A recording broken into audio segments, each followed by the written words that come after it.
Hey everyone, welcome to the Redmen TV and the build-up show ahead of the Watchalong for Liverpool versus Lille. Yes, the Champions League is back. I'm Steve Hoare, joined by Errol for this one. Over at the board, we've got Dan Club as well.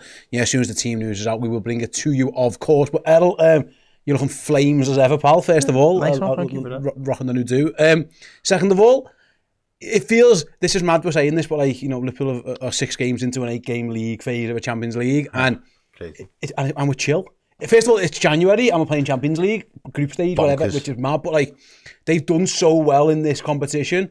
Obviously, they need, I think, a win will be great, almost pretty much guaranteed top 2, maybe 1.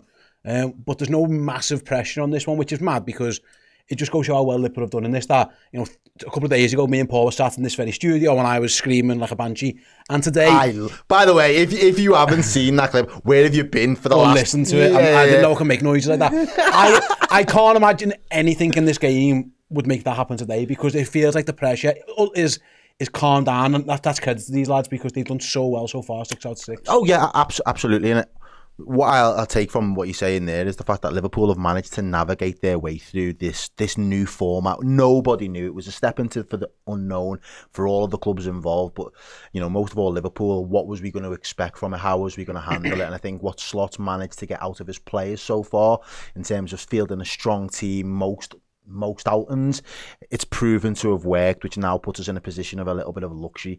We've now got the ability to, if he wanted to, make wholesale changes. I don't think he is going to do that by any stretch of the imagination. But in terms of the ante and what's at stake, there isn't much really for Liverpool. We're all pretty much nailed on now to be in that at least first 8, which means that we're automatically qualified into that next stage. Don't have to play those 2 playoff games. So in terms of rest of players, it could be an opportunity where it presents itself for other players to come in now, not only get some minutes, but also kind of build on the performance at the back end of the weekend where, you know, the substitutes were used off the bench and they were the ones that kind of helped steer us and navigate us over the line as well. And I think there's an opportunity for Liverpool to really start to click into gear with these last 2 games now, experiment and tinker with the system and the setup a little bit and just see how strong the squad actually is as a whole, because make no mistake about it, I don't know if anybody's actually had a close look at what Lille have done. They've only lost 1 game since the opening. I think that was against Sporting Lisbon, and you know that was when Amarin was back there and that was match day 1. Ever since, they went on to beat the likes of Atletico Madrid, they beat Real Madrid. I'm not sure if they drew with Juventus or they beat Juventus, but again, there's some big European names with European pedigree there as well, so they're going to play and they're confident, and to them there is still something riding on this game, because if they do get a result, they will almost guarantee themselves in that top 8 group seeding as well. Yep. So there's still plenty to play for our opposition, which means that Liverpool can't really take them lightly, and we've still got to go out there and be able to show the quality that we've got, and that's where I feel like the strength of the squad has got to kind of come into play tonight. No, absolutely, you're right, and like I say, Liverpool have earned it. Lille are a good team, and you know, the manager has made a couple of changes. Obviously the team's out, Dan's getting it ready now, I think he's all set, but the manager has got, he's done a bit of both. He's been able to rest and rotate, but he's also been able to that's a weird graphic, and he's chose to it looks like a Snakes and Ladders game or something. Dan's trying to figure it out. Are you good, Dan? Pretty much. The bench is a little bit right, I'll help you. Go on, shall I rate the teams that you point at them? Please. Go on then. We've got Alisson in goal, a back 4, I mean you haven't got a left back. No, I just realised. Yeah. Fantastic. Well done. I knew that. Well done, mate. Costas Tsimikas, Virgil van Dijk, Gerald Kwanzaa and Connor Bradley. The curse, the form of whoever does the press conference please is over. That no longer is a thing. A midfield 3, you've got Ryan Gravenberch, you've got Curtis Jones, and of course Dom Szoboszlai as well. And then up front, interesting, you've got Luis Diaz, Darwin Nunez and Mohamed Salah. Shall I help you with your bench? Please. I mean, you've got, where's that magnet come from there? Right. No, are you ready? Yeah, go on. Kelleher Yaros. Yeah, got them. You got them too. Yeah. Who's next? Endo. Yeah. Ibu. Yeah. McAllister. Yeah. Chiesa. Yeah. Gakpo. No. Yeah, it's in front of you, right in front of you, middle. Yeah, he is. You've got him. Harvey Elliott. Yeah, got him. They've got him. Yeah, down there. You can't even see him on this, you know. That's your problem. Get him next to Kelleher. Get him next to. There you go. Andy Robertson. Got him in my hand. Yeah, get him. They need to go higher. There you go. Yeah. Trent, Jaden Dans, and Tyler Morton. Yeah, okay. There you go. Yeah, so you sort of get that. Put you can go there. Yeah, you can go there. That's absolutely fine. It's a big old bench. It is, Massive Dan. I'll come bench, to you then, Dan. It's a. The manager's made a couple of changes, but it's still a very good team. He's not taking Lille lightly, and I think if Liverpool win today, it allows him next week to do whatever he pretty much wants against PSV Eindhoven, and he can rest everyone. He can do what he wants. So yeah, it's a good Liverpool team, but the likes of Ibu Konate, who admitted himself he's playing through a little bit of a knee issue, he gets a rest. Trent gets a rest as well. Alexis McAllister's played a lot of football. He gets a rest. What do you make of the team? Yeah, it's a slightly strange one, actually, to get my head around in many ways. I think the Konate absence makes a whole lot of sense, given the fact he literally told the entire world yesterday that he's been playing through pain, as you mentioned, he's been playing with painkillers. I think any opportunity, even any slight window of opportunity you get to not play him and avoid that would be a welcome one, and one that Arne Slot should take with both hands, which clearly he's done. You guys have both said it there. Liverpool have earned the right to go into this game and experiment and to make changes where they see necessary. There's players from the bench who made an impact at the weekend as well. So I think if there are lads that are getting close to the red line, then this is the one where you can make those changes because it doesn't have loads of jeopardy on the game. Not much riding on it. We'd like to win. We'd like to get top spot in this group, of course. But yeah, what that actually means further down the line, we'll wait and see. But I am a little bit shocked that he sort of made wholesale changes there with Quansah and Bradley. You know, tinkered with the midfield with Curtis Jones coming in. That's more of a sort of a regulation type swap, rotation thing you do in the league maybe a little bit, although it would be Szoboszlai that drop out. The front three is similar in a way to very strong front three. Like a lot of people were calling for, myself included, maybe an Endo and Elliott inclusion in the midfield department. So he hasn't gone sweeping and really sort of massive change, but he kind of has done there. So I know the Konate thing makes sense, but Bradley for Trent, yeah, it's an interesting team selection, a strong team selection, but a fascinating one. Yeah, I suppose. Well, there's, you know, the good players who come in. You know, Conor Bradley's a really good player. There's Pockets of Kylian Mbappe. Yeah, there's no real like weak point in this Liverpool team. I suppose Darwin's the interesting one, obviously, off the back of what happened at the weekend. I think he was always going to play. It was whether the manager chose to play Luis Diaz or Cody Gakpo on the left-hand side. Cody's played a lot recently, so again, that might play into it. Luis Diaz actually played quite a bit of Champions League football as well. But yeah, so we get to see Lucho back on the left, which is an interesting call, and Darwin up front, who, like I say, I think he was always going to play in this one. Yeah, and he probably was always going to play, but I think the Diaz thing, moving him back over to the left, is probably the right call at this time for us, because I think what Cody Gakpo has offered in recent weeks has been really good, and how effective he's been. He just seems to be a lot more of an efficient left winger, and I feel like that is his position now. He's kind of not necessarily nailed it down for this team, but that's his best position, and that's what he offers us in terms of the best quality when he comes onto the pitch and he puts on a red shirt. I think with Luis Diaz, I was on the fence with him playing through the middle. There was a brief moment where I was like, "Oh, this could work. He could have more of a future through us down the middle than he does out left." And I could see him being a little bit of a halfway house between Jota and Nunez. And the last couple of games where he's gone for it, it just hasn't worked for me. And again, I don't know what your two opinions are on that. I just think he struggled in, you know, the Premier League game. I don't know if it was a Tottenham that he played down the middle as well, and the United game he stunk it out a little bit through the middle and really struggled to make an impact, especially against, you know, a United team that have, you know, have had an awful season. Even their manager said that's the worst United team that's ever existed. So for me, it's just he hasn't made the most of that opportunity, because up until Darwin scored those 2 goals, you was really starting to wonder, who is it going to be in this back run between, can we keep Jota fit? And then the news comes out that Jota isn't able to feature on the weekend, and you think, oh, right, that's the Brentford game, another big game for us away, would have been perfect for Jota, not available.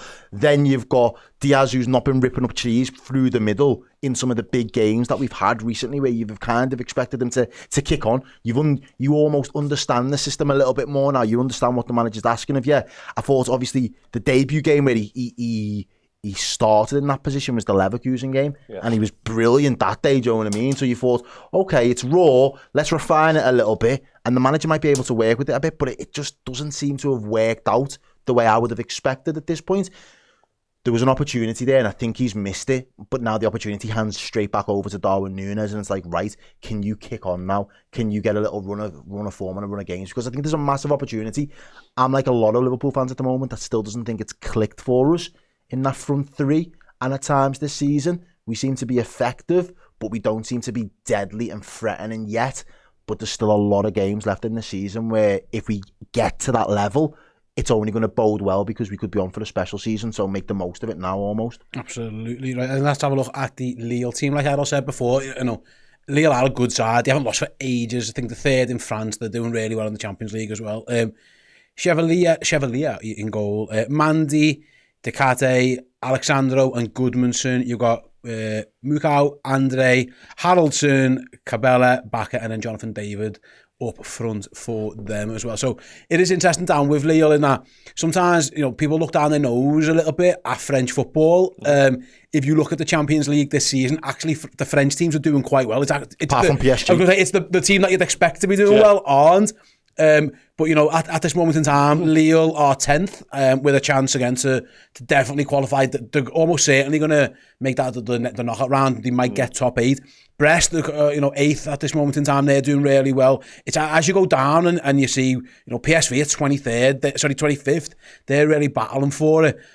Lille are a good side. They've shown a couple of times in Europe, beating some big teams already. They're no mugs coming to Anfield tonight. Like Liverpool are going to be on it. No, absolutely, yeah. I mean, they've unbeaten in 21 games across all comps. So yeah, they are sort of in that mode where they are a tough nut to crack, and Liverpool will be acutely aware of that, as will Arne Slot. And the manager's got a decent track record when it comes to these sort of nights, these sort of occasions. So if Liverpool do want to build on the momentum that we gained over the weekend and secure our rightful place, given what we've done thus far in Europe at the top of this massive Champions League group, then we're going to have to be honest tonight and take absolutely nothing for granted, because they've got some good players in amongst that. Jonathan David is one of the most talked about strikers across Europe right now, partly because of his goal scoring exploits, but also the fact that he's a free agent in the summer makes him very hot property. So yeah, there's a definite danger, a definite threat to this Lille team, not just because of what they're doing in Europe and the fact that they've still got a lot to play for. They want that top 8 berth. They want to go far in this competition because, albeit I think the third in Liga, as you mentioned,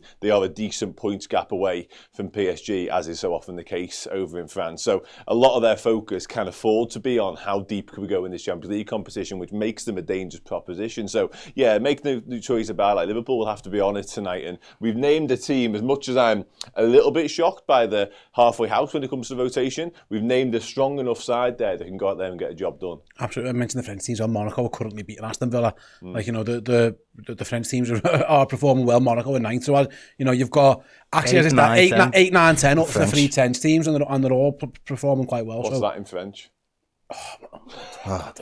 6, 8, 9, 10. Under 3, 4, 5, 6, 7, 8, 9, 10, 11. Yeah, arms, dogs, I think we got there somehow. Yeah. Something like that. I'm better with me Spanish, but that's right, isn't it? Yeah, we did all right. We got there. Come on, we got there. Yeah. Under 12.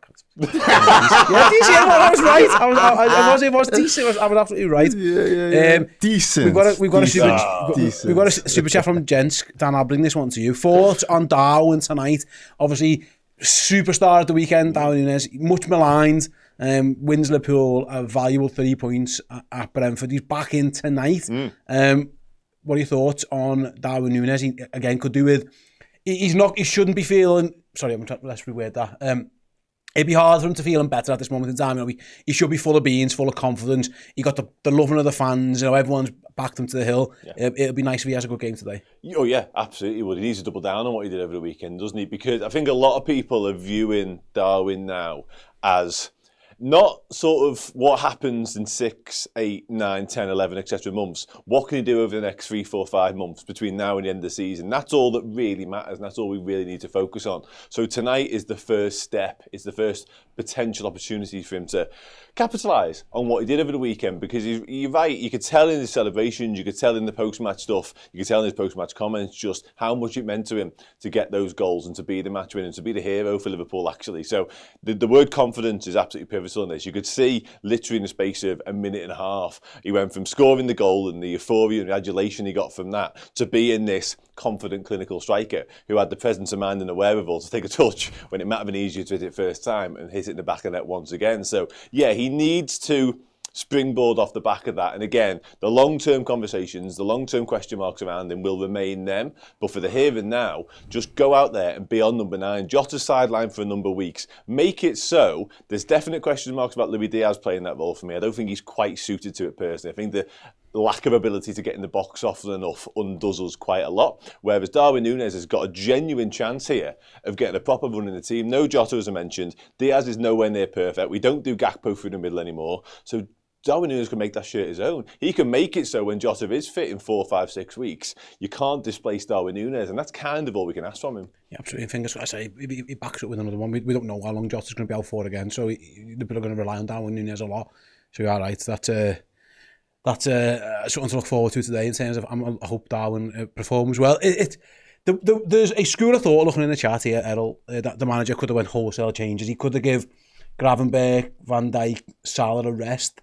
My thinking, just to give you and feel free to agree or disagree in a moment, is Liverpool play home against Ipswich next week. This weekend. So at the weekend, then they go away to PSV, and then they are away at Bournemouth. And bear in mind, it's obviously Tuesday, Saturday. Next week, it's Wednesday, Saturday, and you're away from home.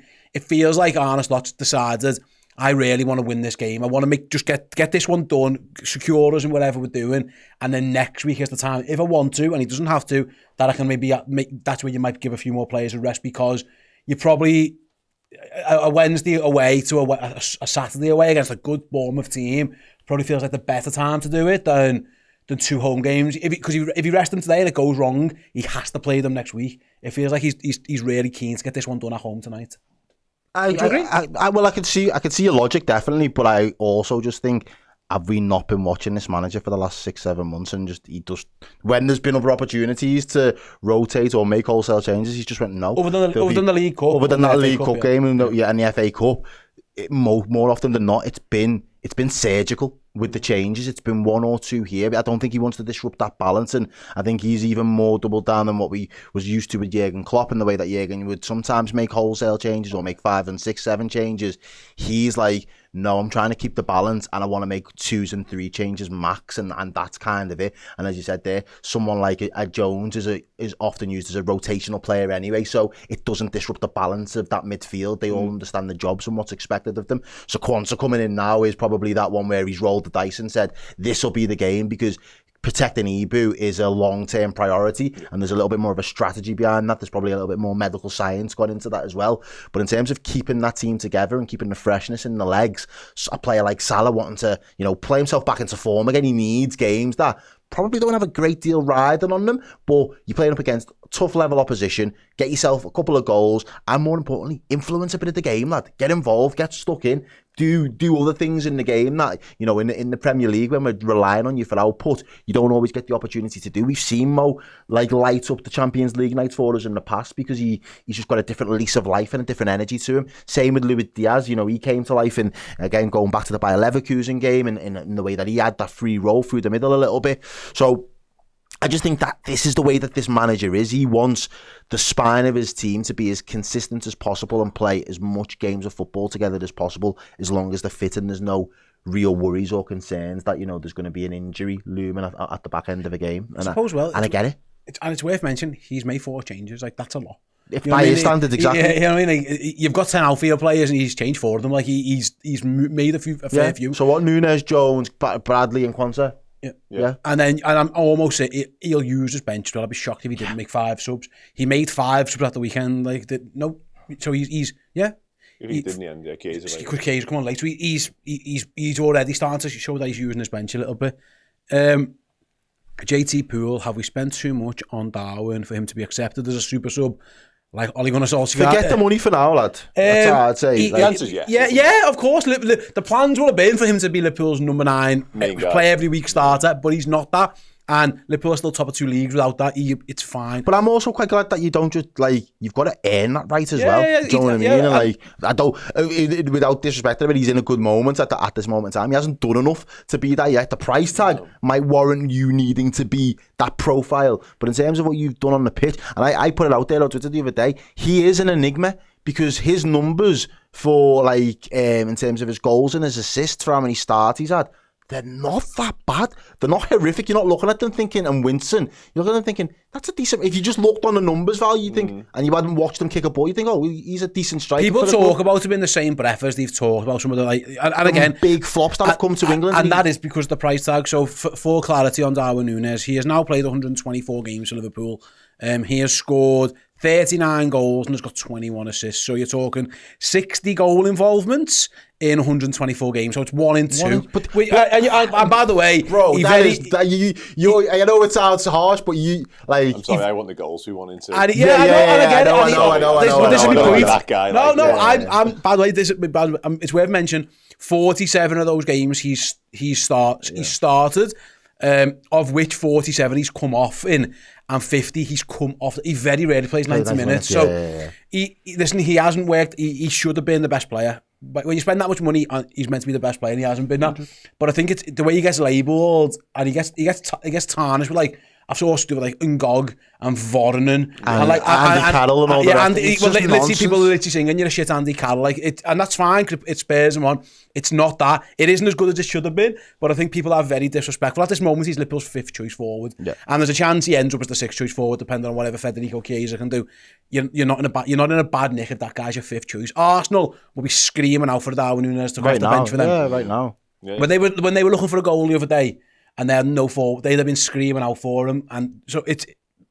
I'm one of them. I'm a sucker for that because I can't help but like the guy. You should like him. I don't like just like I'm always like I'm always rooting. Just when you think him out, just when I think him out, I'm straight back, and it's like he just reminds me of that like. I've never been a school teacher, by the way, or anything like that, but there's always that school teacher that just loves that one child that they know they're a little bit of a little shit, but they've just got a soft spot for them because underneath it all, they just need not a bad kid. Like. They're not a bad kid. They just need a bit of a hug and they need a little bit more of attention that they probably don't get. Good analogy, yeah. And I think that there's something of that in Darwin Nunez. That's what I'll say. Like I say, he hasn't done what he was meant to do, but he's okay. He's fine. He is the 5th choice option. Would you care if Liverpool go and win 2 of the biggest cups in world football this year about the price tag anymore? Exactly. If Liverpool win the league and have like 3 points or 2 points or whatever, I'll look back to Darwin Nunez. All the price tag boils down to is expectation, because we speak and revere Divock Origi for some of the goals he scored, and Darwin Nunez might not have scored the same magnitude or the same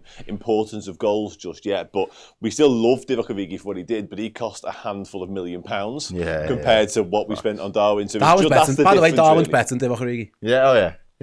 Darwin's better at football than Divock Origi was. Divock, but he had the moments. Yeah. Like Divock, people. And he cost like 12 million. And again, he comes as a young lad, and he got a massive injury. Before the injury, that was a different question. Different question. But like, he played for these, didn't he? He goes to Lille on loan. He had a bit of a stinker post Funes Mori.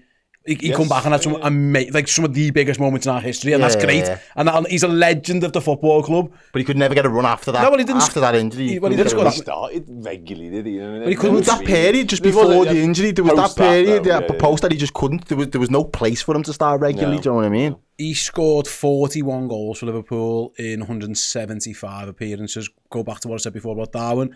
Darwin's played 124 and he got 39. So Darwin's 2 goals short of Divock. And again, it's horses, of course, it's different. And those 2 goals are what? The Barca game and the Champions League final. Listen, if you go on to do that at the end of the season, Darwin, boy. We'll talk. Darwin's had some... It's fun to compare them both because they've had some big moments. Again, Nunez at Newcastle, Nunez at Forest. Nunez at Brentford. Now Divock did his in ones that some of them ended up in trophies, and that's the difference. Darwin hasn't quite done that yet, unless you count the Charity Shield as a trophy, Mikel Arteta. But actually, Arsenal fans call it the English Super Cup. Oh, mate, I wanted to pay before one of the other guys. And by the way, I love Divock Origi. I love him to bits. Jurgen Klopp, like Bryce says, he's a legend. Unfortunately, they're the type of players you're meant to compare Darwin to, Errol. But £85 million doesn't allow that. It doesn't. When you're £85 million, you get compared to Suarez. And you should be. And in those comparisons, he'll never come out favourably because he hasn't lived up to the price yet. But again, there's still time. Listen, if Darwin Nunez, there's big goals to be scored, and he's already done it a couple of times. Fingers crossed, he can do it tonight. Yeah, like Fuck said, Divock Origi stole our hearts. He did. And you know what? He can keep it because he can have my heart forever. I'll never forget that guy. Build him a statue. If Darwin can do the same thing, I'll be absolutely delighted. Kieran's asked me a question. Is former Arsenal forward Nicolas Pepe on the bench for Lille? Is that what he's talking about? Yeah, I think he is. No, but he plays for Villarreal, doesn't he? So unless I'm sadly mistaken, I don't think so. Okay, different Pepe. I think it might be a different Pepe, unless I'm missing someone. I'm pretty sure he plays for Villarreal.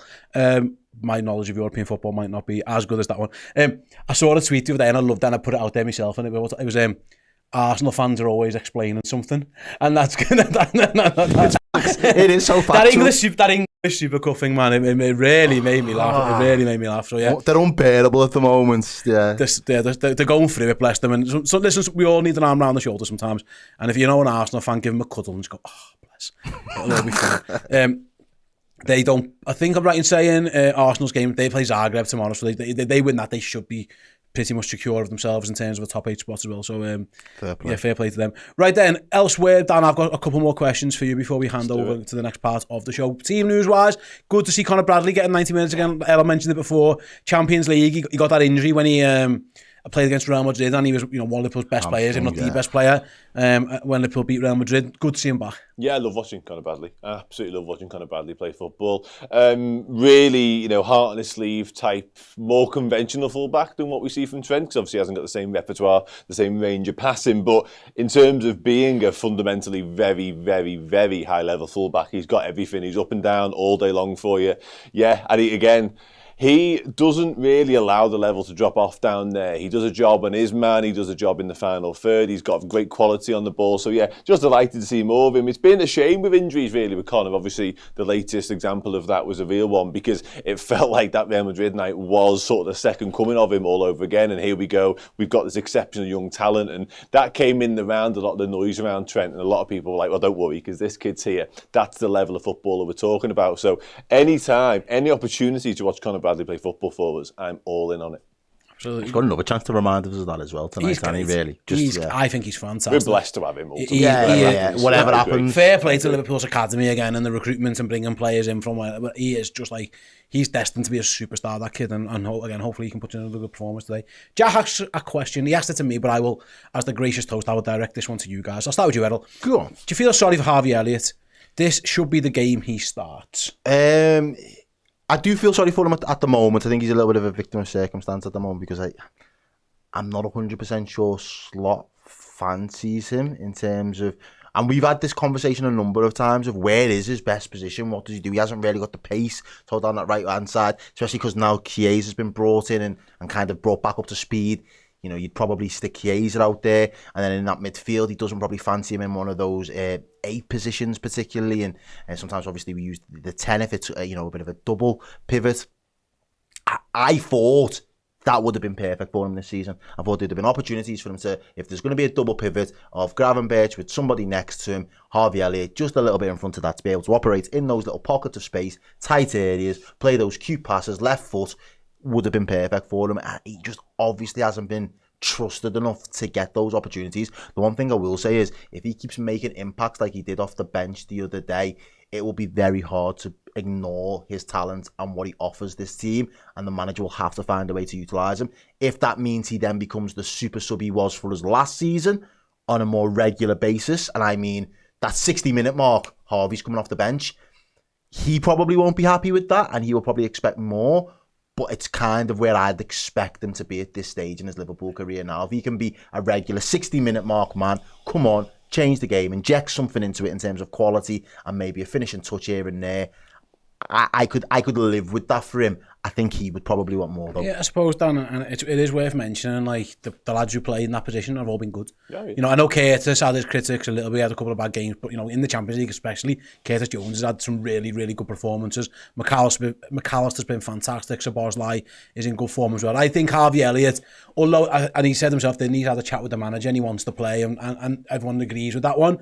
I think it's easier if you get left out for lads who are playing well. If there's a lad in front of you and you think he's having a stinker, and you're not in the team, that would be like, you'd be like, what the hell have I got to do? Yeah. I think when you look at, you know, the lads who are playing well in front of him, I think Harvey won't be happy, but it's probably a bit easier to accept. Oh yeah, 100%. I've living experience of that in terms of seeing somebody doing something that you believe you should be doing. It's not quite happening. You've got to make a decision on your own career at that point. And yeah, Harvey Elliott is in that boat right now, but as you say, it's a lot easier pill to swallow when the players like Szoboszlai, like Curtis Jones when it's been him, and indeed McAllister in the other midfield position have just been exceptional pretty much exclusively this season. It's interesting in midfield tonight because as much as I agree with the point and the sentiment, and when it comes to sort of your stock and trade Premier League games, maybe Harvey will be looking at them and going, okay, I get it. I can make peace with the fact that I'm not first choice right now. He'll be doing everything within his power when it comes to training, when it comes to opportunities, as we mentioned at the weekend, to make himself part of Arsenal's plans, which is absolutely brilliant to see, by the way.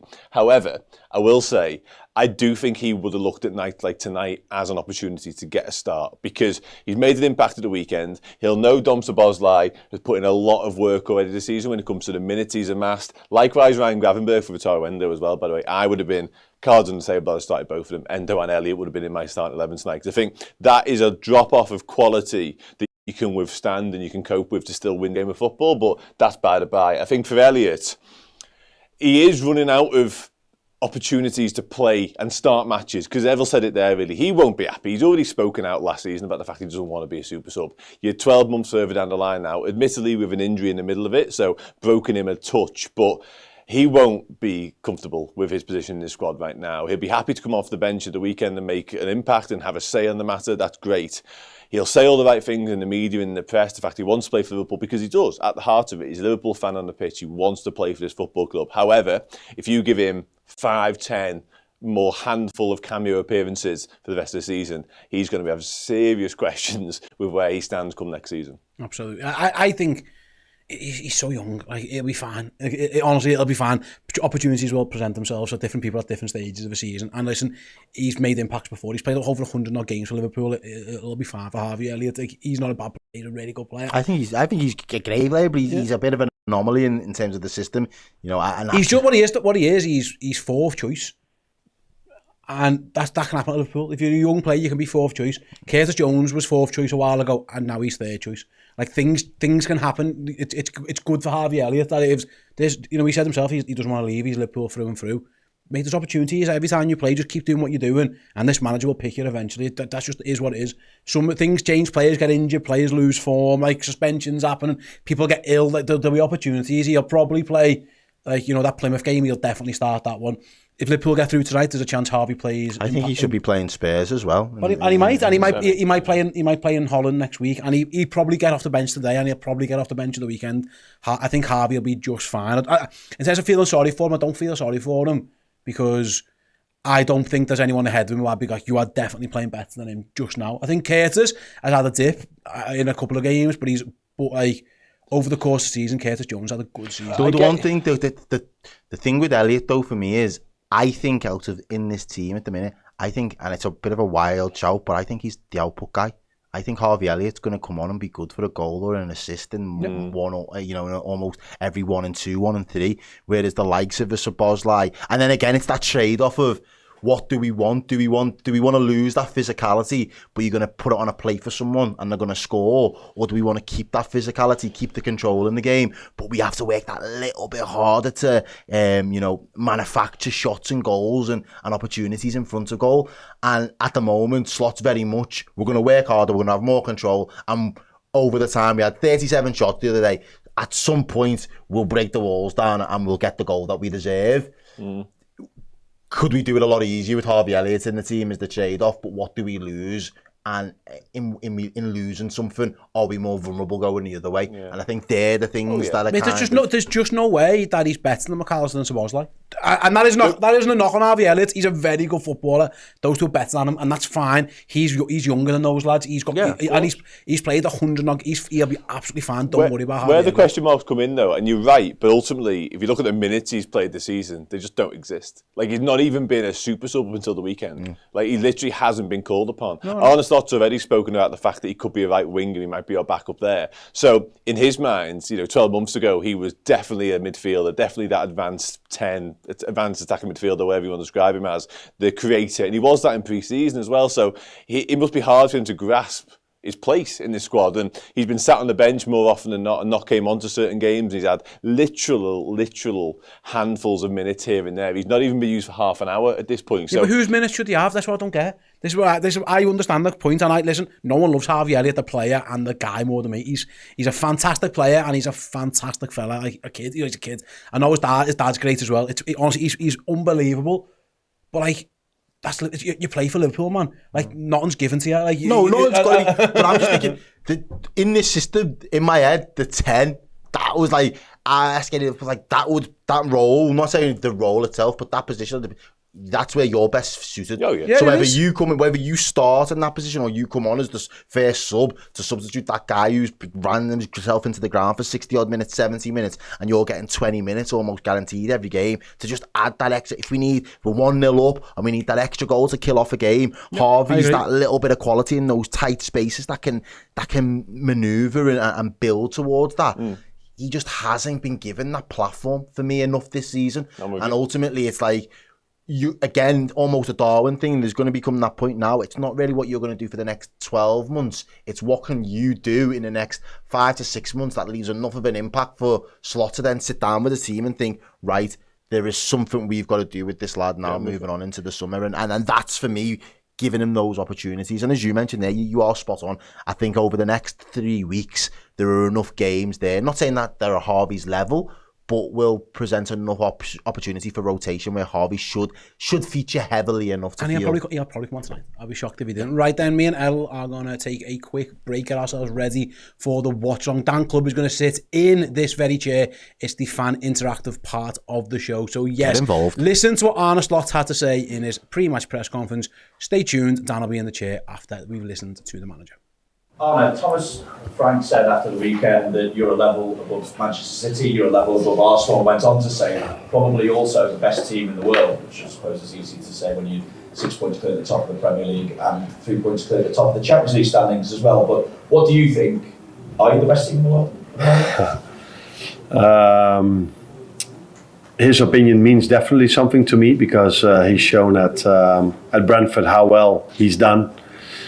So many years for this club, and without spending crazy amount of money, just every time he's able to perform with his teams very good in the Premier League and make it so hard for every top 5, top 6 team to play against them. So his opinion definitely means something to me, but I think it's far too early for me to say these things. We have to face a lot of teams. Champions League format this season is also difficult. Can we judge the league table in the Champions League? Because every team faced different teams. So you can be lucky or not with the draw you had. I don't think we were lucky though, but so very difficult to judge the league table, but always nice to get compliments from a manager that has proven to be such a good manager here in the Premier League. Can I ask you again about Darwin as well, because everyone saw how happy the rest of the group was that he got those 2 goals at the weekend as well. But as you admitted on Saturday, he could have been sent off as well. As a coach, do you quite know what you're going to get from Darwin all the time? How do you manage that? I'm almost happy that you asked me this question, because he would have been sent off after the 2-0, so that not everybody is saying that's why they won and they were lucky, blah blah blah. No, I can come up with a few decisions that went against us where we didn't get the points maybe, but let's not get into that.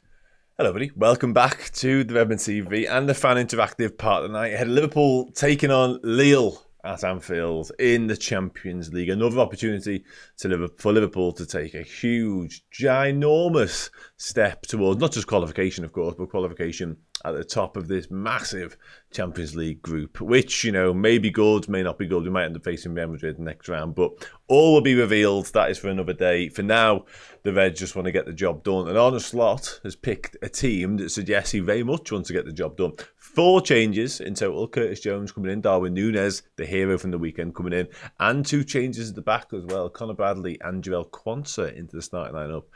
The Quansah one makes a whole lot of sense now that we've discovered that Ibou Konate has literally been taking painkillers in order to get through games of footy. So yeah, I think that's a very sensible choice from Arne.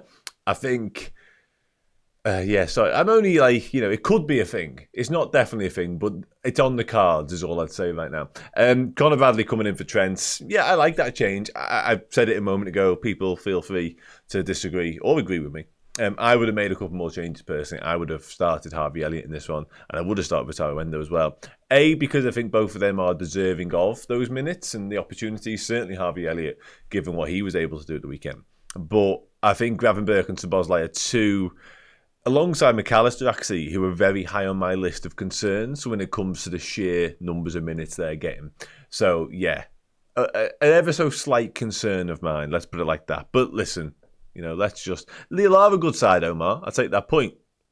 However, so are we. And I don't think we're a much worse side, like a drastically worse side, with Wataru Endo and Harvey Elliott in it either, personally. I think the level drops, obviously, because the three midfielders on the weekend, that's our best midfield, in my opinion. However, I think Elliott and Wataru Endo are equally, adequate and capable of doing a job in that midfield and allowing us to win the game. So, yeah, let's see. Ganto says, what was my feeling when Liverpool announced the doc today? Don't know if I'm ready to watch it yet. I adore Jurgen Klopp, as I'm sure we all do. However, yeah, I'm okay with it. I've seen a lot of people not happy with it. I've seen a lot of people questioning the timing of it. I'm personally fine with it. I don't see it being a distraction or being something that means this current crop and this current side under Arne Slot are going to, slip up or take their eye off the ball, like get all sentimental or emotional about what had gone before. Doesn't concern me necessarily that. I knew this was going to be a thing for a while, if I'm being really honest. So it didn't shock me. Definitely didn't shock me.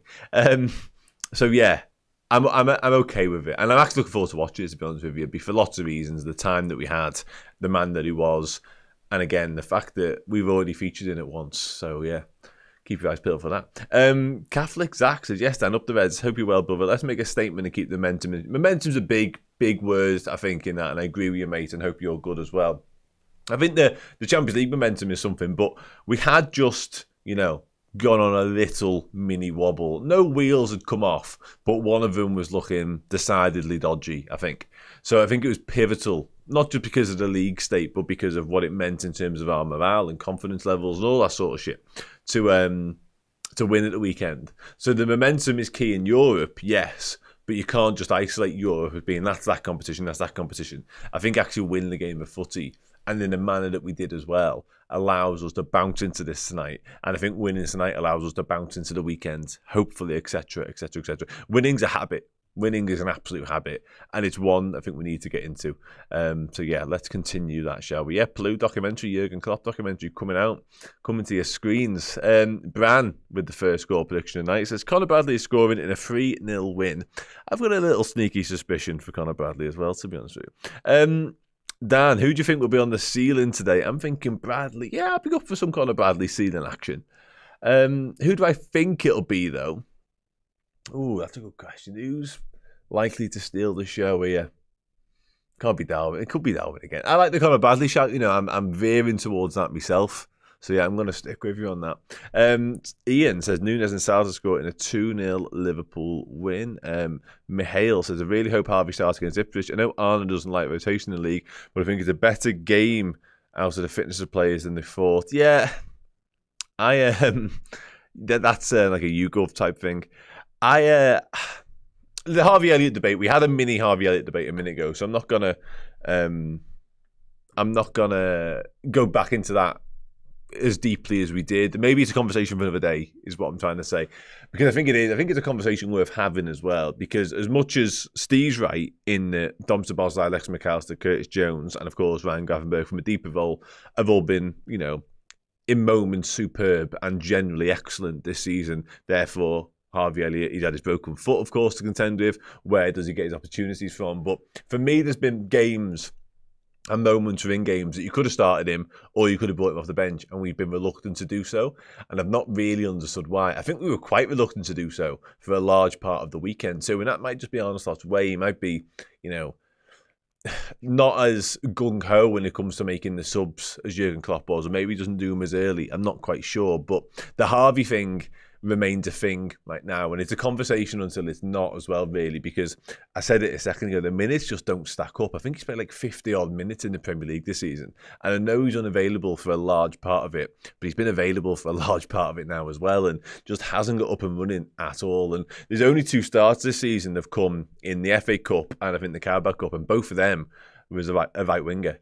So what is he? We'd kind of moved past the right wing situation with Elliott, it felt like, and now we're back there a little bit. And yeah, there's just question marks around him for me, and I love him to pieces. I think he's boss, and I hope he plays more footy. I think tonight was another opportunity to play him, as I've already mentioned. So yeah, it's a conundrum. It's a good conundrum because he's a brilliant footballer and we own him and he's on our bench and we don't need him all the time, it feels like.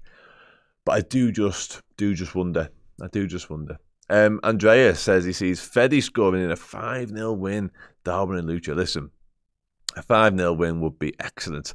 I don't see it being quite as landslidey as that, though, personally. I feel like Chiesa starting would have been perfect for him, with Salah playing the last 30 minutes if necessary.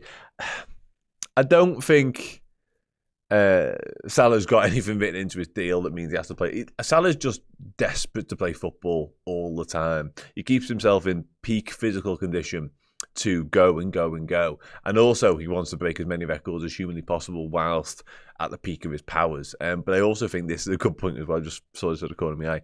He's not been at it, really. It's been Darwin Nunez, the hero, Diogo Jota, the mini hero in midweek against Forest, of course.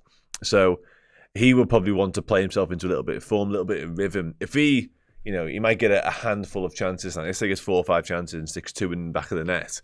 All of a sudden, you've got a different conversation. You've got a different Mo Salah, a different beast going into Ipswich and thereafter as well. So, yeah, I'd be amazed if we win tonight. I'd be amazed if he plays against PSV next week. That would shock me. But yeah, short of that, I'm not surprised at all to see him in the side. Luke, however, is shocked to see Ryan Gravenberch included. I'm going to be honest with you. I'm with you. I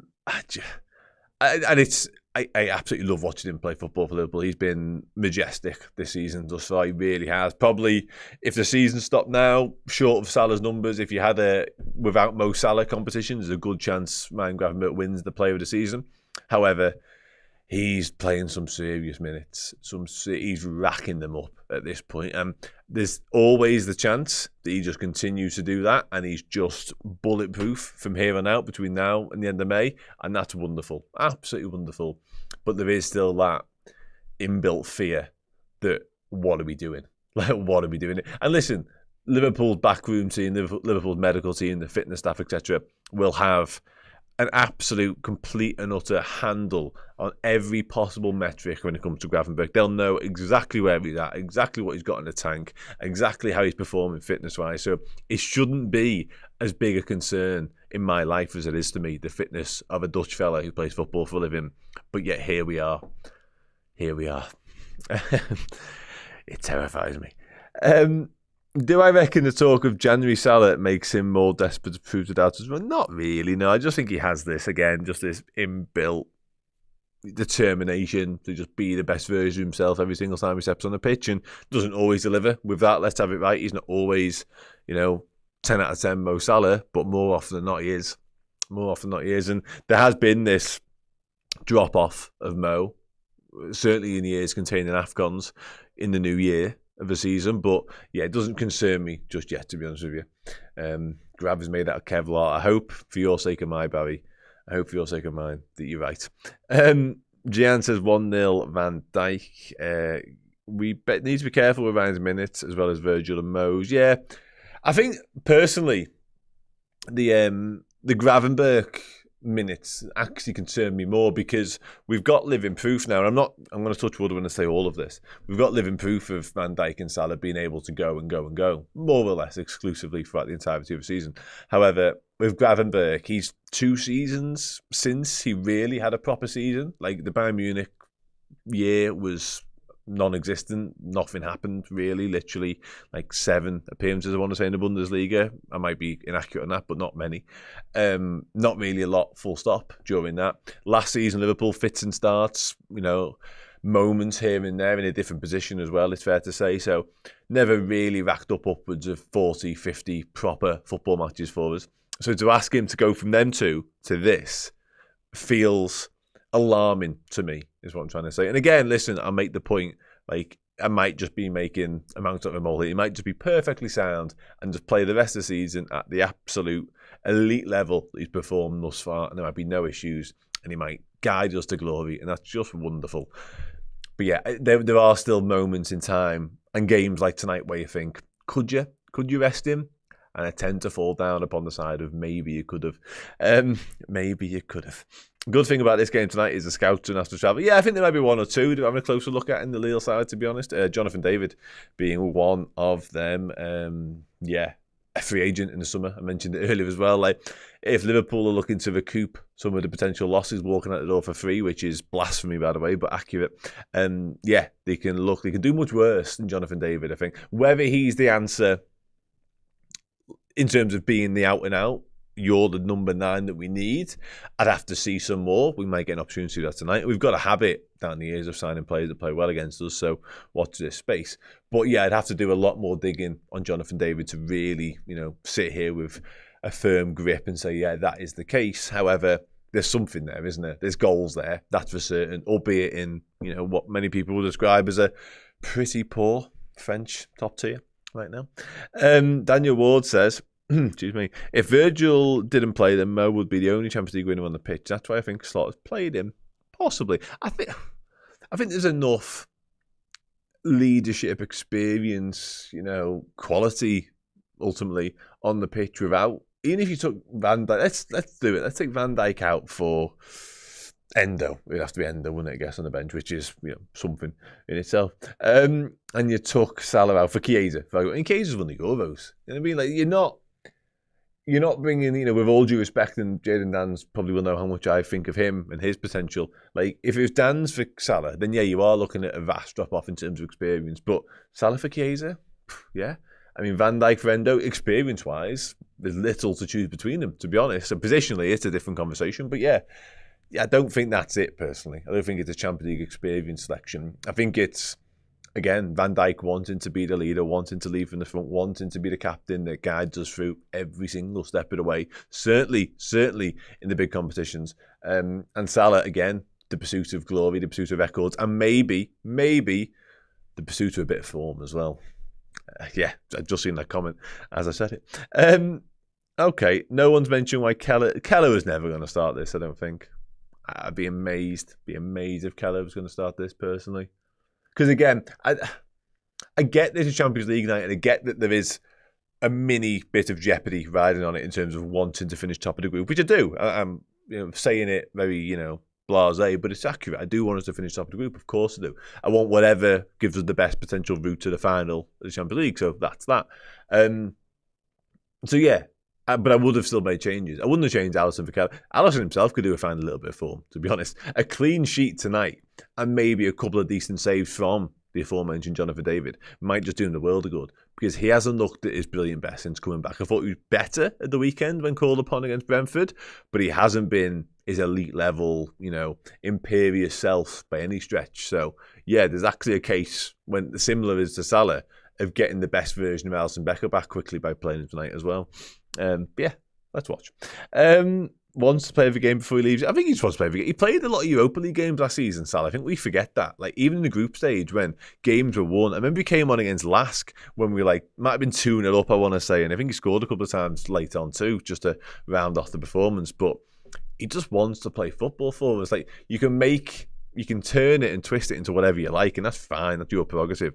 But it doesn't shock me at all that Salah's playing here. Not in the slightest. And again, if it's 60 minutes of Mo Salah and 30 minutes of Chiesa, and that means we've won the game comfortably and we've confirmed top spot by the end of the night, ideal. Absolutely ideal. I think the bench will be utilised to its maximum capacity tonight, by which I mean 5 subs. I'd be shocked if we didn't make all 5. It might depend on the game state and the dynamic of the situation, of course, but I think an ideal world, Slot gets us nicely into the lead, 2-3-0 by the hour mark, and he can make heavy changes from that bench. He'd like to ignore Ibu Konate. I think he'd like to ignore McAllister and Trent unless they need minutes. I think even like some Morton, certainly Chiesa could come into the equation as well. Wataru Endo, definitely Harvey Elliott. Yeah. Let's do it. The inevitable King Mo says Lille at 8 in the Champions League. They didn't guarantee the thing sitting there. They're going to go for it. Yeah, they're absolutely going to go for it. That never crossed my mind that they wouldn't. I mentioned it earlier on. They're currently 21 games unbeaten in all comps. So they're going to come with an air of confidence and an air of, we might not win every week, but we're difficult to beat. So that won't change, whether they're at Anfield, wherever they go and play. It's not going to make any difference to them. So yeah, they are a team that will come to play. And they're going to want to come and play and do their own cause some good by getting a result. Whether that's a draw, whether that's a win. Yeah, I'm with you. Graz asked, Dan, would you rather win Champions League, FA Cup and League Cup? Oh, Christ. Instead of the Premier League?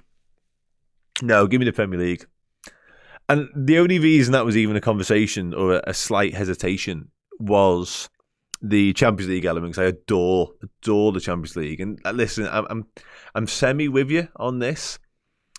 However, it's Jonathan David. I think for this, it's the Premier League because we've won it once in my lifetime. And that was the one a few years ago, which was glorious for the journey and for the ride. And some of the games that I attended along the way were just phenomenal. Like the Aston Villa away game is one I always hark back to, just one of the best days of my life. However, the end of it wasn't how it should have been, kind of, is what I'm trying to say. So to have an opportunity to do it and be there for it and to celebrate it in the right way is an opportunity I just cannot pass up. I'm sorry. I, again, love the Champions League. One of my greatest nights of my entire life was 2005 Istanbul. I was only 13 at the time, but that still remains true. Madrid, likewise. But yeah, I think the Premier League is the one right now for me. And if we win it this year, that actually could change sort of next year and thereafter. But for the here and now, it's the Premier League without a shadow. But hesitation, there wasn't any hesitation, but you get what I mean. I don't prefer either. If Liverpool gets one, I'm happy either as well. That's a very, just democratic, neutral view of taking on this, Nicholas. And good on you. Good on you for being able to be so calm about it all. However, the Nines and Barry, I'm kind of with you. Right, let's do some score predictions, shall we? As ever, at this part of the night, I want score predictions with, hang on, what's this? At what point does a player get their own song? That's an interesting super chat, actually. And it's... It kind of depends. It's usually based upon, listen, you can earn it in many different ways. Your song can just fit and scan in. So, your name can just scan into a song perfectly, and therefore it's an absolute tap-in. It's an absolute no-brainer. However, more often than not, it stems from moments, or it stems from building a legacy and making yourself so good that you warrant that sort of acclaim from the cop and beyond. I don't know. There isn't a defining sort of set of rules and parameters. You've got to do this, therefore you earn a song. But yeah, Gravenberch is long due a song. I think there's a few in the squad potentially you could do with that. I don't quite know how you get Gravenberch into a song. If anyone's got any ideas, feel free to hit me up with them. But right now, I know I look much older, don't I, CC? Tell me about it. It's working here, mate. I don't know how you get Gravenberch in a song, is what I was saying. But yeah, it's moments, it's an absolute back catalogue worth of goals and brilliance, basically, is what I'd say. But then having said that, Federico Chiesa arrives, and like a week later, he's got a song. So, go figure. Go figure. 7-0. We've got our score prediction, and that feels nice, but it feels ambitious as well. A little bit to me. I'll give mine whilst I wait for yours. Cody Gakpo's a good job. And Cody Gakpo's kind of got one. The Cheap Thrills, who I'm, decent mates with, the Scouts band. Good band, actually. I'd recommend. And they're good people as well. They did a little spin on one of their songs about Cody Gakpo, so he's kind of got one of those, not really an Anfield chant, so I'll take your point. 2-1 Salah and Darwizzy, 3-1 to the Reds. We got 2-0 Nunez and Jota. I was too busy focusing on this comment here. Feels harsh that, I'll be honest. 2-0, 3-1. 3-1 with tough, edgy game, but a quality takes it. We've got a song. I don't know what that song is, so I cannot help you there, Phil. I'm sorry. 3-1, another 3-1. Oh, we got a 3-1 Lille. Don't like you that much, Tyler. 3-0, 4-1, 2-1 with a late Gakpo winner. Oh my giddy answers, 3-1 to us. 3-0 Mo, Darwin and Harvey from the bench. Wow, Super Mac. 5-2, Jones hat-trick, Salah and Jota. I hate to inform you, but that won't be happening. 3-1, DN9 with a header, Virgil van Dijk and Mo. 3-1 with a goal from Captain Chaos and a pen from Mo. Okay, I'll quickly give mine. I'll go 2-0 Liverpool, back to Old Faithful, but far calmer than what we've seen at the weekend. And there it is. Thank you, Liam. Took long enough. I will go, 2-0 Liverpool, and I will say, I think Darwin scores. I did like the Conor Bradley scoring shout before, but I'm not gonna go with that. I'm not gonna stick my neck on that particular line. I'll go Darwin and Salah. Let's go Darwin and Salah. 2-0 Liverpool. There, done. Colours, masked, nailed. 3-1 says Lawrence. Salah hat trick. That isn't the worst shout in the world. But then we've had that song for Sadio Reed, so I don't know. Maybe. Listen, I'm not against songs being reused and rehashed to fit somebody else, but I think if we can avoid it, then can we avoid it, basically? Dean Mullen says 3-0 to us. Very controlled game. And listen, I think a lot of people in the chat earlier on are making the point that Lille are no mugs. They shouldn't be underestimated. And I'm with you. Thanks. I'm with you, because I agree. That is accurate. However, the drop-off from, and I don't want to, sound too cocky, confident, because I'm not that guy, or arrogant here. Arrogance is the word. It's significant. It's significant. And they've done well in Europe thus far, don't get me wrong. I know Arne Slot spoke glowingly of them in his presser because they're a decent outfit. We've got some good players. I'm not stupid, although some may argue. But I don't know. I think we've named a very strong team. Don't hate this. I think we've named a very strong team, and a team that I think will just have too much quality all over the pitch for Lille. I really do. I think we dominate most departments here. I think our attacking line has too much for their defence. I think our midfield has too much quality for their midfield, too much energy for their midfield as well. And I think our defence, certainly with Van Dijk at the heart of it, just has everything it takes to deal with theirs. If it's Jonathan David, if the Jonathan David versus Virgil van Dijk matchup materialises, and Van Dijk can take ownership of that and control him, like I imagine he will. If Jonathan David peels onto Quanta, like you probably expect he might do, if he's watching this, don't. That might be a problem. It'll be interesting to see how Quanta handles that, because again, Jonathan David is red hot, really, when it comes to his goal scoring exploit. So that will be challenging, but I still kind of back him to come out of it. You might need Van Dijk to help him out. You might need Conor Bradley to help him out a little bit as well. But yeah, I just think we've got them.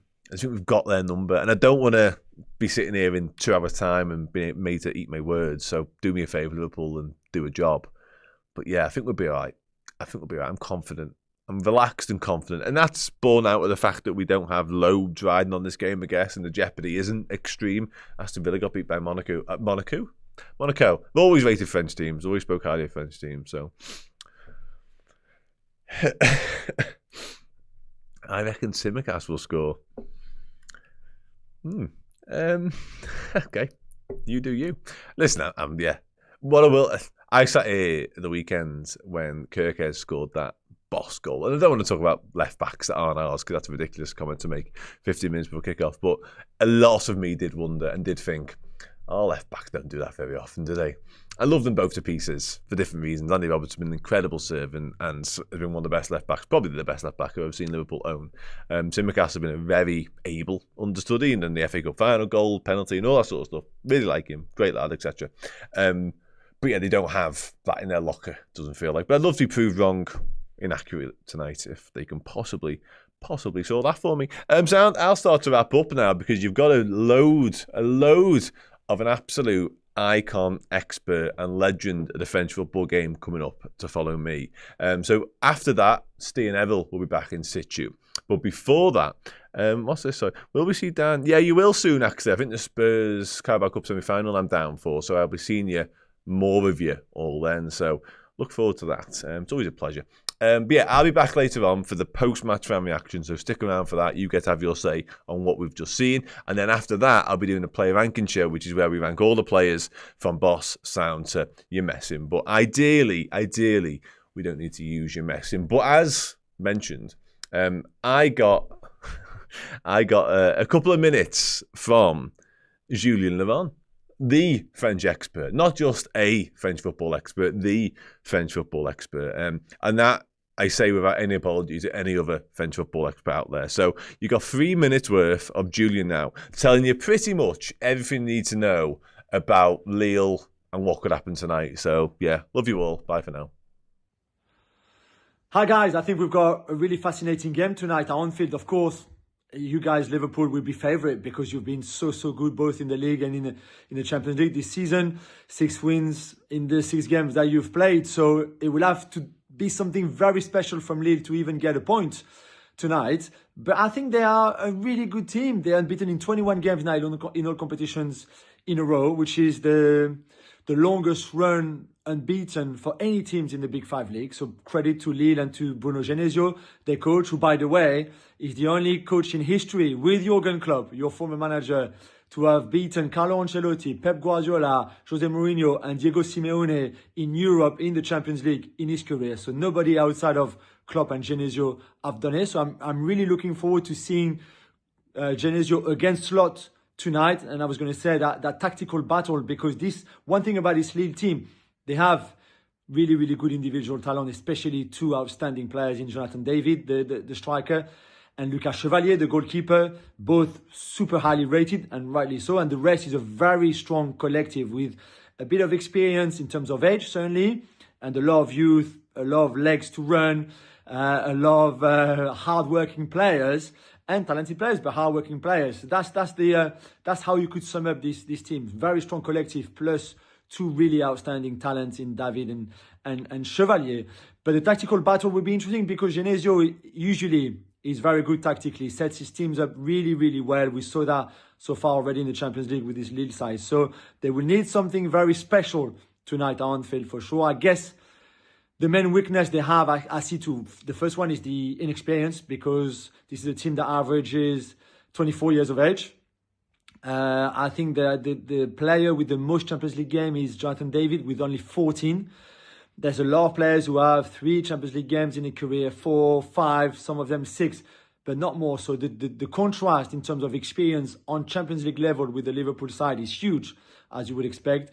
The other one is the absence of Edon Zegrova, who is the winger, the right winger, left-footed right winger for Lille, the Kosovar international, who's been outstanding again this season.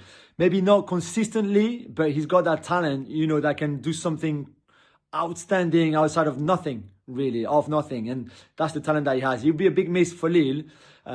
Instead, they will have Mitchell Baker, who's going to play as a right winger, but he's really a left back. So they will basically double up, I think, on each side to have the 2 fullbacks with 2 kind of attacking midfielder that defend actually a lot to counter Salah and whoever plays on the other side, Gakpo or Luis Diaz, whatever.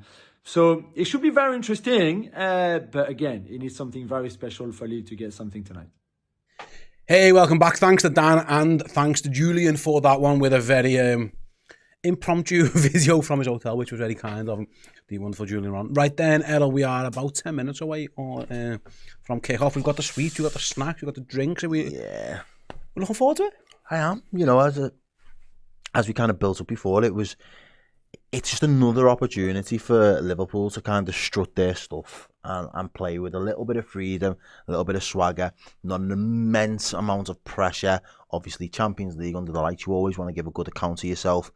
But more importantly, just being able to enjoy the football and minutes in the legs of some lads that are going to need it coming into big fixtures in the next couple of weeks. And then, of course, trying to play that front 3 into form.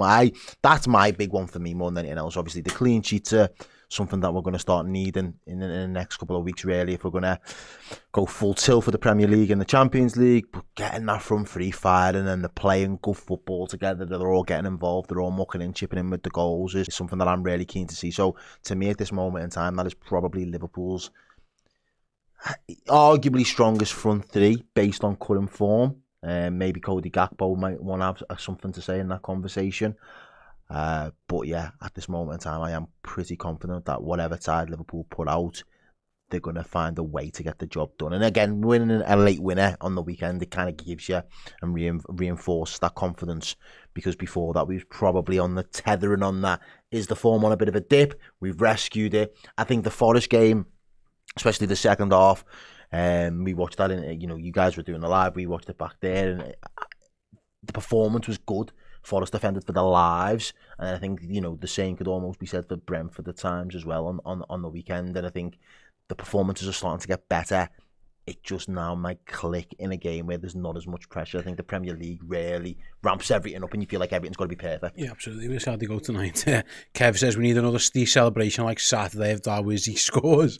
So, honestly, I can't imagine a world where that happens tonight. Not tonight, because the stakes aren't as high. There might be another time in this season where that could happen if there's any more late drama in games. I learnt a lot about myself. On that, you moved fast.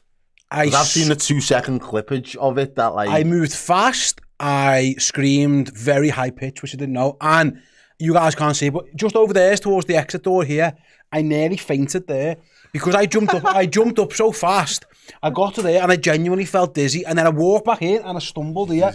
And Paul done the vlog on Mates TV and he says, Steve tripped. I never tripped. I genuinely was like a little bit spaced out. Wow. And I was genuinely a little bit dizzy. So Darwizzy fits. I was a little bit dizzy off that one, but I don't think that's going to happen. Darwizzy sent you dizzy? Yeah, literally that. And yeah, it was. I'm here for that though. I didn't know I could scream. I don't remember doing that noise. I didn't even know I could. If you asked me how to scream like that, I just don't think I could. I just can't do it. It was just, I can't do it. But anyway, but in the moment, it was just there. I jump up. I went mad. I grabbed Paul. Yeah, it was chaos. Yeah, Niall says you were all of us on Saturday, Steve. Yeah, it was great. It was fantastic. That's what I love. I love seeing it. Like, you know what I mean? When you're not on them and you can watch them and you just think, I get it. Like, I fully get why they get like that. Like, you can't hide it, can you? I feel like I'm quite a chilled guy. But yeah, you're more chilled than me.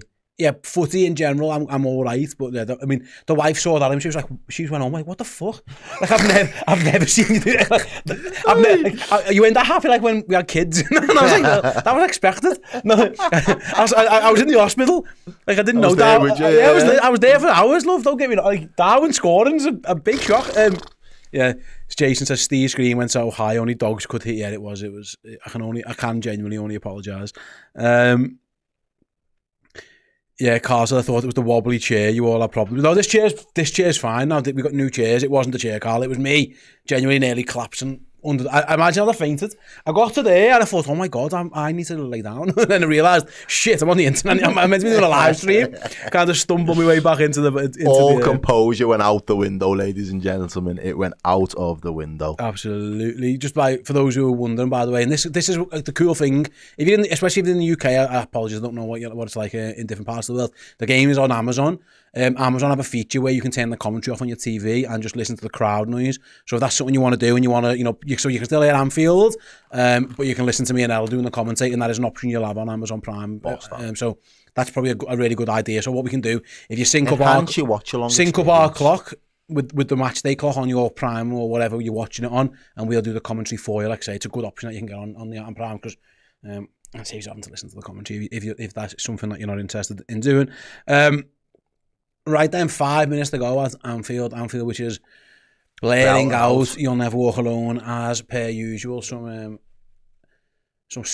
more than a few scarves being held up into the night sky at Anfield. Like, they look up for it though, considering, like, as we've been saying, it's not a great deal riding on it and all the rest of it. It's an Anfield European night. They're never not special.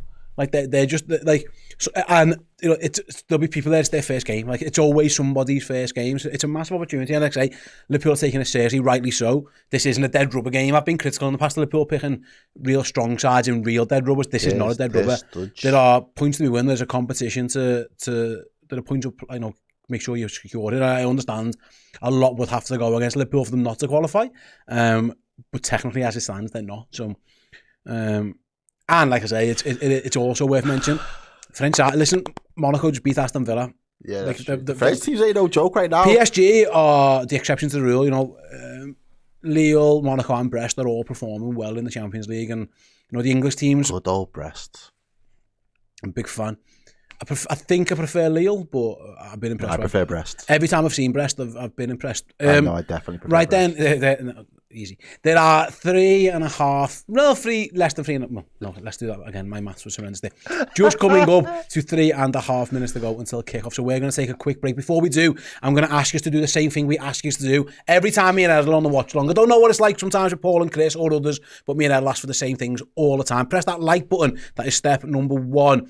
Then get yourselves into the live chat or the Discord. I want to know where you're watching in the world. What time is it? And your score prediction for Liverpool versus Lille. We'll be reading out all of those and keeping tabs on the likes. We're on 550 now. Let's get to 1,000 by the time we come back after this quick break. See you in a minute. Hello over there, just wanted to tell you what you could win if you were in our Club Legend prize draw for January. This is a biggie. We're starting the new year off with a bang. It's this, a signed Liverpool shirt signed by Ian Callaghan, proper Liverpool royalty, the record appearance maker for the Reds. 857 appearances he made. Not all in this shirt, you'll be glad to know, but if you want to get yourself a chance of winning this, head to redmenplus.com, sign up as a Club Legend or upgrade your existing subscription and you might just be the lucky winner. Yeah, welcome back. What an advert by Dan Club. Great explanation of, quite frankly, a fantastic prize that you can win. Get to redmenplus.com, join as a legend. One of us will win Ian Callaghan signed shirt, which is an absolute belter of a prize. Right then, 2 minutes to get through as many of these as I can. Keep pressing that like button. We didn't get to 1,000. We didn't even get close. It's fine. It was a short advert. We've got 2 minutes to get there. Let's get to 1,000 as I start to read out as many of these. Shout out to all you wonderful people. Apologies if I missed some, but there's thousands of you watching along. I'll get through as many from all over the world, which is nice to see. Vanessa is in Plymouth, going for a 1-0. Dud is in Dubai, going for 2-1 to Liverpool. Stephen is in Maryland at 3 o'clock in the afternoon, going for 2-1 to Liverpool. The Dive Bro is in Kenya, 11 p.m. there. Darren's in Coventry, 3-1. Abby is in Loughborough, 3-1 as well. DJ Fears is by Niagara Falls in Canada. Shout out. I'm sure it's lovely and cold. Going for 2-0. Gaz is in the Old Swan. Shout out Gaz. I drove through there earlier. Watch out for the traffic. It was bad. 4-0. Says Gaz. He's going for a Van Dijk header as well. Sean's in Ireland. Be more specific, Sean. 3-1. Josh is up at 4 a.m. in Malaysia, going for a 2-0. Matt is in Chicago, 2 p.m, 4-0. Your afternoon settings over in America. Oh my God, my fingers just skipped a fortune. I'm going to keep going. I've got 56 seconds. Andreas is in Denmark. Andrew's in Dubai. Regina, round the corner. Shout out to Regina. Rob's in Phoenix. Paolo's in Florida. I love this. It's class. I love people. Reds away every time. Reds all over the globe. It's fantastic. JT's in Canada. James is in Adelaide. We've got Sean in Utah. Cali, Irish, good. Hope everything's okay over there in California as well. Yeah, sending love and prayers for everyone that's over everyone that side in of the world. LA region, absolutely. Eric is in Texas. We've got Carl's in Colorado. Chris is in Indiana. Axel's in Belgium. I'm going to carry on going. I'll carry on going, guys. Let's do it. Carl in Germany. We've got Alan's Norway. In Scotland. We've got Mowgli fan is in Staffs. Enjoying a smoke. Shout out to enjoy it. Soak McLavish, nice name, is in Michigan. Misty's in Warrington. We've got Lucy and Kidderman is there. We've got people in Raleigh. We've got people all over the globe. And we've got Liverpool at Anfield tonight. Get ready. Under the lights. Get ready. We've got Miffy. I hope it's Miffy or Miffy maybe. A nice name. In Sri Lanka. Yeah, it's class. Shout out. As the Reds get underway then in the Champions League, kicking towards the Anfield Road. And thanks to everybody who's in the chat. I'll get to more ears in a moment as Liverpool get underway. I think I'm going to get underway. I'll try and get a song going. I haven't set my soundboard up yet, so I'm a little bit lackadaisical with me prep, so bear with me. They're pressing. Conor Bradley's got a little bit of work to do. He's been done there on his Early side. Start for Lille. Shot at goal. Ooh, flashes across Alisson's goal. Yeah, it wasn't far away, that was a little bit of venom in that shot as well, if I'm being honest. Not far away the from ball sprayed over the top there. He's in a foot race. He kind of got outpaced and he just loses his balance there and his footing. And then all of a sudden, the shots just flashed wide of the goal. Can't steer it towards the target. It was comfortably wide, actually. It looked closer than perhaps it was on first view. And I think it was Goodmanson all the way from left back. And to be fair, Conor Bradley struggled there. So plenty to make up there for Conor. Right then, I didn't get a song going because I wasn't ready. Now I am. And he can't get the ball up there. Is that working, Joe? Thanks, boss. He struggled, but it's cannoned off the Lille player. White shirt, and it's going to be a Liverpool throw in the right back area. Looks like Conor Bradley. People in the chat saying the clock is wrong. Our clock's spot on. Maybe your clock's wrong. Don't blame our clock. The throw-in has been taken now. The clock is definitely... Our clock's right. It's matched up to the Amazon clock anyway, so apologies if it doesn't match up to whatever broadcast that you're watching on. Ours is working. Yeah. No, it's honestly, I promise you, ours is absolutely dead on 35, 36. Yeah, it's fine. We did have a super chat, by the way, that I missed in between all the shout-outs. David says, hey lads, I'm looking for a calmer game tonight after the weekend. I'm going to say 2-0 to the Reds. That'd be nice. And it's Curtis Jones. I mean, it was 2-0. It was 2-0 the other weekend, just in a much less calm fashion. Yeah, everyone's... I apologize, guys. Everyone's saying the clock's off. Our clock's spot on with what we're watching, isn't it? Yeah. So I can only imagine maybe whatever people are watching on different devices or whatever, but... 2 minutes 7. That ball's a brilliant ball there, sprayed into the space from Mo Salah to chase, and he is going to get there by the corner flag. He's edging towards the box, outside of the foot. Tries that outside of the foot pass, but it's far too close to the keeper, and he deals with it very, very comfortably there. As the camera just pans back to slot. If your prime's ahead of us, which can happen because, again, different connections, pause. It's internet. So press pause, sync up with us. That's all we can do. If we're ahead of us, pause us, sync up with your clocks. That's the best I can tell you. And he just kicked it out. To do. Shout out to me nan as well, by the way. She's tuned in tonight with me, our lady. So who is? Big up me nan. Me nan's watching Redmen for the first time. Hello, Errol's nan. So I'm Steve. Nice to meet you.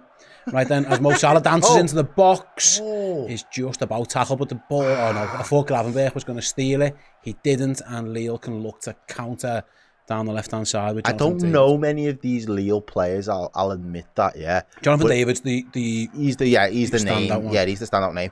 But they strike me as that type of team very early on that like the Liverpool scouts recruitment team will be watching very closely to see, is there a gem from this side? We do it almost every season in the Champions League. It's kind of like a Liverpool thing to do. A team that we come up against and play will earmark one of their players as someone that we should buy in the next 6 to 12 months. Not many household names. Angel Gomez plays for England. He's on the bench for them today. Plays for our England? Yeah, he's tiny as well. Yeah, he was at Man United. He was in the recent... Well, Lee Carsley had him in the recent England squads. As Liverpool... Angel Gomez, yeah. Liverpool thought they'd want to throw in, but they didn't. It has been given to Lille.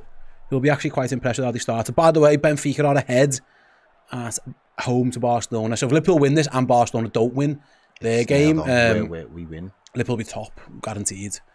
Barca, yeah. So that's definitely worth keeping an eye on throughout the course. At this point, do you want to just like break the record and like be the first team? Obviously, it's only been 1 year, but the first team to win all 6, and then maybe, but if you're guaranteed top, it doesn't matter whether you win. Who gives one really? You know what I mean? Okay.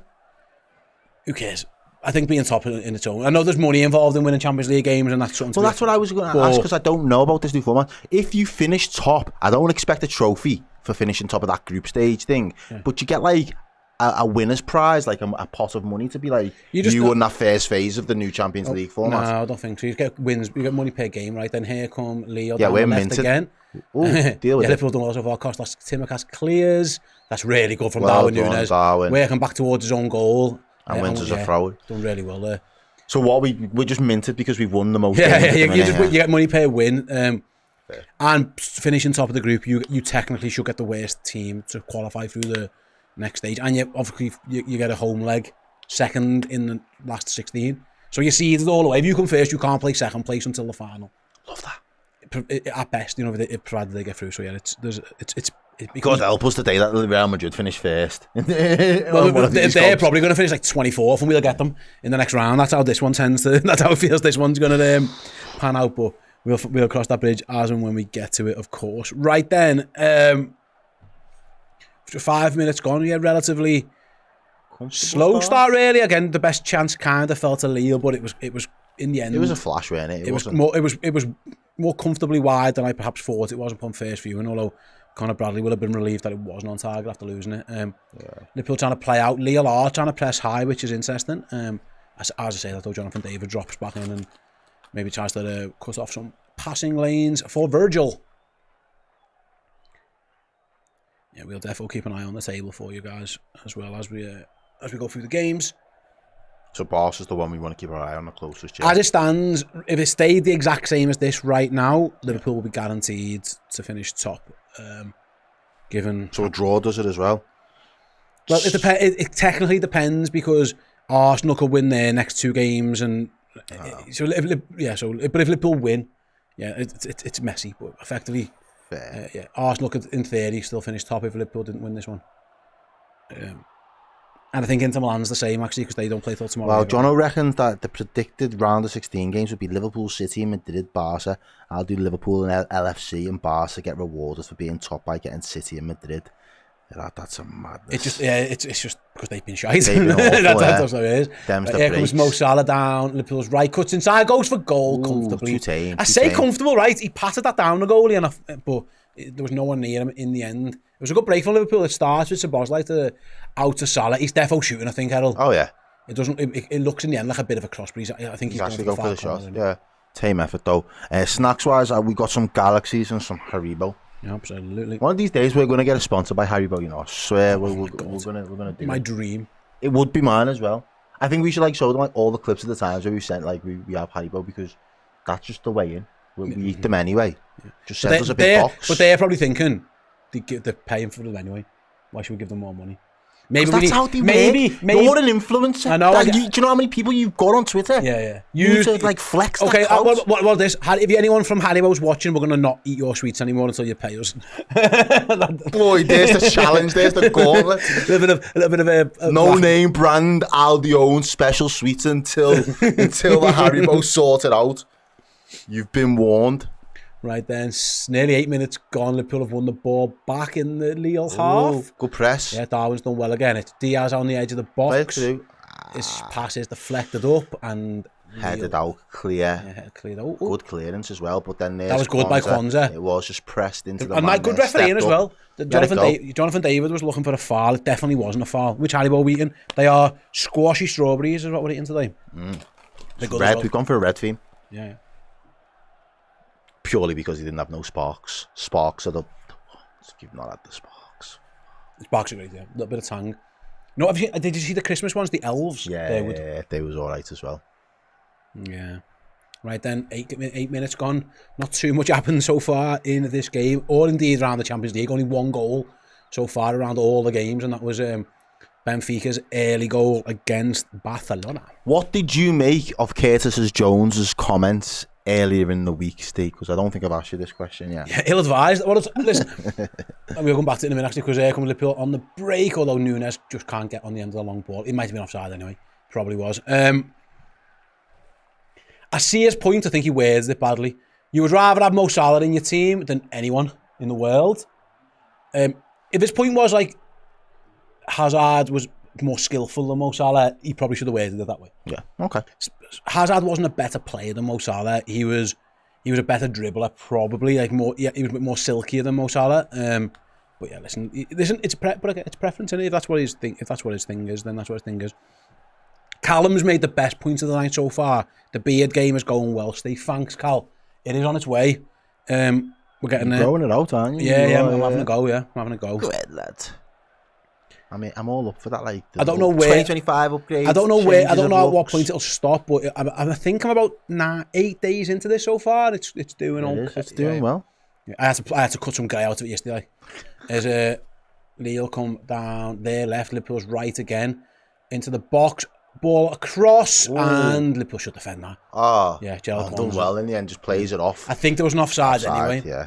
There is. There's a flag. But it's obvious which way Lille think they can get at Liverpool. It's down there left, Liverpool's right. I mean, it's poor play if he was offside. He wasn't. That's a bad decision by the linesman. It doesn't matter. Yeah, it doesn't matter anyway because Liverpool cleared it. It would have been a goal kick anyway. Yeah. Regardless of the offside decision. But that was a little bit dodgy by the linesman there. He wasn't off. He needs to step up his game. VAR would have, if that had resulted in a goal, Liverpool would have definitely overturned that. As here's Salah with the ball at his feet.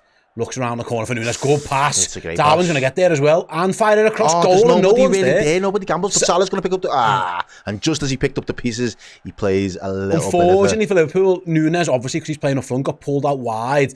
Dug out a fantastic cross, but it went to exactly where the striker should be. And Luis Diaz hadn't quite... anticipated the cutback. It, yeah. And here come Lille again.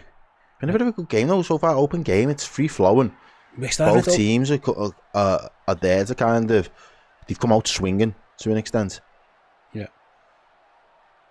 11 minutes gone by the way. We are 50 likes away from 1,000 rather, and there are 3,000 of you watching. Do the maths. Press that like button. Give us a thumbs up. All that good stuff. Cash Talks Football. It's good to have the 18 back. £2, which I said I'll send me subs in with the 18. Thank you, baby. I don't mean to brag, but yeah. It has been said a number of times now. It's like it's an actual thing, isn't it? Yeah, people like us. Mad. Hey ho. I'm not mad at it. No, listen. I'm very egotistical. I'll take any praise I can get. As Darwin Nunez picks the ball deep in his own half. Have a little run, Darwin. Plays a nice ball to Diaz, Liverpool. I think that's the beauty of him now being a little bit more confident. I hope just the basics just become second nature to him now, do you know what I mean? He's not even having to overthink those things. Just crisp passes, playing the right ball, making good decisions. Here's Curtis, edge of the box. Little See, 1-2's there. He just... Sorry, it was Sabozlai out to Salah. Salah back towards Bradley. Plays it. I think he went for the nutmeg and the defender shut the doors. But again, Darwin there just playing a little 1-2 early. Just... It was nice. Good link up with Sabozlai. Just quick, it had a little bit of impetus to it, mate. And as I say, I think that all stems from the confidence. He doesn't have to overthink it now. Yeah. Absolutely. Liverpool and knocking the ball around with ease at the back, all the way back to the goalie. Thanks to the 1,000 likes. Appreciate it. You guys are the best. Yeah, the inevitable King Moses sexy build up there. It was very nice. It was. Have a ring of fire on me after the 1,000 likes as Liverpool attack with Luis Diaz left hand side. Probably where he wants to play if you ask them. Cuts it back post. Heads the way easily though by Lille. Liverpool won the second. That was unlucky. Bradley tried to find Sabozlai. Good pressing by Curtis. He might have given a foul away there though in the end. He has given a foul, yeah. The referee. He said he didn't. The referee said he did. Oh, he's got braids like little Rio. Curtis Jones isn't convinced that was a foul. Let's have a look. Yeah. I'm not sure what it is, you know. He's late, he flies on the floor. I mean, the defender absolutely bought it. He took a step and then thought, you know what, I'm going to jump on the floor. He was a little bit late. 3K if he's watching, make sure you share the stream as well. Let people know where you are watching this game and who you're watching it with. Keeping you in the good company of the Redmen as Liverpool have a throw-in on this left-hand side. It was a poor mistake by the Lille fullback. Just let it run out of play. He looked at his mates. The pass was horrendous, but I think he just controlled. I think he definitely could have kept that in. Just fully miscontrolled it. It's Crossbow. Thanks very much, regular super chatter. Going to go 3-1 with a Darwin Nunez goal tonight. We'll take it. Yeah, absolutely. I hope so. 14 coming on, 15 minutes gone, and yeah, honestly, not too much in terms of action. Either goalie really hasn't had to do much in terms of saves. In fact, you know, I think both teams have had shots, but nothing has been. I mean, Salah's was the on-target shot technically, but even I would have saved that.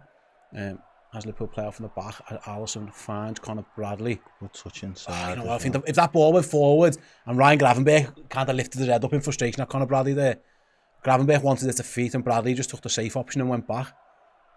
I think you can trust Ryan Gravenberch now. You can play him under pressure if you need to because he's just got every turn in his locker. Yeah. Every half turn, over the shoulder, drop the shoulder, pirouette. He's got every turn like a ballerina, mate. Yeah, Liverpool go long. He's been brilliant. Elsewhere, by the way, there's been a couple of goals. What's happened? Stuttgart are winning in Bratislava. Dortmund are winning in Bologna. And Barcelona have equalised in Benfica. So there you go.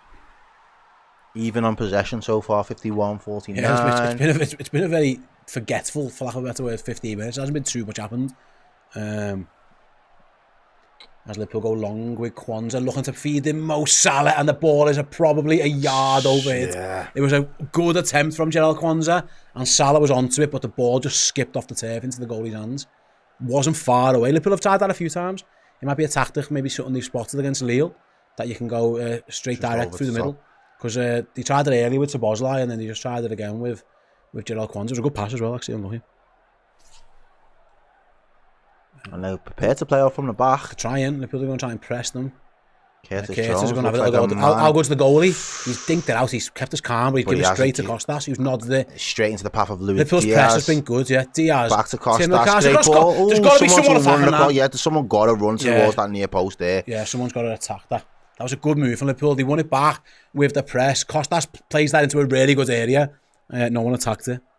1-1 now. Yeah, Lewandowski scored a penalty 13 minutes in, so that game looks like it's been set alight. More action-packed than this one. Costas good dribbling feed. through them. Go on, Costas. Go on, Costas. Yeah, he's done well, actually. And he's been fouled. Ref, no. Ref, what are we doing? We've got the ball, we're playing on. I don't know what they wanted. What was going on? Bit of a bizarre decision from the referee there, but he allows Liverpool to continue with the ball, which we've done. It's back on the halfway line. It's back with Errol Kwanzaa, who plays it inside now to Gravenberch, who then plays it out. Just leaves a little bit behind him, Szoboszlai. He's got plenty of options, He's got loads of red shirts in front of him, which is great to see. Switches it out across to Tsimikas. Tsimikas then goes back to Verge. Feels like we've upped it in the last couple of minutes, Errol. The tempo seems higher, they're finding more space on the ball. We're kind of boxing them in as well. Yeah, they're deep. The last two times, they haven't been able to actually get out of their half with the ball. That's where Gravenberch wants it. He's unlucky there. Him and Nunez weren't on the same page. Him and Szoboszlai. But that Conor Bradley did play the pass into Gravenberch this time. He just got it wrong at the other end. But that you can play him that all day. Play Gravenberch that pass all day. He'll make good stuff happen to you. Oh yeah, not off. You look up the definition of press resistance in the dictionary, and it's a picture of his handsome face. It used to be Gini Wijnaldum's face. Now it's just replaced it. Like updated the Oxford Dictionary. One Dutchman for another, yeah. As Lille go long this time, maybe copying Liverpool, and they've got in as well down the left. It's a good ball, and Liverpool got some defending to do. He's took ages, the winger. Now he cuts back inside, edge of the box. He took the sting out of it. He took all the sting out of that. I'm surprised at that. And now he's crowded out. Gone, no, it's still there for them. Tsimikas, we're closing them down. Deflected, comes back out to them, cross, dealt with. I'm surprised how long that took. He took the piss. He took an age, him. I'd be fuming if that was against us. That's a little bit wasteful by Liverpool there, though. Luis Diaz, he holds his hand up to apologise. Who was it who ran down the left? I know it was Bakker at the far post who got his part wrong, but who was it down the left? He took ages. He had to just square it. I mean, thankfully for us, he didn't. And in the end, it just kind of petered out. I'm surprised that Lille, they were in there. It was one long ball behind. They were in. Yeah, thankfully Liverpool didn't come to nothing.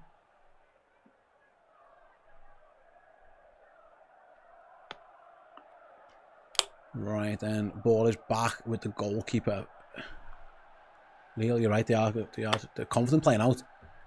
They try, can Liverpool take it off them? I mean, that's a good position for us. We want to throw in, surely, haven't we? Yeah. Good play by Curtis. See, a couple of times now he's pressed well.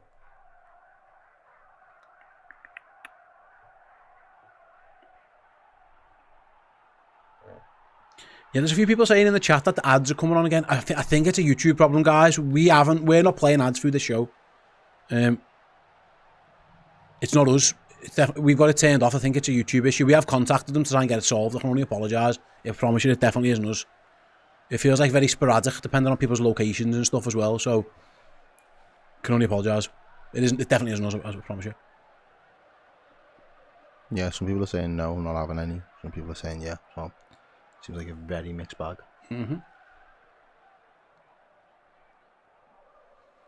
Right, nearly 20 minutes gone. Alisson Becker with the brightest, most luminous gloves I've ever seen. Plays. I've seen them fellas. They're like high-vis gloves.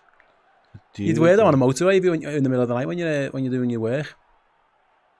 Do it up in that tempo again, though, Steve, trying to work the goalkeeper. I just think Liverpool haven't really done it. We are, like, don't get me wrong, we are, but this is kind of how we've always started, especially European games for the most part under slot.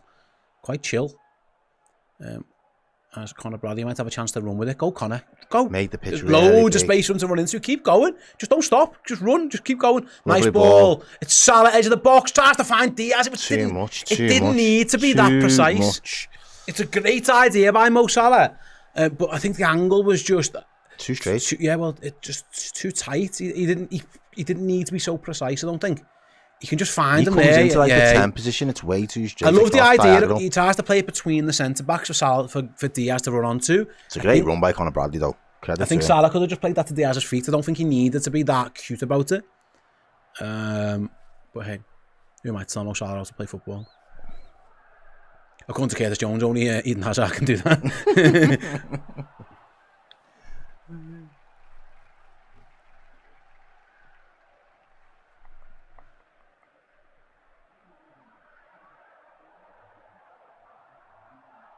I was just kind of asking Lille to come out a little bit. There's a few people in the chat, I don't know if this is true, saying if you subscribe to the channel you won't get ads. Maybe that's a new YouTube feature, I don't know. That might explain something, I guess. Try subscribing to the channel anyway. Oh, has it come off the ref? That is the ref, didn't it? He's letting them play on. He's allowing the play to He's gonna let them continue. crack on. Carry on. Carry on, as you were. Risky pass. Liverpool trying to press again. Oh, it goes back to the And goal. now they're saying send it. Yeah, they're going to ask the goalie to go long. Nunez tries to put him under. He doesn't go long, to be fair, though. He dinks out straight to us. Again, Twice he's done that. twice now. Allows Curtis Jones to turn on him as well, the fullback. Gives him a lot of space. And Liverpool just knocking it round at will. Considering Lille had been, and I had kind of hyped them up as a team, and maybe they're a counter-attacking team and they're going to be, but even that counter before was slow. I'm yet to really see the threatening side to Lille. It's not to say it doesn't exist, but we're yet to see it.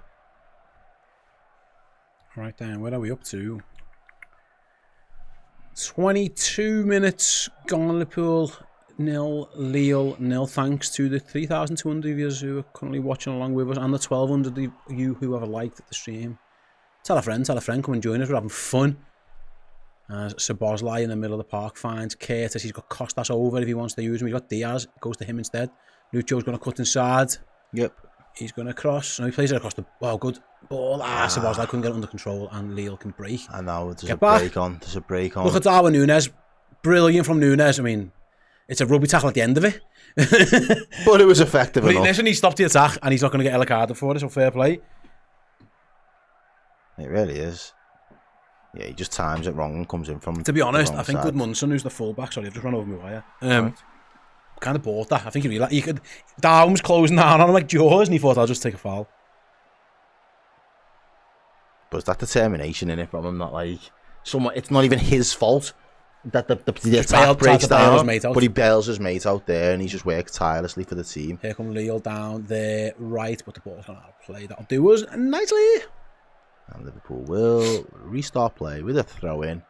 Simicas on throw-in duties on that left-hand side. I know someone said before about keeping up to date with the scores and why we're doing it. A, because it's my stream and I can do what the fuck I want. And secondly, it's fun. And thirdly, Benfica are winning against Barcelona again, and that does impact Liverpool. So there you go. Now you have the ball is thrown to Alisson. He plays it wide to Kwanzaa. That's got to go long. No, it's fine. No.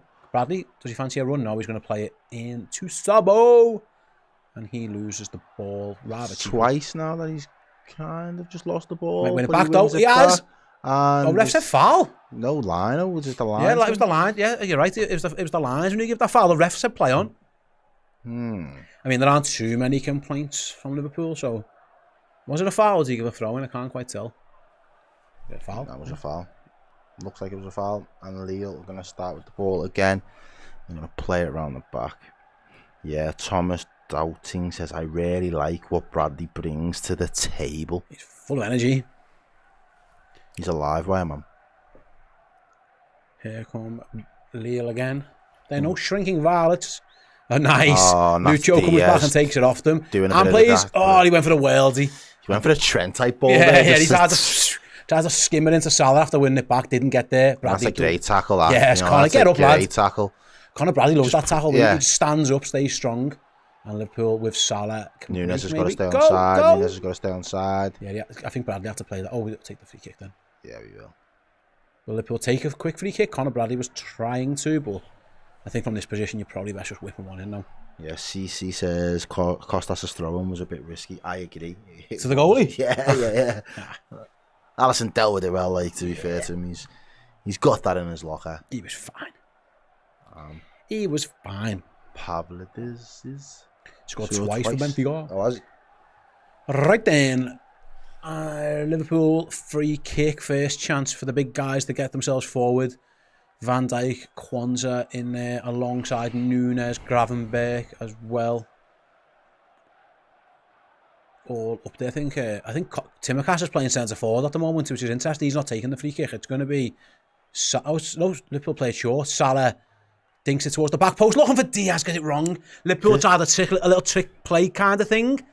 The range on some of these passes is just... The ideas have been good by and large, but it's just the range. The timing was off, but would Diaz have been onside? Oh, he would have been. Yeah, he would have been miles I tell you onside. what, Liverpool's plan worked. It got Diaz free in acres of space. Unfortunately, Mo Salah had the wrong club. Yeah. Straight out of play. It worked though. It did, It sprung Diaz. He was completely unmarked.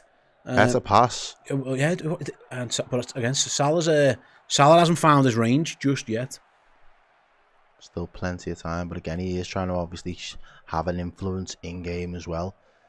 Trying to provide that, as well as the lethal finisher that we know he is well capable of. Liverpool have been much better in the last few minutes. Like, we haven't seen too much of Lille going forward, have we? They had a couple of bright moments early on, but it feels like Liverpool have got themselves a little bit of a foothold in the game, bit of control. 27 minutes gone. It does feel that way at the moment. I'm not saying it's all one-way traffic. It's one-way traffic, but it feels like Liverpool's game. We were playing like a bit of a basketball game. Opening 10, yeah. Opening 10 it was. Yeah. It feels like it's more Liverpool's ball for the moment. He's just so good on the ball, like. Yeah. Just keeping it chill. With Errol Kwanzaa. Atletico Madrid may have a red card against Leverkusen. They do, yes. It's not on. Oh, not a Liverpool foul. No, we'll take the throw in instead.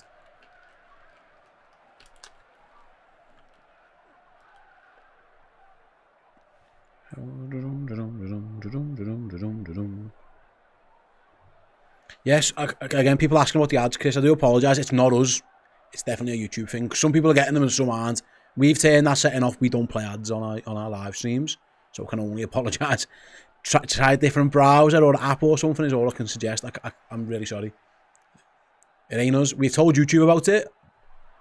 I haven't had one on my I'm watching a stream of us as well, and I haven't had one. And loads of people in the chat aren't. So apologies, mate. I promise you, it's not us. I can only apologise.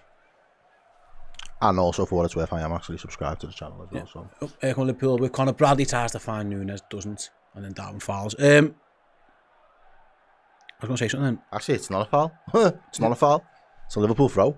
Darwin's getting a big round of applause. I'm surprised at that. I just looked away, presuming it was a foul. So did I. So my apologies, unprofessional, but I don't even know how we got the throw in. Because I saw Darwin just launch a lad on the floor and presumed it was a foul. As Liverpool go all the way back to the goalie. No, they don't. Errol Kwanzaa's going to keep it. Colin S. I'm home now, boys, so we'll get a goal soon. Thanks for the super chat call. I hope so. Nice one.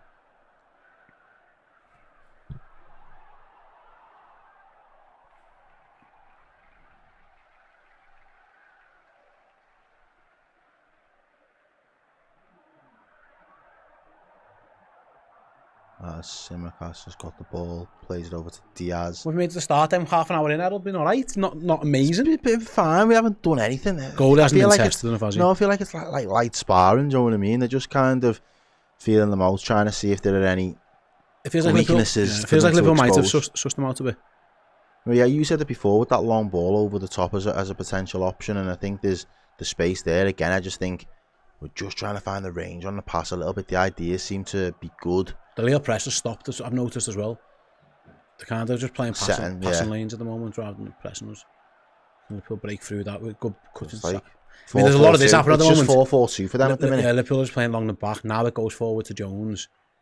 He goes around the corner to Lucho. And they literally are just set up as a 4-4-2. I think Virgil van Dijk's desperate to get forward. He's trying to play forward as often as he can. There just isn't too much on. There we go. Poor ball by Jones to Gravenberch though. And it just invites pressure, but then they go backwards, and then Liverpool Szoboszlai does really well. Deal with them this time. I think Jones got a bit frustrated that's playing it sideways too much, went to go for the risky pass, didn't get there. There's the ball over the top again. Yeah, it's Diaz. First time cross. Oh! Salah got there, but it was an awkward height. Yeah, I mean, it was very, very hard to try and get any real purchase. Diaz wellied that across goal, and he had to because Salah was so far at the back. Fizzes it? Yeah, it's got a lot on it. Salah gets there, what's it come off? Oh, it's a shocking height for it. Like, there's not much you can do with that. It's almost like, I mean, I'm going to describe it as balls height. You have to kind of it's hard to get a knee to it. It isn't one you can control because you're taking one in the duels, and it isn't one you can header. That was just, Salah almost tried to knee it. Didn't work. Awkward height, let's put it that way. Yeah, it was a little bit. Cock height. Yeah. Sorry, your nan's watching, isn't she? Sorry. I do apologise, Errol's nan. For my... Yeah, I forgot about that. Yeah. Yeah, she is. My bad. Sorry. Crotch height is what I should have said. Mom and Goo Gaming was right, yeah. There we go. We got there in the end. Happy days. As Lille look to take a throw in. 32nd minute into the game. I think both goalkeepers so far have had quite an easy night of it. Liverpool will be hoping we can change that in the coming moments. It's with Jarell Kwanzaa. We need to get up the other end of the pitch if we're going to do that. Say what, if Liverpool do want this top spot secured tonight, which they're pretty much well capable of doing, a win tonight gets not. Barcelona are losing 3-1 now, so it's there for them. No. Make history.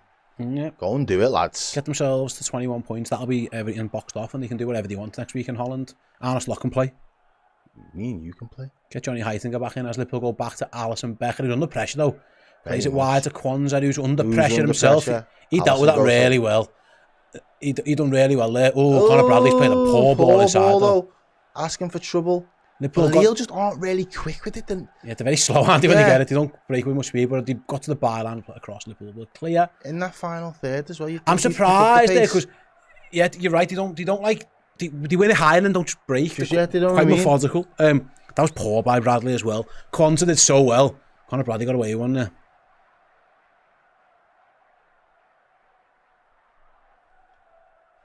Yeah. Bit of a bizarre one. You'd have expected him to. That would have been the moment he'd been waiting for a mistake in like Liverpool's third towards their goal. You think, yeah, they're going to pounce on that. There's an opportunity for them, and they don't really come alive in that moment. But Nunez is breaking away with the ball now. He lays it over to Mohamed Salah, who now is going to play in Dominic Szoboszlai, who gets the ball. He's done it a few times, you know. Yeah. Szoboszlai's lost it quite a bit. Like he's gone for dribbles and just hasn't got them right, and they took it off him. By the way, in that Barca game, just let you know, Pavlidis, he's got a hat-trick in half an hour against Barcelona. Fair play. Here come Lille on the attack. Well. Jonathan David's done well. Really well. But Liverpool have got men round him. Did Costas get the ball? He did. Davis has stayed down. Liverpool on arse. Counter-attack for Salah. Is he going to get there? Salah! Lille wanted a foul on the halfway line. Well, in the side of their own half, maybe.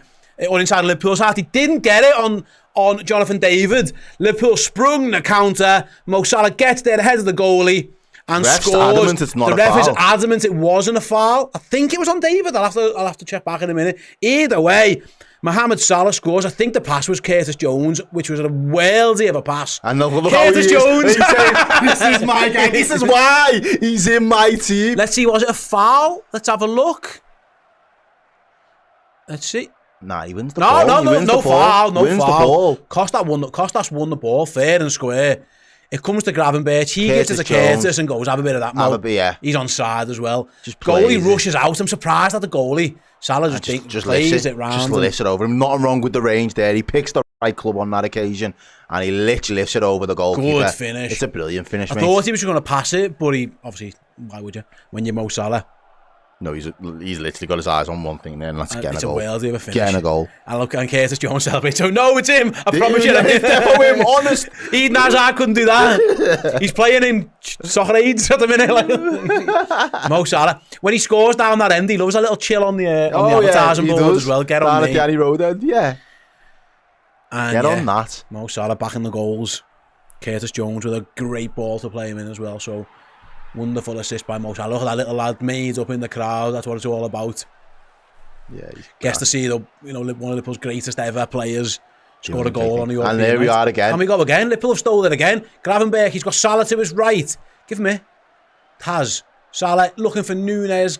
Gravenberch just again held on to that for a little bit too long for me. And I don't think the run from Nunez was very good either. I think the pass it should have been in front of Salah, and he kind of made Salah stop. Hard lines. By the way, Mandy, who's playing for them, great Got name. a yellow card. Got a yellow card. I've had some bad experiences with Mandy. Yeah, fair enough. Curtis Jones is down now. Hold Oh, on. he's took one of the plums. Yeah, in the crotch area. It's a good job he's a dad. Already. Yep. He's not happy with that. Who got him? Let's see. Oh, he on the splits. That one is a sore one. Oh, because he's like, ouch. Oh, he's pulled his groin, hasn't he? I Yeah. thought it was a kick in the balls. He has to be careful that isn't a groin strain. The defender lands on top of him and Curtis does like a proper split. Carl says, for the guy that was a bit off tonight, that Mo Salah goal was pretty hot. Let's go the Reds, absolutely was. And we had a super chat as well, let me get to that one. Colin S, I told you. I said I knew it, boys, get in there. Now he's home. Yeah. Oh my giddy aunt, nice name, says well done Mo. Captain Chaos. Anything you want, Mo Salah. Oh, he's making a song up, Roy Orbison. I mean, it's a tune. I'll be honest, it's a good tune. Salah's got a good song. It's a banger, to be fair. Okay. Do you like that song just in general? You'd have to sing it to me. Anything I want, you got it. Yeah. Roy Orbison? No idea. I'll have to Spotify it. Yeah, maybe it's just my bad singing. Possibly. It's a good song anyway. Fair. I'll take your word for it. I'll take your word for it.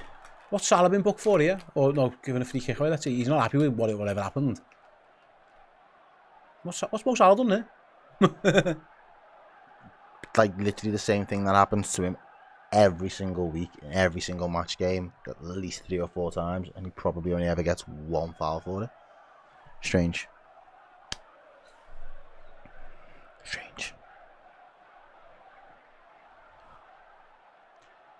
Then free kick. For some strange reason for Lille on their left. The set piece they play short. They tried to do what the same what we did before, trying to spring the offside, have at the back post. Alisson's going to come and get that. When he's whacked into, playing on, no foul. Alisson's fuming. He's looking at the ref thinking, what are you That should have been a foul, surely. Jonathan David stayed down in the box, by the way. Just bundled into Leave him on the floor. Lille are going to cross it, going to get a corner. How was that not a foul on the goalie? I don't know, but they have got a man They've got a corner now that they shouldn't have got. Actually, it wasn't Jonathan David. I do apologise. It was number 4. Alexander. Let's see. Eyes on the ball, in fairness to him. Yeah, it probably isn't a foul, you know. I think Alisson tried to buy that. He's half lucky, isn't he? I think he catches him. I think he dead legs him, watch, knee in the arse. Have a bit of that. Yeah, he does. I don't think that's foul, actually. No. On the goalie. I think the ref's fair enough to let that play on. Would you agree? Yeah, no. On the second viewing, it does look like a bit of a balls up there from Alisson. Yeah, I don't think his handling wasn't the best. I think I don't think it was his fault. I think he landed on the fella, but I don't think it was a foul either. Corners dealt with. Can Liverpool launch a counter?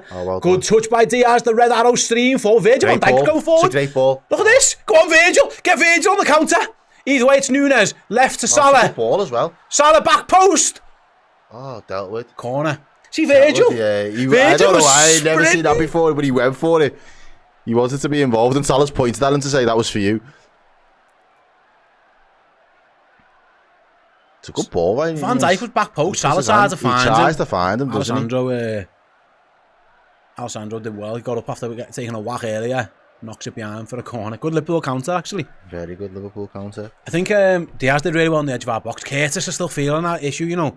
You see in the back of the picture there, he was a bit ginger as he walked away. Yeah, it's going to be a sore one. Maybe it's something you could take him off. Maybe if you don't risk it at this point.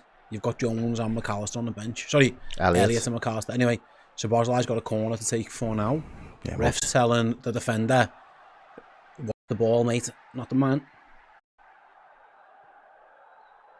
Ref's on one, isn't he? Verges. Well, Darwin's the bodyguard, isn't he? As the corner comes in, goalie punches.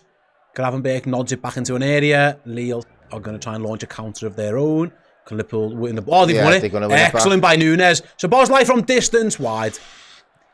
You really just snatched at it there, didn't To be honest, there wasn't much else on. There wasn't much else on, and obviously that was the difference. You know, when Lille won the ball back high before, and then just seemed to take 30 seconds to decide what they wanted to do with it, Liverpool instinctively was like, right, we're just going to pull the trigger. Yeah. Yeah, let's try and see where Curtis... Oh, yeah, Curtis Jones is... That's the goal we're watching back.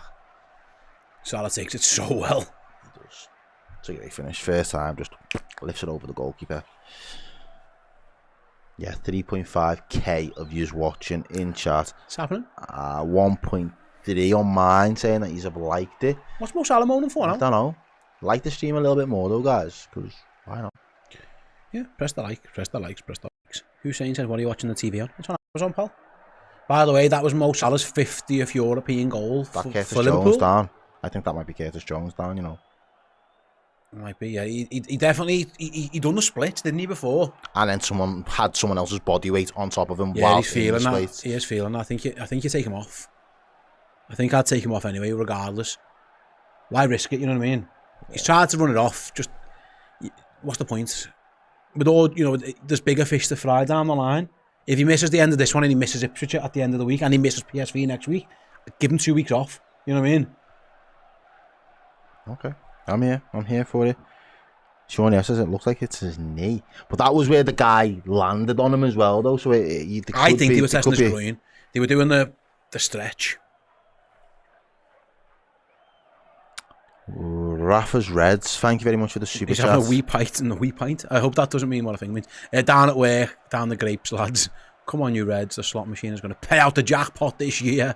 I like the slot machine. Jackpot. I love the slot machine, you know. Just keeps cashing out week in, week out. Curtis looks okay. I just don't think I'd risk it. Yeah. Arne Slot's having a way with him now. He seems like he wants to carry on, so they obviously don't think it's too serious. Get him in at half time. Maybe properly check him at half time. But for now, Liverpool are down to 10 as Curtis is. Well, he's back on already, so I think he'll be all right. It looks okay, but it's one that I probably wouldn't be taking any risks with. But Liverpool know better than me. As Kwanzaa wins a good header, judges it right. Curtis slips. Nothing you can do about that. And it's a good turn. Yeah, Lille onto the edge of Liverpool's box. There's Manzi. Manzi looking for a delivery. Much experience about Mandy deliveries? No. Your nan's watching this. Not even, just never. Even if she wasn't watching, just never. Never been my book. Not been your Mary Jane, not Mandy. Different strokes for different folks and all that. I get you. And then Liverpool win it back again. And then lose it again. And Mo Salah might get there. Good defending. It's our mate Alexandro again. Striding forwards, confidence. He's going to stay up. He's going to stay up as well. Ball down the Lille left hand side. The cut back inside. Again. It's all this way back to our mate Mandy. And then it's going to go back across to the right hand side. Is it Bacher or Baker? I'm going to say either way. He's lost it, and Luis Diaz can clear. He's going to send Mo Salah on a run. And he does what a touch by Salah! Mo Salah, what a first touch! He's into the box. Oh, it's just so unlucky for Mo Salah. And he knows it, you know. He knows it. Oh my God, that would have been an unbelievable goal. He was inches away from scoring a worldie. He wasn't offside, he was in his own half. He battles the defender. The first touch is delicate as you like. He gets himself into the box and he just can't get it round the corner. It would have been some goal. Wow. Liverpool have won it back again. Here's Salah again. This time trying to play in Jones. He can't get there, and the goalie will. That was nearly a worldie from Salah. You'd have put that one in the collector's book up there with his best. That touch. Silly. Do you know, just silly. Like that would have been so good. That would have been remembered for years. Yeah, it would have been. As Errol Kwanzaa's foul this time. Yeah. The striker. Can we get the Mo song just to give him? Yeah, man. Oh yeah, that was wow. He looked like he was going to just curl it into the bottom corner. It was an inch or two wide of the post. That's a bad foul, actually. He's been Cabella's just took out Errol Kwanzaa. Yeah. Mo Salah, what a footballer. Brilliant, that, you know. Absolutely. Do you know someone who would have appreciated that touch? Eden Hazard. Diaz won it again. He's doing so well when he's dropping deep, and he fires it out to Mo. Wow, again, good touch by Salah on the chest. Liverpool got loads forward. Down the line for Bradley. Can he keep it in? Oh, no, just gets it wrong. Liverpool had 7 men in that attack. And Salah tried to find Conor Bradley, but he just overhit it again. Attacking in numbers. But again, this is the kind of swagger play that Liverpool, I was hoping that we'd see tonight. You can see there's like, as a collective, you can see that they can play with a bit of a freedom.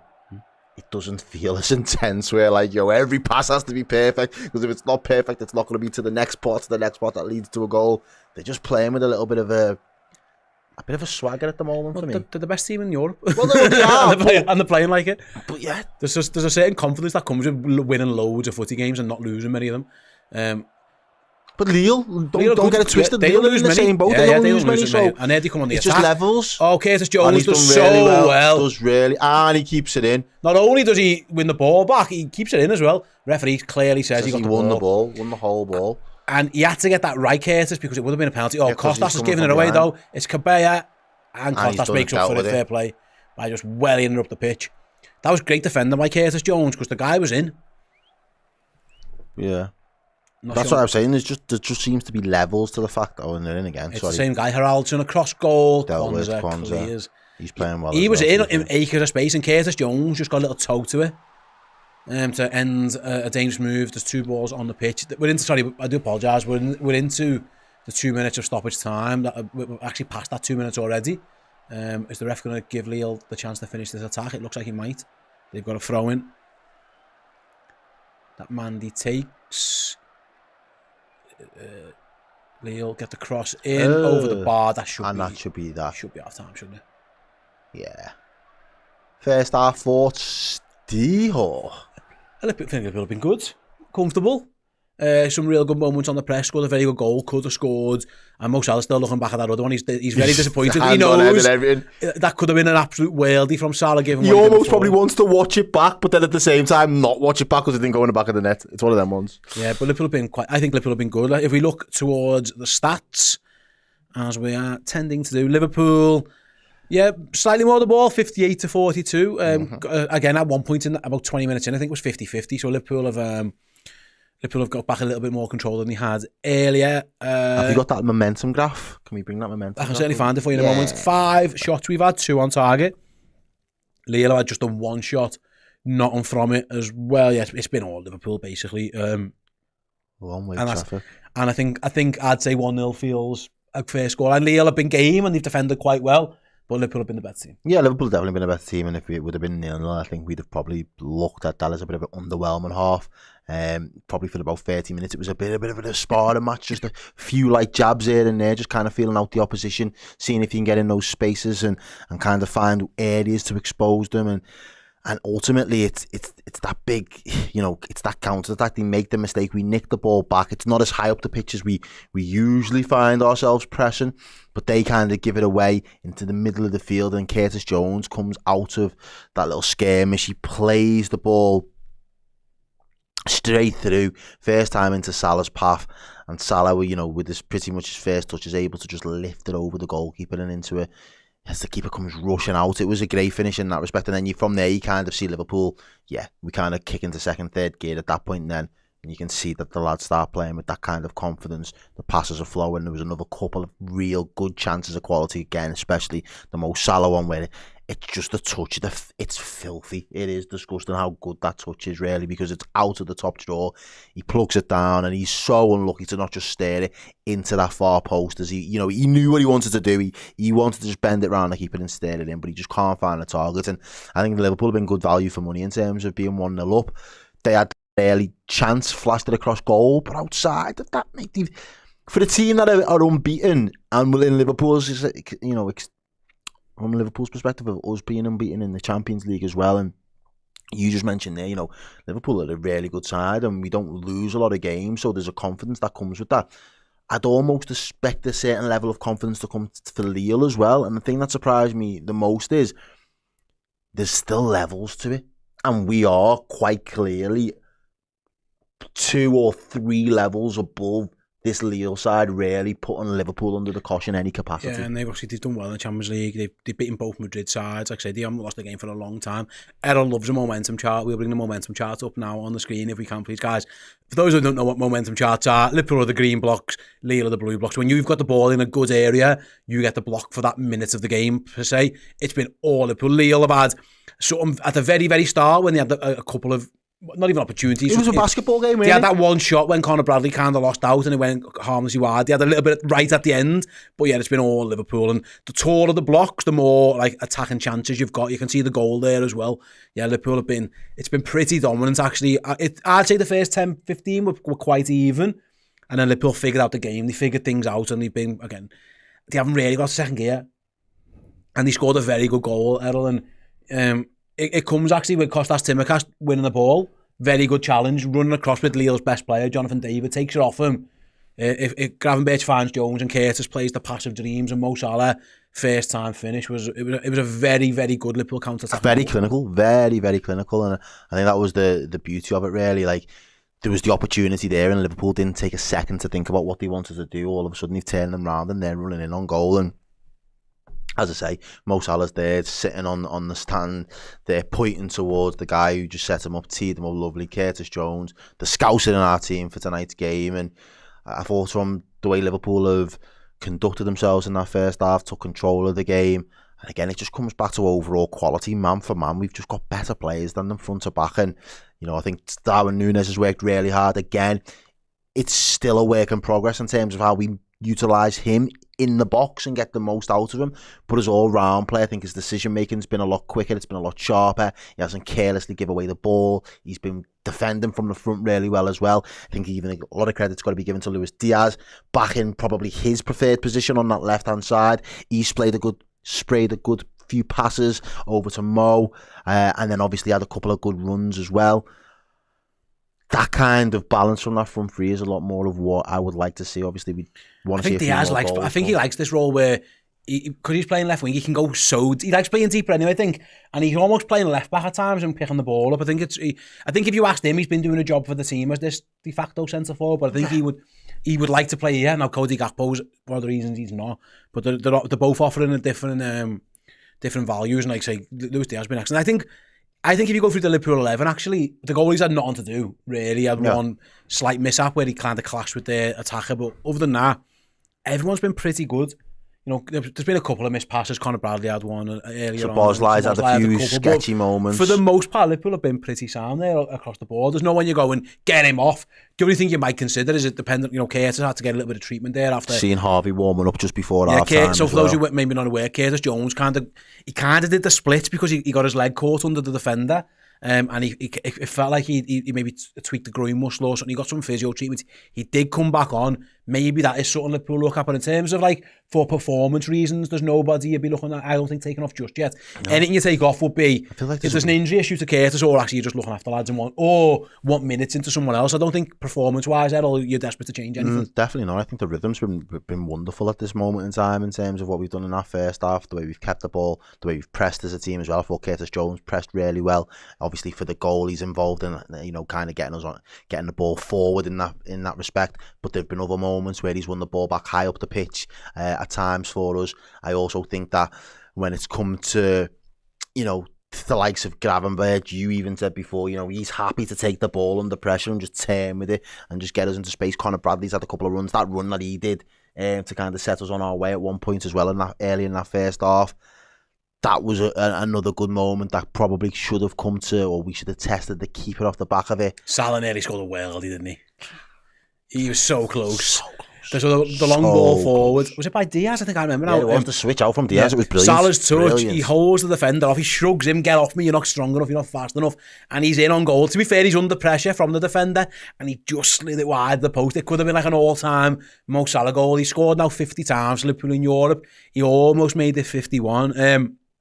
It's worth mentioning as well, as it stands, and I will bring you the updated version of the Champions League table. If results stay as they are with Liverpool leading, I'll zoom that in a little bit more, mate, so you can see it. If Liverpool do win this game, they are currently obviously leading, and Barcelona are currently trailing in Benfica. Liverpool will be guaranteed first place in the group after 7 games, so it means PSV next week effectively becomes a dead rubber, which might be significant because that is only 3 days, but I think as well as the Wednesday, Liverpool then play Bournemouth away on the Saturday. So in theory, Arne Slot can do what he wants with that one. He can do absolutely whatever he wants. He was just on the prime footage there. He was just showing back the Tsimikas intervention, the tackle. Do you think it's a foul? I think he gets to the ball and the fella kicks the back of his shin. Okay. Do you think it was a foul? No, I didn't. Jonathan David did, but it was the ref was right on it, and VAR checked that. I don't think this is that Salah chance. I really wish he'd have scored this, and he doesn't do a lot wrong. Do you know the touch is. Do you know the clip we could have done if he'd have scored on that? Oh my God! I thought the goalie might have saved it actually, but the first touch and just look at him. He's just out. It's off his. It's like he knocks it off his heel into. But into to be fair to the defender does well to get back, put him off a little bit.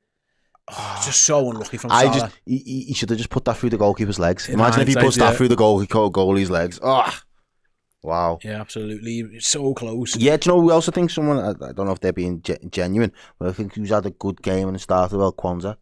He's been good. He's done nothing wrong. But I think for him kind of getting back into the fold a little bit and getting his confidence up, I think games where you're just doing your bread and butter right is a very good indicator that he's kind of back on the right track. Absolutely. The only time he's had a little bit of defensive actually, because Conor Bradley's had some iffy-ish moments, and Lille have tried to attack down the left a lot. That one that goes wide, the early shot, actually the guy takes the shot early because Kwanzaa's closing him down. They're definitely targeting Bradley and Kwanzaa, and why wouldn't you? Yeah, but he got left a bit of a hospital pass as well early on, and he dealt with it in a tight space with I think he's defended. I think you're right. I think he's defended quite well. Liverpool for the most part have. Lille's game plan is obvious. They're going to go and try and target down that side, but we've just about defended it well.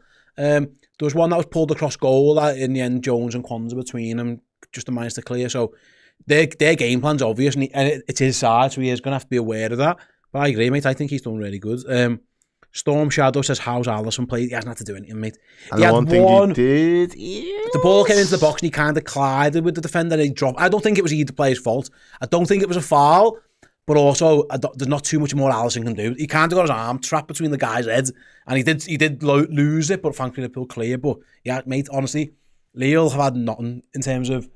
They've been in good areas and not done anything with it, I'd say. So we haven't seen been brave enough, mate. And that's again no disrespect to them, because they've been, again unbeaten for such a long period of time, and obviously they have won the ball back high up. They've won the ball back high up, and they've not decided to go for it and like throw the. I'm saying you've got to throw the kitchen sink at it, but like just give it a little bit when you're in those positions. You're not gonna get gifted. Or counter, don't, and we'll be happy. Yeah, exactly. You know what I mean? You're not gonna get gifted a whole host of opportunities. So when you get them few and far between, you can't. They're your moments. And I'd say there's been at least 2 moments where they kind of just let it go past them. They've just been watching, just like a good team, and Liverpool have made them look at this moment in time quite average, ordinary, which very ordinary. Credit to the Reds. Right, we are 4 minutes away from the start of the second half. Me and Errol are going to take a quick break. Do join us after these quick messages for the second half. The Watchalong. See you in a minute. Hello everybody, I just wanted to tell you what you could win if you were in our Club Legend prize draw for January. This is a biggie. We're starting the new year off with a bang. It's this: a signed Liverpool shirt signed by Ian Callaghan, proper Liverpool royalty, the record appearance maker for the Reds. 857 appearances he made. Not all in this shirt, you'll be glad to know, but if you want to get yourself a chance of winning this, head to redmenplus.com, sign up as a Club Legend, or upgrade your existing subscription, and you might just be the lucky winner. Hey, I'm absolutely delighted to say that The Man Who Stole the World Cup, the book written by my dad, published by myself this year, is available now to buy. You can get the limited edition signed version exclusively on redmenmerch.com. When they are sold out forever. There was a simple way of getting it as well. You can get it on Amazon in a hardback print to order version, or the Kindle edition is available on there as well. The Man Who Stole the World Cup is a fun adventure-packed time travel story about kids from Liverpool pulled from Liverpool's double winning season in 85-86 into the plot to steal the Jules Rimet World Cup trophy in 1966 that would ruin football for all time, and three adventurers set about making sure that they can save football in their time and in all future times as well. Something to be enjoyed by children, by young adults, and actually anyone who's got a little bit of love for football and geeky culture in their lives. Yes, get it. It's a perfect stocking filler for someone you love in your life this Christmas. The Man Who Stole the World Cup. You'll love it. Welcome back to the Redmen TV, back in the studio. Liverpool 1, Lille 0 at half-time, about just under 2 minutes before the second half starts. Yeah, let us know in the chat as well if you would start to make any changes. Is there anything that you think Arne Slot should be looking to do at half-time, or would you keep it the exact same? And then let us know some final score predictions as well. Now that Liverpool are 1-0 up, how does this game end? I'll try my best to read a couple out until Steve gets back into the studio as well. So get those in. He's there. He's not too far, but I'll read them in. I've got El Marshall saying Elliot for Jones. C-Max says, is my nan still watching? I'm not sure, I've not even checked in. My mum will probably flash a text across the screen at some point to say whether they are or not. You know what I mean? You crack on, I need to be charging. Sound all right to me. We've got Kyle saying that he enjoys the Errol and Steve partnerships on the Watchalong. Thank you. Diane Butler says, I'm still going for the 2-0. The Reds win. I think it might be best to take Jones off rather than risk anything. Yeah, I would agree with you there. Young Metro Joke Man says Elliot in the 10, give Slowozai a rest as well. That was easy for you to say. It was, wasn't it? El Marzo says get Grav off the poor lad. Mogi Fan says happy with a 1-0 result and no injuries. Yeah, I think that's the big win, isn't it? Really, if Liverpool can get over the line, there's no injuries, no casualties in this game. Jobs are good. Jobs are good. By the way, sorry I'm late. I'm the host of the show and I have to queue for the bathroom. You'd think that there'd be privileges. There's two bathrooms, There's two bathrooms, so he could have went at the same time that I went to his own bathroom. I couldn't. Why? Well, Joe was in it. Oh, okay. So and then the production staff. Know your roles, lads. It's fine. That's right. We're almost underway then, the start of the second half. It doesn't look like there's any Liverpool changes at this point. I'll tell a lie. It is. It's McAllister. McAllister and Harvey Elliott. So, yeah. I wonder if that's injury related or it's just a bit of both. So I'm guessing it'd be Szoboszlai and Jones. Yeah, whether that... Again, Curtis makes sense if he felt something get him off. Maybe it was a pre-planned thing that this was going to happen anyway. There's the 45 minutes we were saying. Yeah. Get Harvey involved. I think, I'm not even going to speculate. I think it's fine. Fresh energy, fresh legs. Just mix it up a little bit. I'm fine with that. Yeah. I mean, Harvey and Joe are Harvey and Maka are. I think it was for Gravenberch actually. I think that's Szoboszlai playing 6. Am I right? Yeah. So again, maybe that is just the. Lewis Diaz, what a touch! Overhits the ball. Yeah, he overhits the pass out. He sends Darwin far wider than he ever really would have wanted to be. Darwin left hand side corner flag stands. I don't know how this is going to end. Have a little go, Darwin. Find a pass. Thank you. Interesting that. I wonder if it is McCall. No, if it's going to be Alexis playing as that number 6 role. Then it looks like it is in this build up actually. So that would make the most sense to me. We're going to see McAllister as the 6 with Szoboszlai left and Harvey. So whoever said get Grav off was spot on. I don't know. Again, hopefully that is just a minutes. If it's Gravenberch, hopefully I didn't notice any injuries or issues. So hopefully that's just a rest thing, which would make sense. Oh, I'd love that.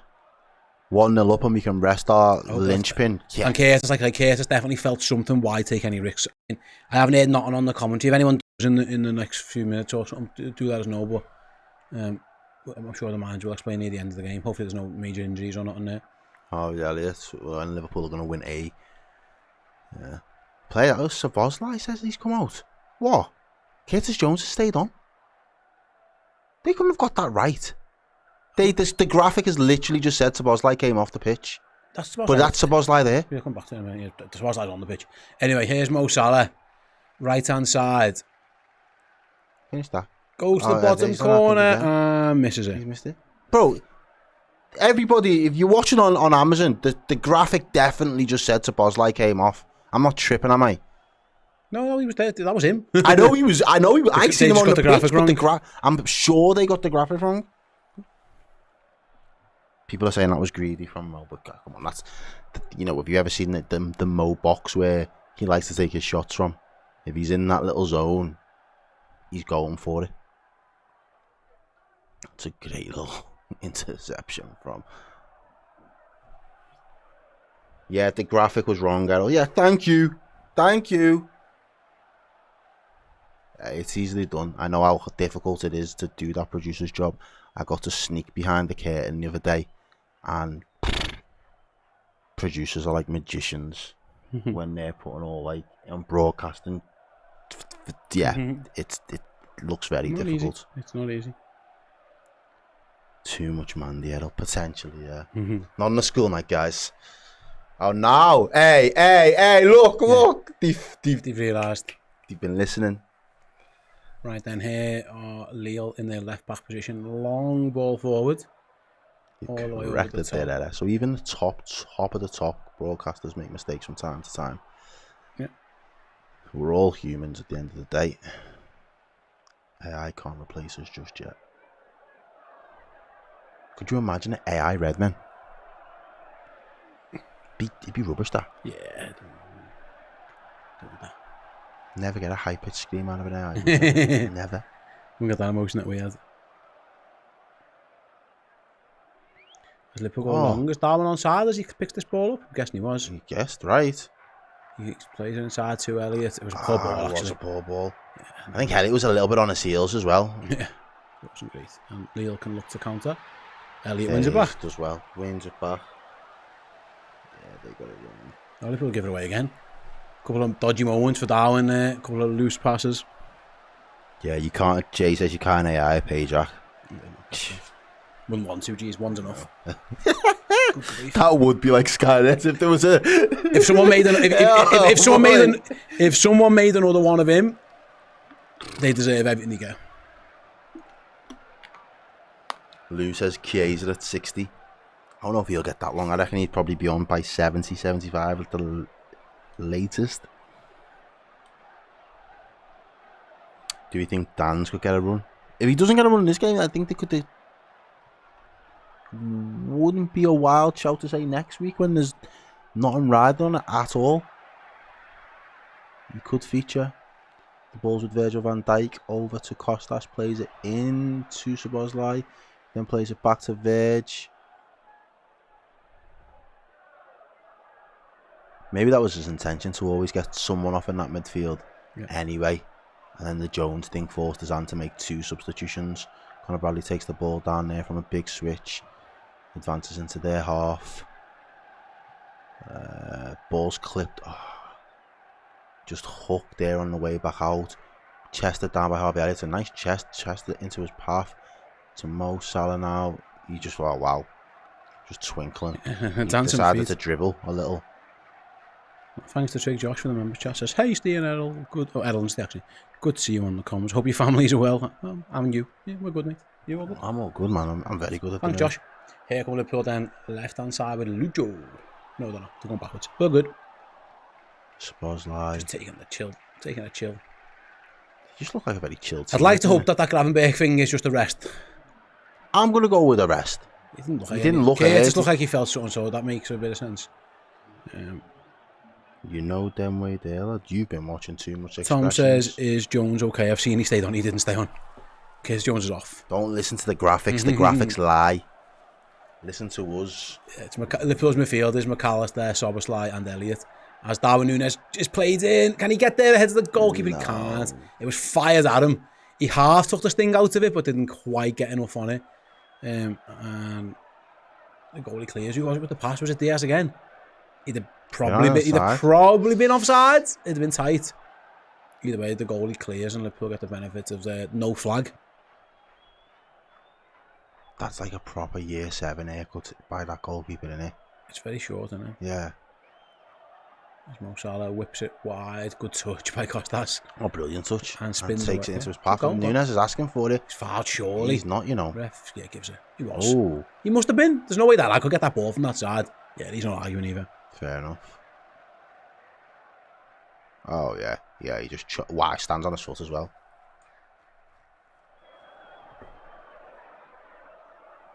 Yeah, John says, surely the Grav sub was planned. We're hoping so. We've not seen anything to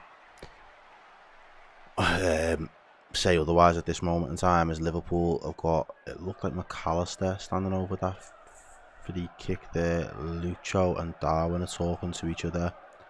Salah's in the box, Kwanzaa's in the box. Now McAllister's gone into the box, so it might be Costas. Left-footed cross. He won the foul. He's going to take the free kick. Deep breath by the Greek scouser. Arm up. Cross comes in. Good ball. Heads out, just wide. Oh. And it's Jarrell. Jarrell Kwanzaa got there first. How close was that? He makes a good run. Pushes the defender out his way. Up and over. Oh, the goalie's no way. He doesn't do a lot wrong, does he? Bless him. He does all right there, Kwanzaa. He just gets ahead to it. And just a foot over the bar at that. If that. Very, very unlucky. Good ball in again by Costas. Brilliant. Brilliant delivery into the box. 53 minutes played.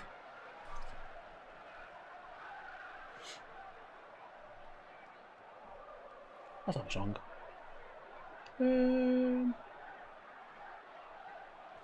Unlucky Kwanzaa, yeah, it was very, very unlucky. Yeah, they didn't do a lot wrong. Liverpool with a nice move. Oh, unlucky and again. Throwing good defending. Motor, Bradley to Elliott, back to Bradley and just gets knocked out of play. Liverpool playing some good football down that right hand side.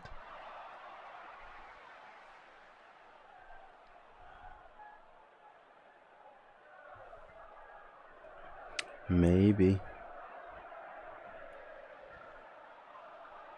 Right then, Nunez clatters in. He didn't think it was a foul. No. Referee and the linesman disagree, and Lille can get underway with a free kick. 2k likes on the cards, because there's 3,500 of you watching. We're 1.5k on the likes on my stream. Yeah, let's press it. Come on, guys. Come on. Louis J has or Lewis J, depending, has laid down the marker for you all. Press that like button. Get to 2k.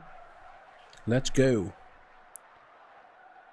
As Alisson collects easy. He's been living off scraps, hasn't he, David? He's not really been able to show his full skill set in today's game. It's a heavy touch from Nunez. One of the first that he's done so far tonight. Lee on the attack down there, right hand side into the box. Van Dijk goes across, shuts the door. There's Nunez again playing in the left back. Nice, Darwin. The ball back in the end, and they get to Liverpool on their way now. It's Diaz there standing up his man. He cuts inside. Just look at that. Well, the problem he had there was a centre forward playing left back after winning the ball. Oh, well, there it is. The centre forward now spraying it across to Salah. It's a good ball out to Salah. Bradley was looking for the overlap. Salah, little 1-2 into McAllister's feet. Szoboszlai on the edge, he can hit it if he wants. Doesn't, plays it inside to Salah. Goes round the corner into the goalie's hands. Too tight. Yeah.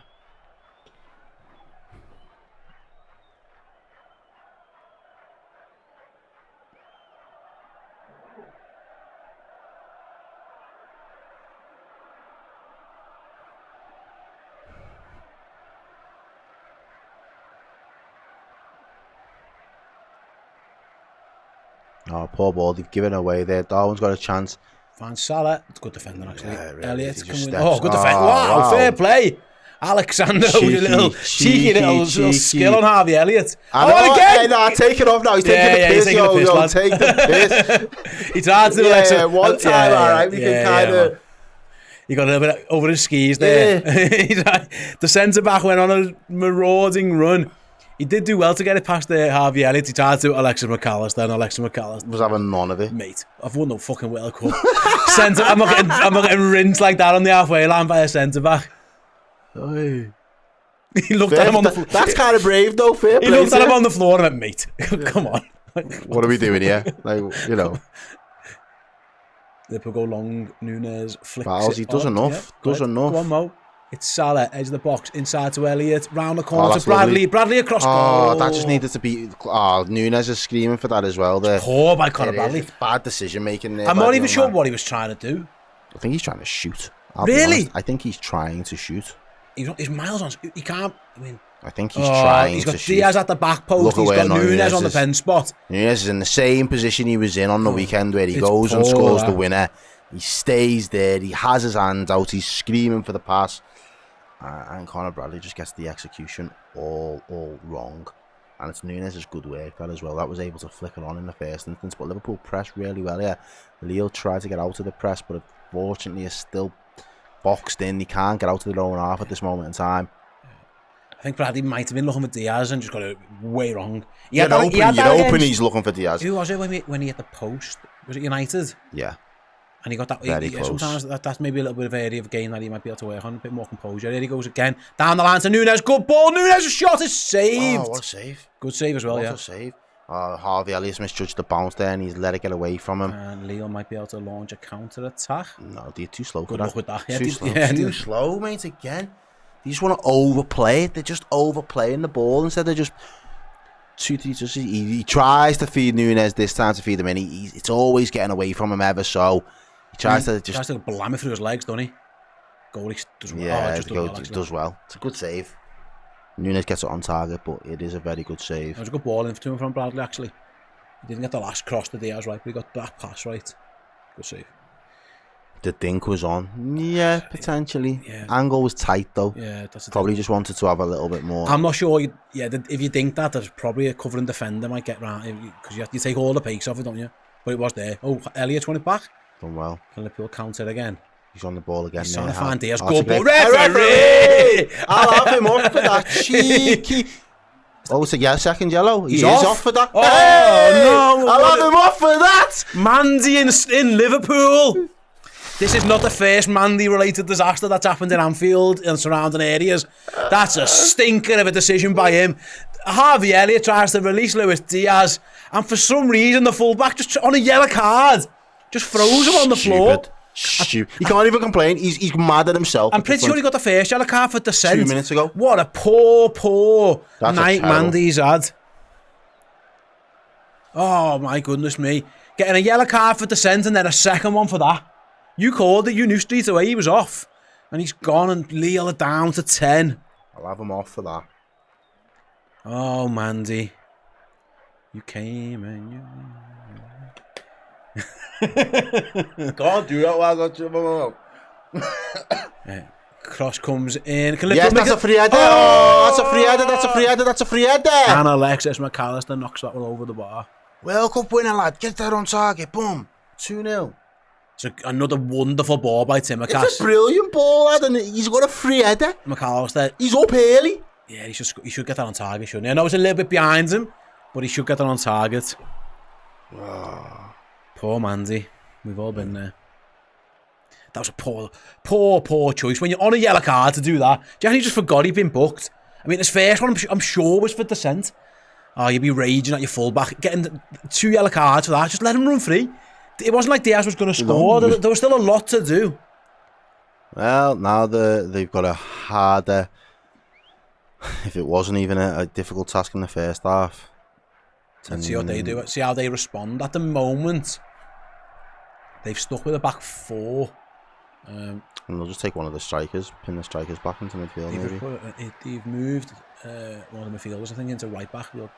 As Liverpool have given away a foul. Van Dijk has legs to have made the foul on the forward. A little bit late.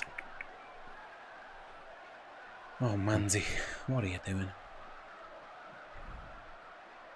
It's Kabaya who went down. Well, super chat from Josh. We'll go back to Aisha first. A 3-0 win for the Reds today. Thanks very much, Aisha. Josh has got a hypothetical question for us. It's hard to do these, I'll be honest, Josh, in watch-alongs, but I'll do my best, because, I mean, it's a paragraph for a start. It's basically, thanks to the super chat, Josh, if we got Madrid in a draw, would you play Trent or not? I mean, you've got it. You've got it. Yeah. He's a Liverpool player. Yeah. If anything, he might want to impress them. Or he has a stinker and they don't sign him. Either way, it could be a win-win. Lille still on the attack, by the way. It's still only 1-0 this game, and the shot at goal is blocked. Chance on the rebound, and they've scored. And it's 1-1. The 10 men have equalised, and like I say, maybe Liverpool just fell asleep. Very much fell asleep, because, yeah. It had been so comfortable up to that point. But the visitors, the away end goes wild. It's been a bouncing all night, and even though they're down to 10, Lille have scored. They're having a really good, like... The manager's just about to bring Watchalong Endo on. Let's have a little look at what happened there. I didn't quite see. I think it was Jonathan David who scored. So it's spawny as anything. Like it's Conor Bradley's side. It is that side that they've been threatening. The first shot is blocked by Timikas. It rebounds to David, and I think the shot even deflects off Kwanzaa. Let's see. So Costas does well. Yeah, it's Van Dijk sliding. Actually, tries to get a touch on it. I think Alisson was on the floor at this point. Commits. Yeah, it's probably off Van Dijk's shin, innit? I mean, it needs to be stopped at source, really, didn't it, down the left-hand side. Goalie on the floor, and Lille, even though they're down to 10, have equalised. Liverpool. That's disappointing, really. They haven't really had a sniff, but you fall asleep for a second in the Champions League, and these things can happen. Yeah, and it's going to be hard to break down 10 men now. Virgil van Dijk wasn't happy with the cross getting in at the right back. No, I wouldn't have been. Position. I would have been fuming with that. The manager's going to make a change. He's going to bring Endo on for Szoboszlai. Lille are going to make their change as well. In hindsight, right, Costas is almost better not blocking that. Because Alisson's just going to easily save that, but he's not to know, is he? You know what I mean? Deal with it. It's the one chance they've had really all night, and they've scored on Liverpool. 1-1. Poor goal. Ready. It could have been avoided. Like I say, Liverpool get a bit unlucky with the how it falls to David, but it should have been cut out. I think Bradley could have done better. Anyway, here come Liverpool. The underlap from the Lille players done. Yeah. And this is going to be interesting to see now how we... It's not to say it's impossible to break down a 10-man side, but... Yeah, it's fine. You just go again, don't you? You've got to go again.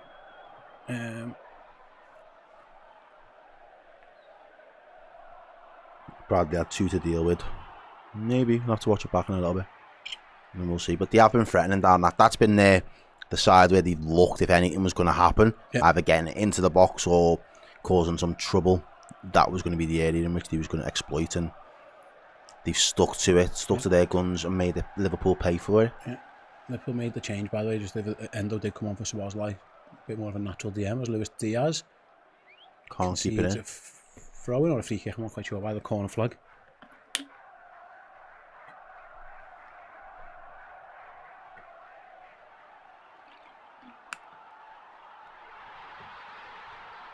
Their fans are bouncing. They've been making noise all night.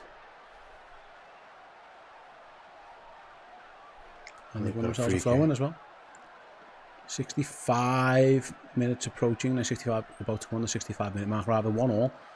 Liverpool have got 2 subs left. Lille have got 3. Jonathan David's 5th Champions League goal. He is clinical. Like, he hasn't had a sniff all night, and there's a chance he scores. You know what I mean? I mean, felt him in the box. I could have scored that if it fell to me in the box that way. Yeah. Again, that's his job, isn't it? Got to be in the right place at the right time. What he's there to do.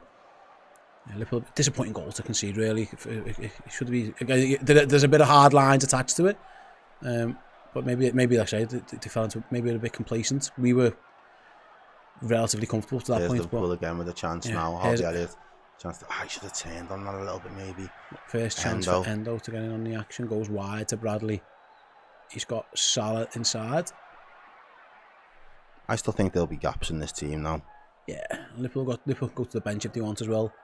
Chiesa, Robertson, Alexander-Arnold, all there if he wants to use them. Jaden Dans perhaps as well. They could play Gakpo, of course. So there's plenty of options. I don't think there was a lot Alisson could have done when he was already on the deck. Yeah, Alisson was unlucky there. So Harvey Elliot's done all right. He plays the ball out wide. McAllister into Elliott, out wide to Timikas. Lille have got everyone back. Liverpool going to have to try and break this down. Cross comes in and it is cleared. Easy as you like. Virgil wins it. It's going to be a lot of this, I think. Attack against the fence.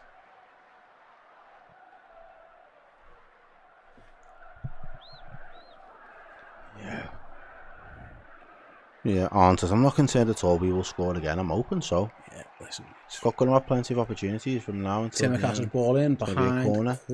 Set pieces, we've looked dangerous. The deliveries have been good. We just need to find the target once the ball connects to the head.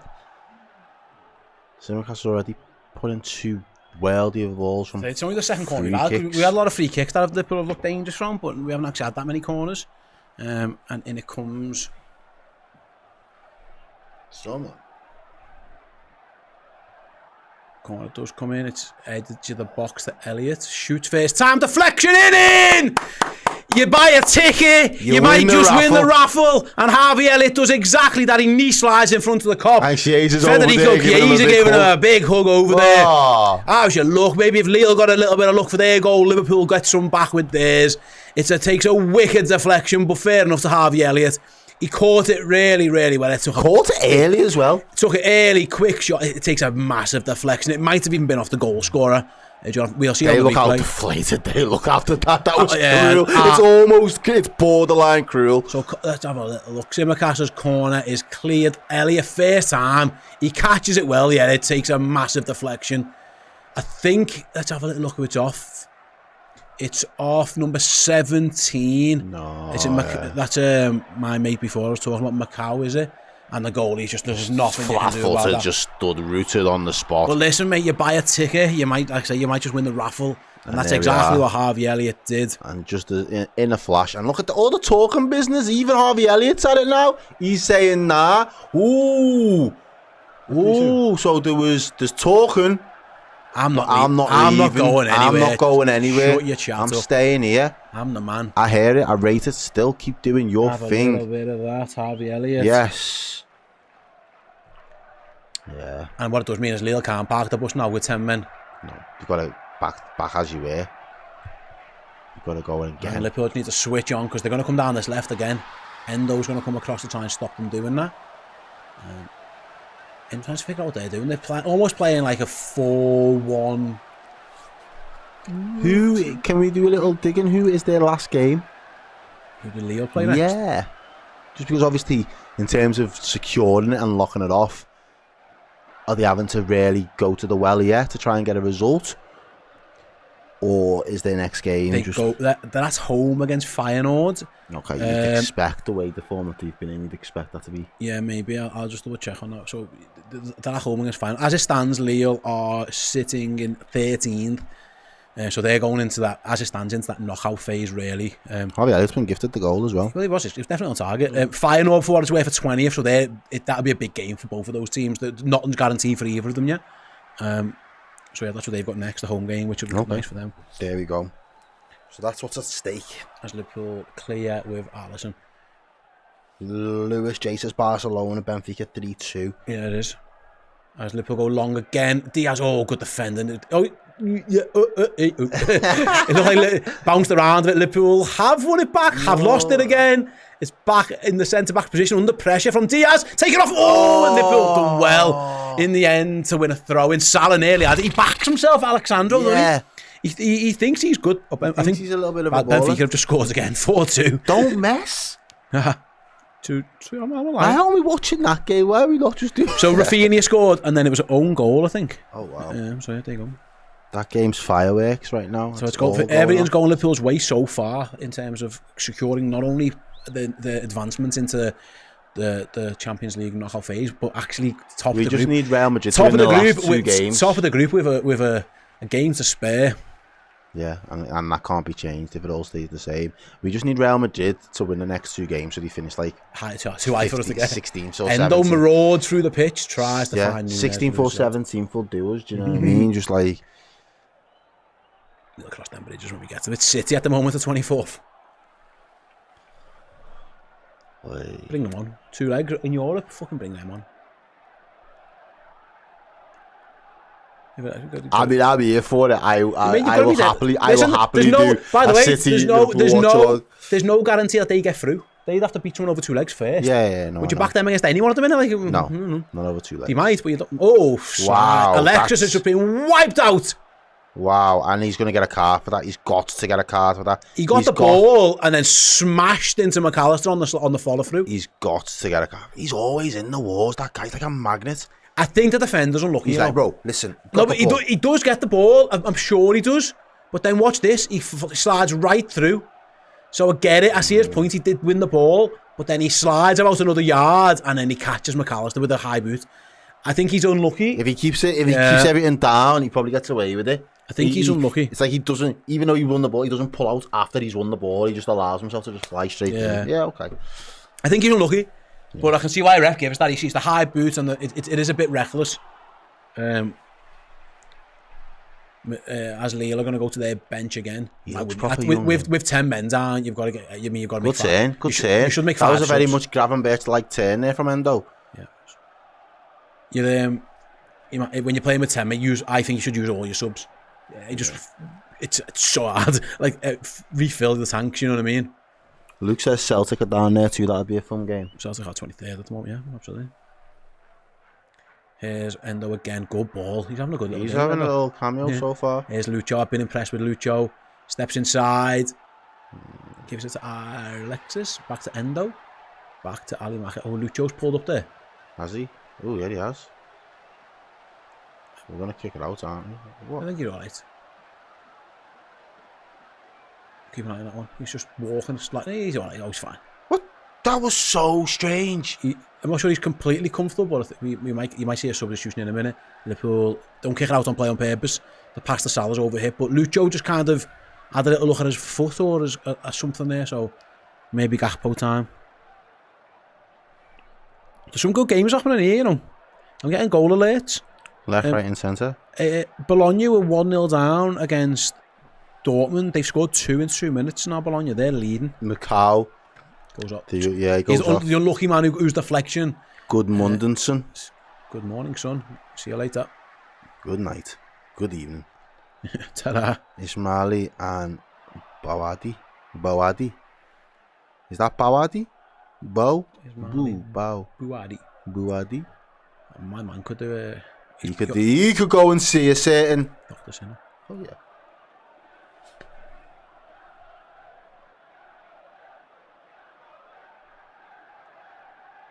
Yeah, Diaz, they're going to take him straight off. He kind of felt a little niggle, I think, and it's like, get him off. Who's coming off? Federico Chiesa. On the 74th minute. I said 75 at the latest. Not our first rodeo. Don't know if it's true, but FOTMob's saying that we would play one of the teams in 15, 16, 17, 14, 18. I haven't got a clue how it works. No. So there's a qualifier to go through. So you basically you could play those. I think I'm right saying actually it'll depend on the seedings and stuff. It's weird. You might be right though. I honestly haven't got a clue. Because I think. Yeah, I think I'm right in saying. I'll work it out. I've seen the graphic before. Okay, while he does that, I'll talk you through the game a little. As Lille are just still knocking it around the back. They played it towards the halfway line to one of the new lads that have just come on. Just played it forward to the lad who needs a hair transplant. And Gerald Quanta's done his job. Covers over on that right hand side for us. He played a lot better overall tonight for me. Ismaili. Where's me? I had a picture before with the bracket on. As they just play it now, they've got to be a little bit braver on the ball where they can. You are right, by the way. So if Liverpool finish first, they will play either 15, 16, 17 or 18. Sound. Because 24th will play 9th in the knockouts, and then they would have to play the worst group. So yeah, you are right. As it stands, Liverpool would avoid those teams because they're too bad to play them. Here comes Nunez, so don't win any more games. It's the opposite of what we said before. Oh yeah. Okay.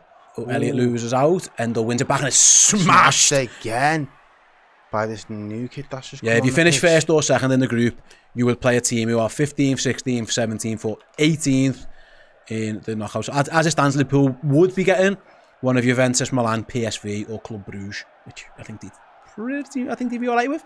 That'll change, of course, because there's a lot of football to be played. Tell you what, Lille are flying into tackles though. I hope Diaz is alright again. I hope it was just a little precaution.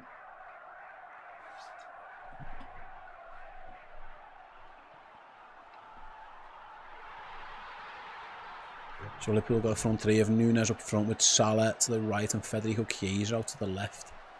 Gerald Kwanzaa at the ball at the back. Back to Alisson. Poor first touch. And he has to just kick it on. That was a strange touch by Alisson. He kind of flicked it away from himself.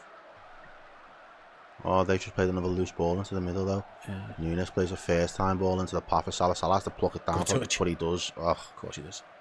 Salah to Harvey. Harvey back post. It's on. Just good header away by the defender. Liverpool have got some defending to do. Chiesa get in back alongside McAllister.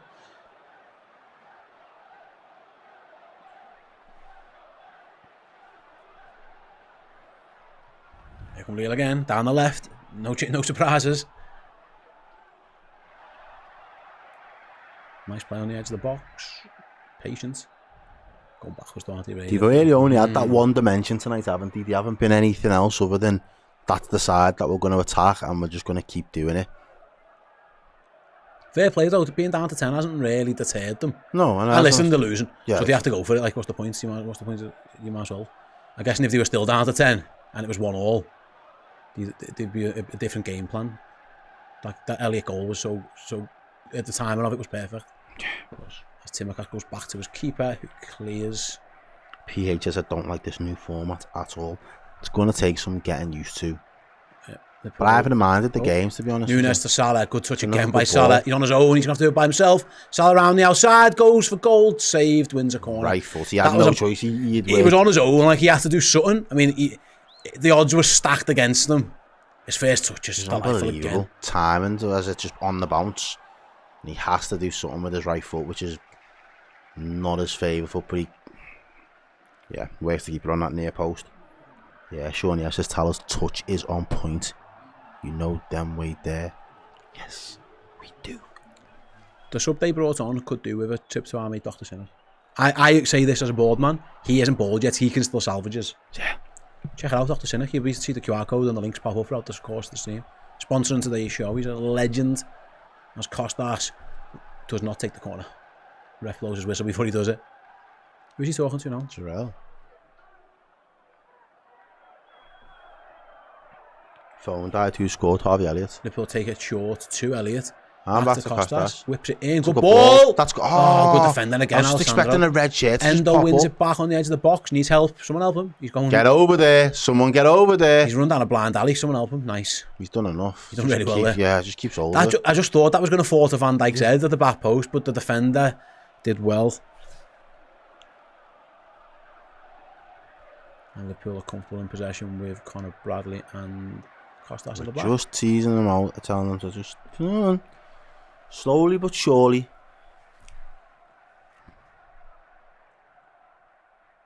There is the table there. As it stands, Liverpool would be top with a game to go, which is fantastic. It's ridiculous. What we've achieved so far in this Champions League is just, considering how up and down all the other teams have been, it's remarkable. Yeah, it is. We've just been consistent throughout. A bit of miscommunication there, breakdown of communication between Bradley and Salah. Ball falls flat between the two of them. Nobody really commits to getting on the end of it. It's going to be a Lille throw-in just before the halfway line in Lille's half. Tom Finney there with some tactical insight says, facing 10, you get your full-backs to put in crosses. It's the easiest way to break them down. I think you're right, but also we don't need to. We're winning. I think Liverpool will be wise not to bomb the full-backs on. What's the point? You know what I mean? If you need a goal, absolutely, but I don't think I would be. I mean, and their attacks have come that wide, like they've done nothing through the middle. I see the point. I just think, why risk that? You know what I mean? I think Virgil will be saying that to them. No risks. Why leave yourself exposed? You know what I mean? He's got Costas right back in here as the ball's played back to Alisson. Benfica's 4-3. What a mad game that has been. Wow. As the ball goes, fizzes across there. Here it is. Chiesa first with a chance on the ball. Cuts inside again. Goes for goal. Good save. Oh, does really well. Federico Chiesa, yeah. Anfield applauds. It was a Gakpo-esque that cut inside, left-footed shot. Just couldn't find the corner. And Liverpool have got it back on the halfway line with Virgil. Very, very close. CC says wise words from Steve there. Yeah, PH says Simicast's delivery's been awesome tonight. Yeah, it does, yeah. You're right. Great play once again from Liverpool. It's Endo's just had a little megs there. It's Conor Bradley giving away a free kick. But it's not a bad one. It's not, to be honest with you. It's not a bad foul at all. Goalkeeper made a really good save there, watching it back. He's very direct, Case, isn't he? Yeah. He's always looking to score, shoot. He's always looking for the goal. Burnham says Stianello, the dream team. Thank you. Word. Right then, Lille back to their keeper. Liverpool's press isn't there. Don't need to be as well at this moment in time. The pressure's on Lille to come and do something. Now the press comes as they go back to the keeper again. Darwin's going to try and put him under. Here's our mate who thinks he's Pele. You might get it off him. Yeah, little step over again. And goes long this time. That should be our ball. It's not. Oh yeah, I was going to say he must have been offside. Yeah, comes back from offside position.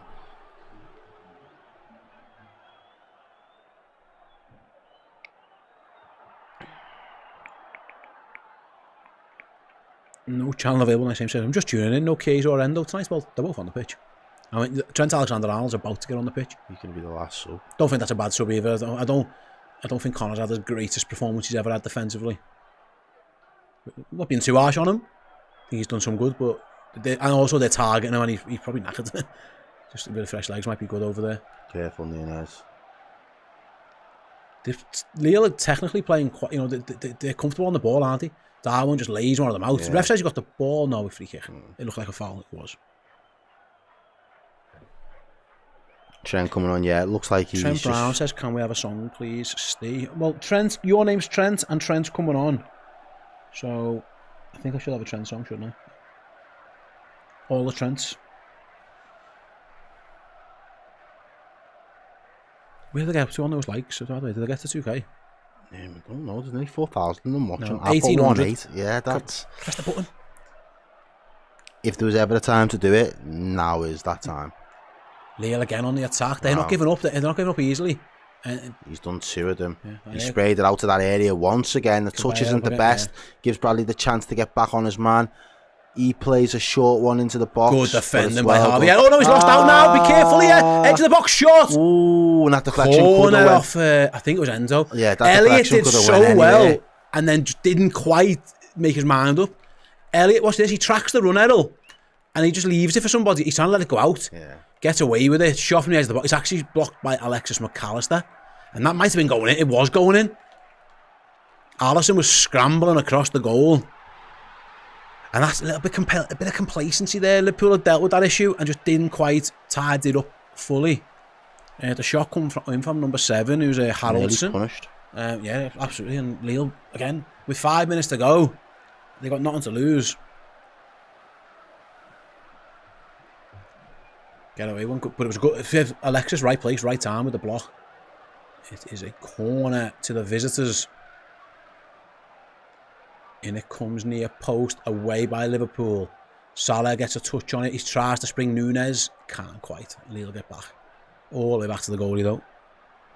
Sean McCabe says, I've just tuned in from work. Have we avoided any injuries, lads? Jones felt, it looked like Jones and Diaz might have felt something. It didn't. I don't know how bad they looked, but the manager's done the right thing and got them both straight off as soon as they happened. So I don't know is your honest answer. Oh, he's offside. Yeah, he's offside. Thank you. Yeah, Legal SB says we need to keep this tight now. We've done enough. I think you're right. I think we have done enough. But Liverpool still need to see it over the line. Oh, it is a tight one, but he is just offside. He's just ahead of Conor Bradley there. That'll be Connor's last action, I think. Trent's coming on. The scouts are in our team. And the slot's on Liverpool to tighten up at the back a little bit. Did the song not play? I did play it. Try again. Minstrels versus counters. I prefer counters at the minute, I'll be honest. I used to proper love minstrels, but then when I haven't had minstrels for a while, I go back to them and think, oh, these are Galaxy Chocolate is good. Galaxy Chocolate's just top tier. Right then, free kick to Liverpool inside their own half. First touch for Alexander-Arnold. And Liverpool keeping the ball, which is the right thing to do. Make them smart move. Yeah. Make them chase the ball. Just play it around them. Pass and move. They're the simple tactics that we really should be. Kaiser out wide into McAllister. Who's he looking for? He's looking for Endo. He was looking for Trent. He's got him. Salah wide, he's got Endo down his line, doesn't use him, he's offside, don't give it to him now. Back to Trent. Salah's lost it. Too casual. Too casual. Too casual. It's gone out, that's gone out, that's out. Yeah. Thank you. That'll You're right, do. Salah went for a little sneaky pass that used it. Yeah. Far too casual. Yeah. Trent's got the throw. 87 minutes approaching. 3-2-1. Couple minutes left. The Lille fans in fine voice. Yeah. Belting out. No music coming through. Curly whirlies. Yeah. Can't eat them no more. They just absolutely right off my teeth. But I absolutely loved them as a kid. Probably why my teeth have been ripped off. Liverpool took the quick throwing down the line. It was a clever idea. Nunez tried to cross it towards McAllister. And Lille did well to defend and win the throw-in, actually. They win the throw, yeah. Let's go get 3, Aisha Williams says. It'd be nice. It might do, because Endo's nipped in. Hang on. They're very aggressive, aren't they, Lille? Like Not half. Andre goes into the book, the skipper. Well done by Endo, though. Brave that, you know. Oh! Brave. Tell you what, the other fella got him worse. What's Brave. 32 on the knee? Look at that. Ooh. That's not a great challenge, that. Brave. I think he might have booked the wrong fella. I mean, they both cleaned him out. I'm sure the sub was that was a worse one by him. Little Lille sandwich. Little Buardi, is it? That was his name, apologies. I think he might have caught Endo on the knee. Trent's going to have an opportunity to cross the angles. The angle's not great for a shot. If Timmercast wants to shoot, he could near post. Yeah, it's like sneaky an Aurelio array. one. Oh, you took the words out of my mouth, bro. I think Trent's going to cross this. Yeah, I do too. But yeah. Can Liverpool get the third, just make it a bit more comfortable in these last few minutes. Trent's cross is headed clear. Costas on the rebound, keeps it in. Thought he was going to try and let that one for a throw in, but there probably wasn't enough on it to do that. Yeah, so Trent. Trent's back pass was underhit a little bit, but Endo did well. Undercooked it there very much. When Alisson goes along, just and everyone was offside. Yeah, everyone was offside from start to finish. Barcelona, I think, have equalised against Benfica as You're well. lying. 4-4 game, that one. There's a lot going on there. I'm going to have to go watch them highlights. I genuinely am, because that's... some game now. If they win, by the way, it technically means... A draw's not enough, though. No, a win for them technically means it goes down to... I mean, I'm not sure how harsh Liverpool will be at that point. I think they'd be fine being first or second, to be honest with you. Bigger fish to fry. But a draw doesn't change it, though. No, they have to win, yeah. They got to win it. They're going for it. 4-4, you know. Barca are serious this year. I like what Hansi Flick's doing. And to be fair, yeah, I said I would have taken him as our manager as well. Before I didn't know anything about Slot, do you know what I mean? So he was never one of the names that I was throwing out there. If Barca win, Liverpool, a point next week would still be fine. Oh, yeah. It means technically not an absolute dead rubber. Oh, Liverpool are off. Salah plays it inside, looking for Nunez. Back heel for Elliott. Not enough on it. Defender gets there. Chiesa. Chops it. Chiesa! Yes! Good show. Nunez, he's offside. He's offside, surely. Nunez scores, the flag goes up. He's offside. I'm pretty sure he's offside. He's always going to be offside there. I'm shouting it, he's offside. Chiesa did so well again. Forced another good save. I'm pretty sure Darwin's offside. We'll have some semi-automatic lines, I'm pretty sure. Was Elliott, did he get the ball? Yeah, he did. Yeah, he does. He tells them, the ref says it.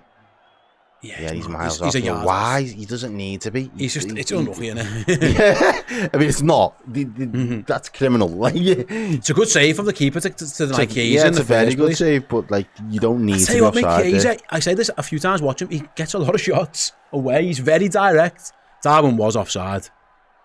Yeah, there's no doubt about it. Darwin didn't need to be offside, though. I like Chiesa, man. He's got a lot going for him. I'm a fan. I like Chiesa. I'm a fan. Here's Mo Salah. Now another direct. Into the box. Who's he looking for? He tried to find Chiesa, yeah. Didn't get there. And Lille can counter. Just foul him there, lads. Here come Lille looking to spring a counter. I mean, Salah's ball was that poor. It led to a counter attack, really. Yeah, which Lille are doing. Right hand side. Advantage. Into 3 minutes of stoppage time, by the way. Of that, we've played half of it. Big chance for the visitors then to try and snatch a point late on. They're on the attack. They've got lots of men forward. It's got to get in the box. Liverpool are going to have a cross to defend. Alisson comes and just claims deals it. With that. That'll do Gobbles all it day, up. yeah. Just says, yeah, I'll take that one. Thank you. Pluck it out of the air. That Alessandro is down. He did get wiped out. Yeah, he did. Alexis smashed him. I think that's a little bit of retribution. Yeah, he wasn't that bad, actually. Defend Liverpool. Everyone's like, oh, Jesus, class. Jesus. I like him. Yeah, I think he's He's a good player. He's always been a good player. He's hasn't been fit. Right down to 1 minute. Alexis got booked for that, by the way. It was a bit of a late challenge. Fair enough. Well in Ali. Yeah. Right then, Endo with the... Oh, no! Is that a foul? No, Endo's lost out and Lille on the counter. Liverpool got some defending to do very late on. Kwanzaa blocks corner. Well. Liverpool have got a last 30 seconds. They've got a corner to defend. It came from... It looked like it was a foul on Endo. The ref said it wasn't. I mean, it wasn't. It wasn't. He won the ball. It's fair play. It was Alexandro again. Getting himself right involved in this game. Kwanzaa did so well. Good running from David there as well. He was running right across that near post. Wanted to just... Oh, you set my man up as well. Why not? I want to see something. Show me something. Liverpool counter-attack off the goalie. Show me something. Corner comes in, near post, header clear. Go. Goalie's up. Can Liverpool get on the end of it with Chiesa? No, they can't. Lille win it. They kept it alive, kicked it out of play. That should be that. That should be enough. Liverpool got the heads on plenty of balls that have been crossed into the box. A little bit of fun. Fair play to Kwanzaa, by the way, on that. That was a big moment there because Liverpool were short-handed after Endo lost it. No right back, no DM, just one guy there on his ones. Yeah, and Kwanzaa did well. Who's going to get a card now? The bench. I think it was Elliott for time wasting. Really? Yeah, he didn't take. I don't know. He did take a while to give the ball to Trent, so Harvey Elliott gets a yellow card for time. So he's going to add another minute. Yeah, so it's 3 minutes, but we haven't played that because we might get to 4. As Trent just throws it as far as he can, which isn't the worst idea. Oh, Salah thought he was in. He wasn't. Handball. Full time. That'll do us. And the full time whistle goes at Anfield. It's 7 out of 7 for Liverpool in the Champions League. Goodness gracious me, this has been about as good as it gets. This one, I'd say maybe a 7 out of 10 performance on Liverpool. It wasn't always pretty. Again, the manager makes changes, he rests a few, he uses his subs bench well. Again, it was one of those games where the strength in depth, mate. Strength. Yeah, Liverpool. Look at the subs Liverpool brought on today. I mean, some serious footballers that come off that bench. It starts with it starts with Elliott, McAllister, Endo all come on. Chiesa comes on as well. Trent Alexander-Arnold. Liverpool's strength and depth comes to the fore. Lille, fair play to them, a game, and got themselves back in the game even despite going down to 10 men. But in the end, it was enough for Liverpool to win. That is 7 out of 7 in the Champions League. As things stand, that will be good enough to keep them in top position. The Benfica-Barcelona game is still going on. By the way, don't go anywhere, guys. You just to let you know what's happening on the YouTube channel. In a moment, Dan Club will be in this very chair with the fan interactive show. He'll also be over at the board as well with the player ranking show. Me and Errol are going over to Redmen Plus for the player rating show. So there's loads and loads and loads for you to continue your viewing pleasure here with us at the Redmen TV. But yes, Arne Slot, first Champions League campaign in charge of Liverpool. It's 7 wins from 7 games, 15 goals scored, only 2 conceded. It couldn't really have gone much better than that. Thanks to Errol.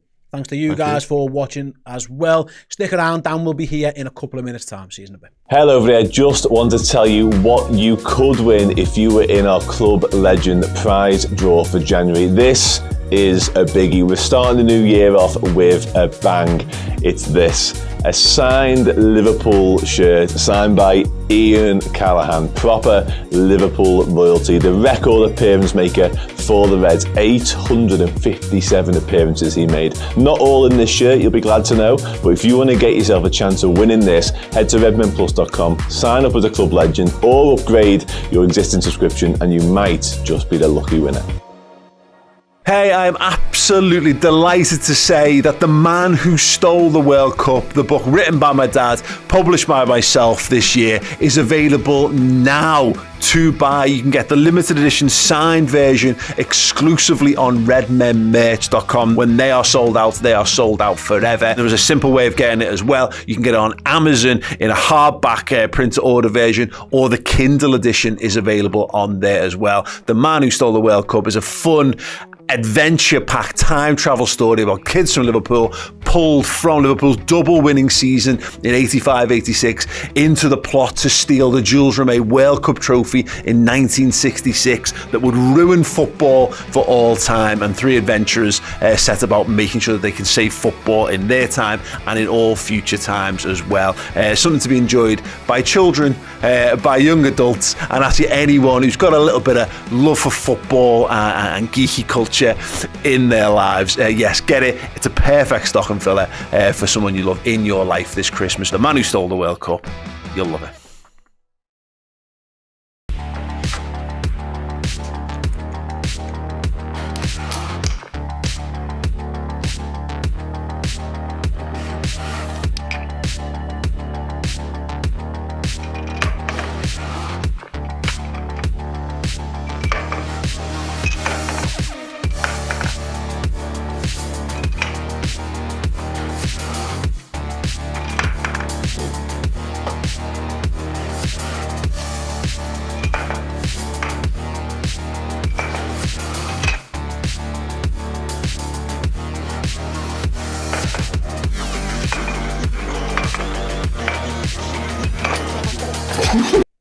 Hello, everybody. Welcome back to Redmen TV after Liverpool beat Lille 2-1. Yeah, a lot of people in the chat talking about Barcelona making it 5-4, which normally, well, kind of still doesn't matter really, but a little bit frustrating because it means we aren't through top, which would have been nice to say, wouldn't it, after tonight? Because that was kind of the whole deal tonight, really, wasn't it? Like, Liverpool win the game was obviously paramount to all of this. Yeah, which is guaranteed second, which is sound, all good.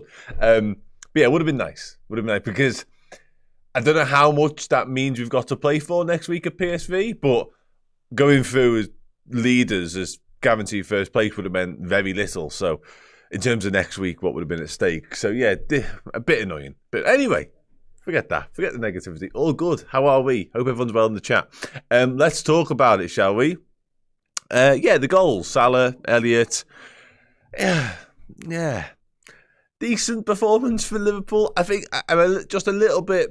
The Barcelona game has annoyed me, the fact they've managed to score so late. Some of the goals in that were wild, by the way. But I'm just a bit, slightly concerned that like Curtis Jones and possibly Luis Diaz have picked up something along the way there. They were both taken off, seemingly hurt. Curtis Jones at half-time seems to limp off, well, a couple of times actually during the first half. He picked up a couple of knocks here and there. So let's just hope and pray that there was a clean bill of health off the back of that. Because, again, along with winning the game and guaranteeing the highest possible place, what could have been potentially first place as mentioned, there was an element of just don't get hurt anyone and just come through it. So yeah, just ever so slightly, I'm with you as well there, but hoping that they're both okay. Anyway, let's do it. 15, 20 minutes. This is your forum. This is your time. Come and talk to me. What do we think? How happy are we? What do we make of that performance from the Reds? And the app getting us back on track. Never mind Barca. We qualify for round of 16. I mean, we don't have to push through the extra 2 games. Job done. Yeah, that is a massive deal in all of this. But the way this group works, there's also, you can't deny the fact that finishing higher should, in theory, means because of the seeding, you get a lesser opponent. But again, we touched upon it earlier on, the way the entirety of this has sort of gone, that you could well be Real Madrid or Man City, wherever you come. So we'll have to wait and see.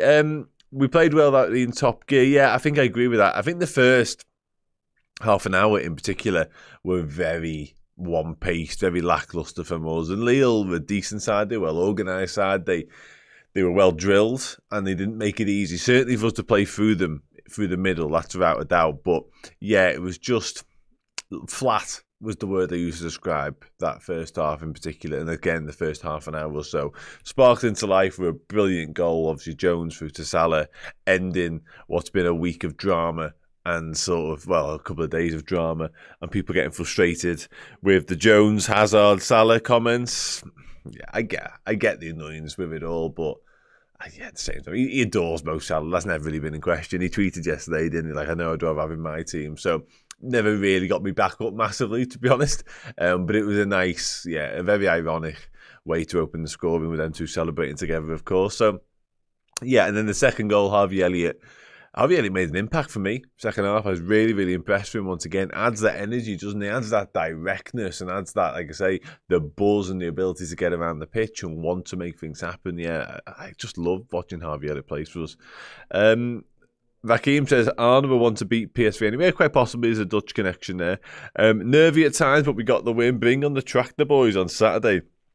Yeah, absolutely. And again, I think, if we discover that Jones and Diaz are absolutely sound and there's no issues there, then we can look at this win in a bit more positive light, in a bit more perspective, and be like, actually, it was nigh on perfect. You've got minutes into some legs, you've got some rest into others.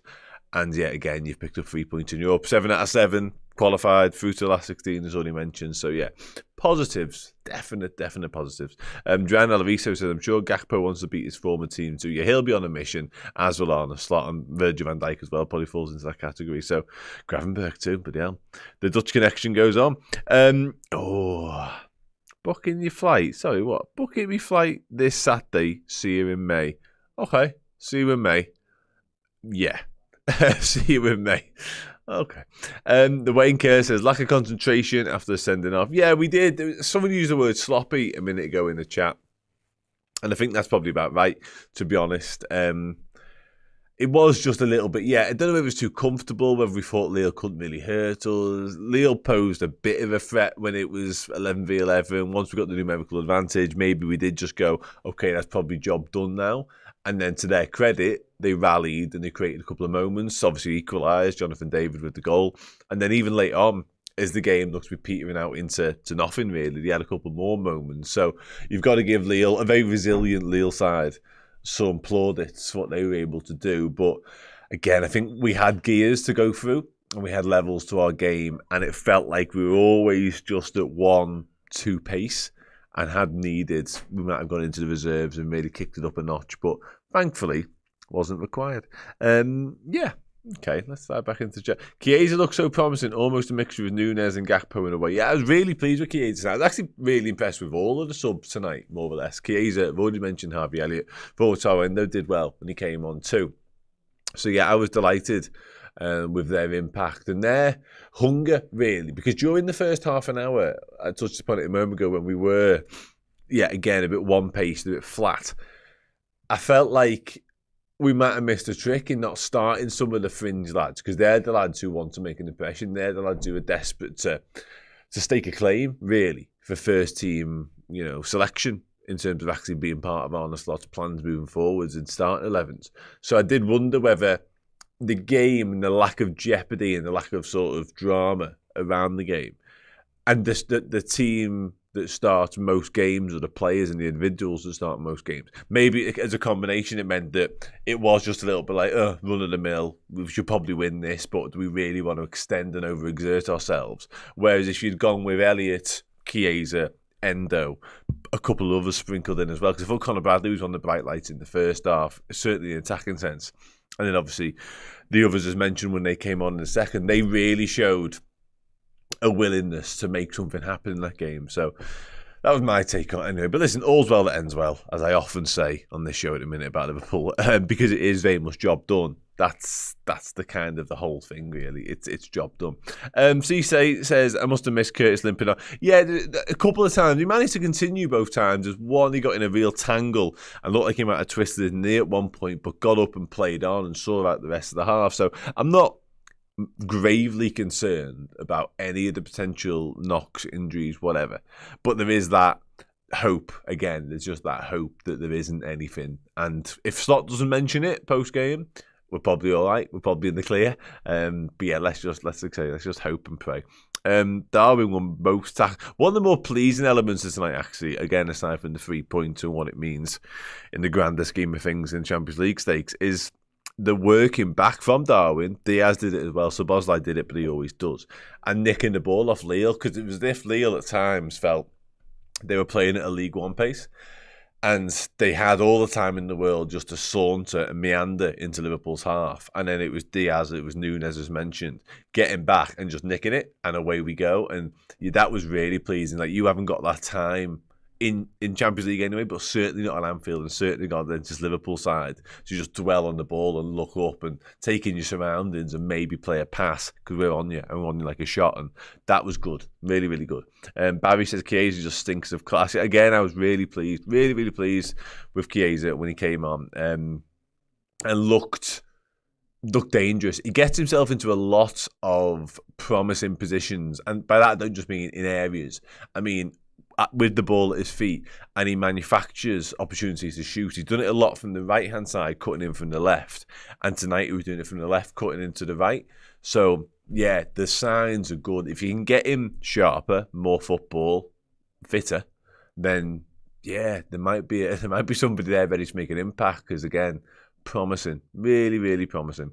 Right. Darwin was fine, ran his bollocks off. Yeah, I was pleased for Darwin. It would have been nice to back up his exploits at the weekend to get the goal to round off. Obviously, he scores later on, but it's offside. He's literally like stood in like row F of the Kop at that point.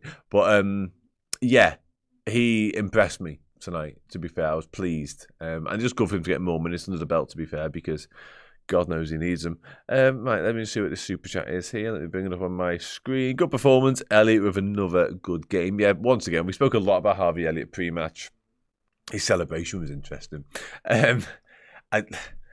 How much of a message it was, we'll never truly know. We had this with Trent. Recently, I couldn't think who it was. We had this with Trent, and this was similar tonight with Harvey, because it was talking, and it was like, no, and it was like, I'm staying here. Brilliant. Like, I can't explain enough how much I want Harvey Elliott to stay at this football club. Like, I adore him. But I just believe in my very, very being that he'll need to play a lot of football for that to be the case, for him to warrant staying. And I hope that's the case as well, because, again, tonight is another example of Harvey Elliott playing football for Liverpool in any capacity, any position, really, and me loving watching him play football. It feels like that never doesn't happen. It's always the case. So, pleased. Mutz, say what you see with a super chat. Thank you very much. Well, lads, Chiesa song by Billy Joel. Federico Chiesa, he was born in the Mediterranean and now he lives by Merseyside, and so on. We had a lot of song chat tonight. I'm not against it, but there's been a lot of song chat tonight. Knocky Knock says Jonathan Davis a big fish in a small pond. I think he'll be on his way, won't he, to be honest with you? Well, almost certainly, given the fact he's out of contract in a few months. Interesting to see where he lands at, because I was relatively impressed. I wasn't, I won't be banging down the doors at the AXA tomorrow to demand we go and offer a contract to Jonathan David, let's put it like that. But yeah, I thought he was decent. Scores at Anfield, which is a mini box ticked, I guess. But yeah, I'm not overly convinced he's the answer to our centre-forward dilemma moving forward. Charlie Leah says, 2-1 perfect night. What we have to behold. Yeah, it's all good. Ultimately, it's all good. Again, if anybody hears of news on Jones or Diaz, if indeed it does arrive, do let me know. But right now, I'm sat here quite content with what we've just been able to do. At Anfield, 7 wins from 7, into the last 16, cementing top 2. A step closer to top 1 and finishing first, in spite of Barcelona's late show at Benfica. But yeah, pleased, really, really pleased. It's hard not to be, because we are moving serenely. Morning, Dan, says Jerome. The fact that says morning blows my mind. It's just gone 10 o'clock at night here, but I'm aware I'm not at the centre of the universe. Far for it. How was that performance from Water? Pleased with Endo? Yeah, I think Endo was brilliant. Again, as he so often is, comes in, plug and play, does a job for Liverpool Football Club, kind of does what he says on the tin by this point, doesn't he? Similar to Elliott, you just know what you're going to get from him. You know what to expect, and he delivers more or less every single time. So, yeah, he is he's turned himself into, without playing a lot of football really, it's an odd thing that he's managed to do, but he's turned himself into a very, very handy squad player. And that sounds like I'm doing him a disservice. I'm absolutely not. But if you can come in and perform your role as ably as he can, that is huge. Like, we extolled the virtues and just adored James Milner for various reasons, but one of them was being able to drop him into games and just know what you're going to get in terms of consistent performance. Great leader as well, as is Wataru Endo. But there's something to be said for them. You can't have a squad of, Mo Salahs. It'd be lovely, Virgil van Dijk's, etc., etc. You do need a little bit of everything and a real mixture and blend and a combination of different facets and components. And Wataru Endo is actually quite a pivotal one within that for my money. So I'm really... Listen, there's longer term, there's a conversation, and KJ SJ7 brings it up here. He'd actually keep him, and maybe that's the right answer. But there is definitely a conversation. But for the here and now, yeah, absolutely sound with Wataru Endo being an option for us. And why not? Let's just do the Mutts. Say what you see is back again. Hopefully the Cop starts singing the chorus of the matches. Great win tonight, light for Elliott. Yeah, always light for Elliott. Always light for Elliott. And again, just another example of what he's able to do when given an opportunity. Seems Chiesa wants to score bad. Did you see the Chiesa celebration with Harvey Elliott when he scored the goal? Just joyous. And at that point, he wasn't even on the pitch. And that just shows you where he's at in terms of his mindset and his happiness, because there was a lot of reports and rumours about him being homesick and not settling in Liverpool and wanting to go back to Italy and blah, blah, blah, blah. Not a single bit of it. Like, he is a Red. He is fully invested in the cause. So, yeah, all good. Is that true? What's on the screen there? Finally. I like the little bit of needle that's developed between them. It's clearly just all good fun and good humoured. But yeah, I'm a fan. Barry, he never lets you down, Zendo. That gum shield is awesome. Man's ready for war. Absolutely is. Cage on the left from Salah on the right looks scary. Cage is just so direct. Yeah, and listen, I want to see more of him, ultimately. I think we all do as well. I think we've all had our whistle wetted. I'm not sure that's the terminology, but you get where I'm coming from. By the little flashes we've seen of Federico Chiesa. We just want to see an hour of it now, and then 90 minutes of it at some point. And listen, with the games we've got coming up, obviously, PSV is one of these now next week, as is Plymouth, as is Spurs in the Cup, although they've got their own levels of importance, all three of them games. They're not throwaway, let's hope we got beat sort of games by any stretch. But yeah, I think they are opportunities for the likes of Elliott, Endo, but most definitely for Federico Chiesa as well, to be honest. So let's hope. What of his boss? Love the fella. My whistle is drowned by John Jameson. Good for you. Right, I'll just dive into Twitter and then we will wrap this shit up. Let me just go on Twitter. That isn't Twitter at all. That is the Lille lineup. Don't want that. No interest in that right now. Dead honest with you. Right, where are we? Here we go. Found it. Sad. LFC Seattle kicks us off with measured, composed, nervy, controlled, mature. So many words to describe that match. Ultimately, to win 3 points and undefeated in the Champions League this season. Arne's slot taking care of itself. Harvey, man the match for him. The old field house says Premier League Champions League performances and results are unbelievable. Dreamland at this point in the season. We need to convert that position into a Premier League title minimum. Yeah, absolutely concur with that. Brad says solid performance, top of the league on to Saturday. Then a random video of Jurgen Klopp doing the Arne Slot chant. Good win. Lille, very impressive. Definitely one of the more capable teams we've seen this year. They might struggle to hold on to a few of those players. Yeah, maybe. I thought Lille were that organised. Yeah, again, a team don't lose often. We haven't lost for a long time prior to tonight. So, yeah, I just don't know how much threat they had. I don't know how dangerous they were. Again, they had moments. I know it's difficult against a very good Liverpool team at Anfield in Europe. I'm not expecting teams to come and, really give us a major bloody nose. I certainly don't want that to be the case. But, yeah, I wasn't overly impressed with Lille, overly enamoured with Jonathan David, as I already mentioned. Decent, all of them decent.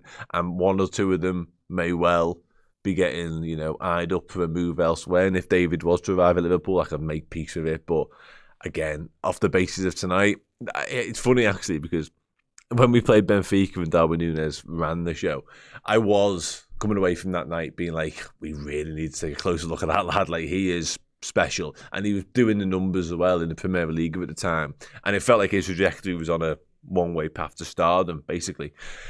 So I was glad when we went and did it. Obviously, as we know, yeah, whatever. But with David, it wasn't that tonight. The audition at Anfield was nowhere near as spectacular, nowhere near as eye-catching to go, we cannot miss out on that, lads. Very good, free agent, possibly, but yeah, I'm not convinced. Matthew Gladwin says, good result, Harvey and Chiesa looked likely. Likely? No, they didn't. Lively. Finally, good performance in Quanta. I thought looked a lot more confident, which was good. Yeah, do you know what? I'm delighted for Quanta, actually, because often we've come away from games this season where he's featured and there's been moments of concern around his performance. He's made an error here or there. He's struggled with this, that, whatever.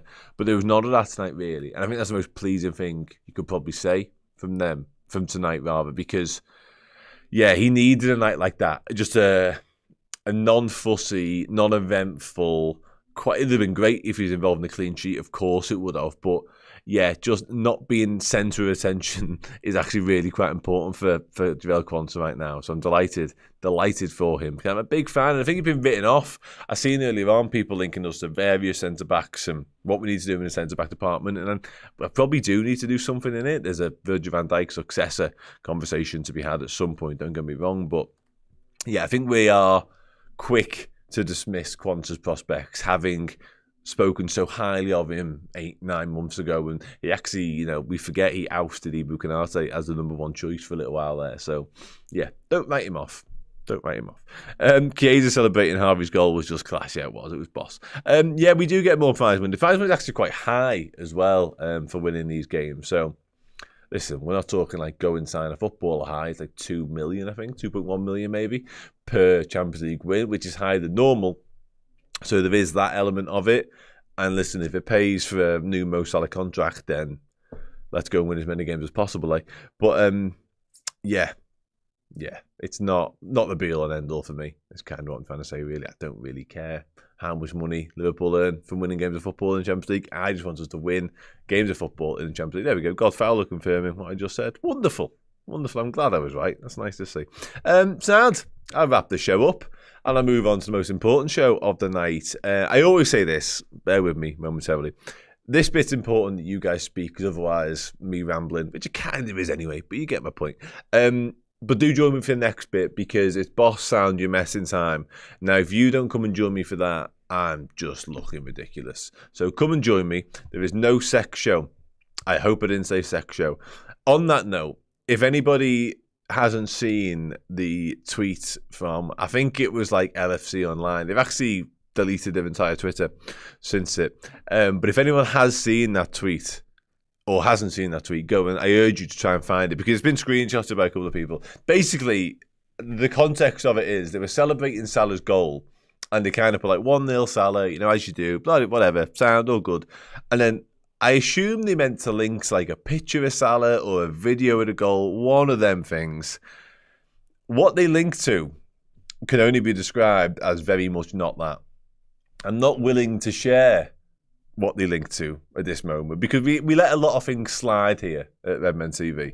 We're quite, fast and loose with what we talk about. We have a laugh. We talk serious football. We try and have proper conversations, but also at the same time, we're quite happy to push the boundaries. However, I'm not willing to tell you what it was a link to, because it's disgusting. So if you want to find it, it's out there. That's all I'm telling you, okay? Liverpool FC Online or Liverpool Online, one of them. A tweet that's since been deleted. They've since removed the entirety of their account, because I assume the embarrassment was that much. So yeah, and I don't really blame them. Because I'll be honest, if it was me, if it was the Redmen account, I might have been forced to do the same and just explain to Paul and Chris, or try and explain to Paul and Chris, or leave the country. One or the other. Sound. I'll go and do the other show now. Don't quite know how we ended on that, but yeah, do find it. And if you can't find it, ask a mate, because they might have found it. Boss, sounds. I'll see you in a minute. Hello over there, just wanted to tell you what you could win if you were in our Club Legend prize draw for January. This is a biggie. We're starting the new year off with a bang. It's this, a signed Liverpool shirt signed by Ian Callaghan, proper Liverpool royalty, the record appearance maker for the Reds. 857 appearances he made. Not all in this shirt, you'll be glad to know, but if you want to get yourself a chance of winning this, head to redmenplus.com, sign up as a club legend or upgrade your existing subscription and you might just be the lucky winner.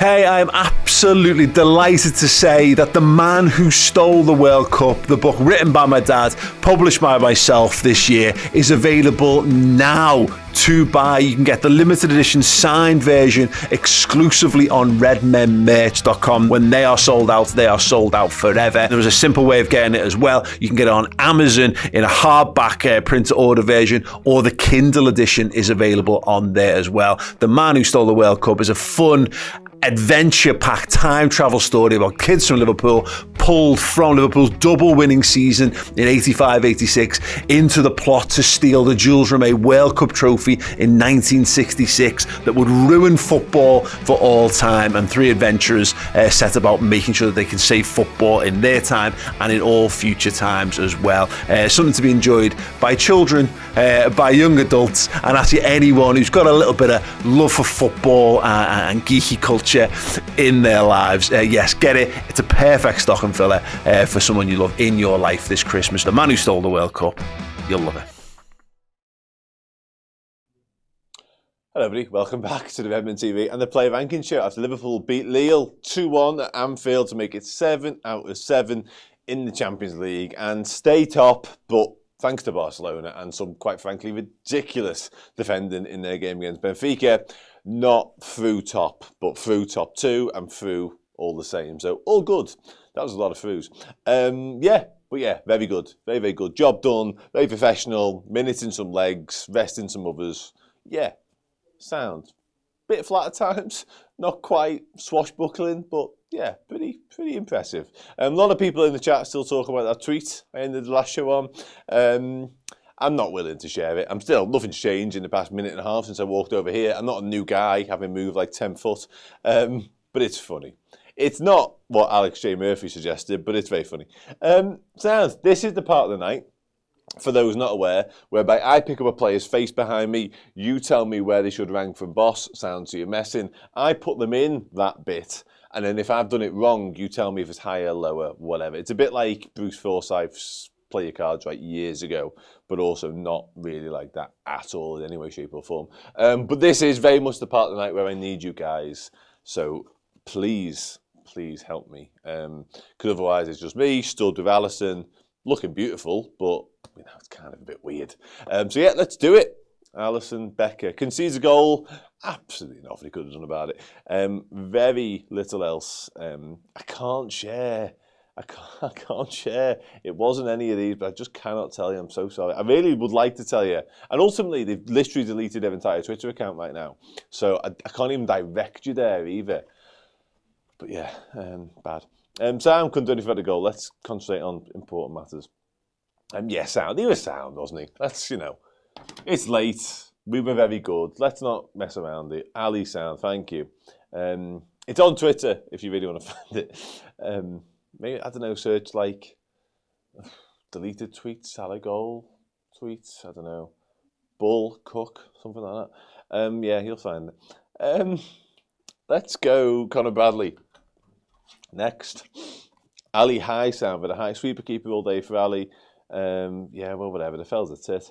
High sound, sweeper okay, Ali High sound. Sean Dundee nudes. This is taking a real turn. Conor Bradley. Let's do Conor Bradley, please. Let's concentrate now. Come on. What do we think, Conor Bradley? I thought Conor Bradley was good, actually. I thought he was tested quite a little bit defensively. And I don't think he dealt with everything quite as well as he normally would. He hasn't been playing loads of footy, so I'm willing to give him a little bit of a pass. But I thought he was very, very good in an attacking sense, front-footed all the time. I touched on it a moment ago. The first half performance, certainly the first half an hour, was very, very low-key, very, very one-paced. But when he got the ball, he injected that pace and injected that energy. And I felt like that was because he hasn't played much footy. And he is one of the ones who's desperate to force his way into the plans and the first team reckoning to start more games. So when he did get opportunities to do something, he grabbed them. So I was pleased, really, really pleased for Connor. Loads of high sounds, a couple of low bosses coming in as well, actually. Tyler got a borderline boss and all low boss. Okay. Yeah, the game was decent. You haven't missed loads. The goals were nice. Salah nearly scores a lovely second goal as well. But yeah, it was good. Good moments, but without being, spectacular. Not a game that we'll talk about and tell our grandkids about in like 50 years' time, unless we win the Champions League, and then maybe it'll be another step along the way. But as it stands right now, not one that will live long in the memory, I don't think. Michaela says, yeah, I'm low boss left wing. I'm low boss stroke sound, to be honest. I feel like he's a straddler off a straddler, which is similar to the tweet actually. So let's have him there. I'm going to stop mentioning that because I'm just making a rod for my own back, which again is similar to the tweet. Jarell Quansah. We just touched on Jarell before we wrapped up that bit, and then got completely sidetracked. I thought Jarell was really good, and listen, nearly scored actually. Not crazy tested, not crazy busy, but what he did do, I thought he did really well, and. I thought it was just really important for him to get this sort of night under his belt. Just again, no headlines, no dramas, no finger pointing, no analysis at half-time, no analysis at full-time, no is he ready, is he not ready, did we get carried away last year? Just a good, solid centre-back performance alongside Virgil. Yes, we concede, but really, really, really good. Really, really, really good. Pleased. Very pleased. A lot of people say sound. Couple of bosses too. So are we straddling again? I want to see some more comments before I decide. Actually, here we go. Same as Bradley. Yeah, we might be. We might be straddling. Man the match. Tyler. Okay. We do a man the match a bit later on. We do a man the match a bit later on, so we'll get to that. Boss, okay, people are having. There's 3 bosses on the spin there. You know what that means? That's an automatic into boss. Nice one, Jarell. Don't hate it. Don't hate it at all. Virgil van Dijk. My shoelace is undone. That could be problematic. Yeah, what do you think of Urge? I'm not going to do it now. I mean, Virgil. Quietish again. All the defence. We weren't stretched. Lille had moments, but yeah, they weren't at us constantly. Virgil was fuming with a goal concession, but it's kind of par for the course with Virg. Screaming at Costas all game. I get it. Calm as you like. Hi, boss. Okay, we're having Virg tonight. We're very rarely not having Virg, to be fair. It's kind of the point here, Gray, yeah. High sound, mid sound. Nice. Yeah, I'm really pleased for Jarell. I'm not going to spend much longer because we've literally moved on already, but people have been very quick to forget how highly we were talking about him last season and how brilliant he was last season. So, albeit in a season that didn't really come to fruition in the way that we'd hoped, he was outstanding at a very young age. So, anyway, Virgil goes there. Costas wins the tackle to bring the first goal. And when I say wins the tackle, I mean wins the tackle, the ball, in spite of Lille's adamant rant that he hadn't done. It was a perfectly fine tackle. It's like when you tackle somebody from the wrong side, or the player doesn't think you're there or doesn't know you're there. It's like that can't be allowed. You can't win the ball from not in front of me. But so anyway, low boss sound, high sound, lots of high sounds coming in. Yeah, I thought it was a decent night.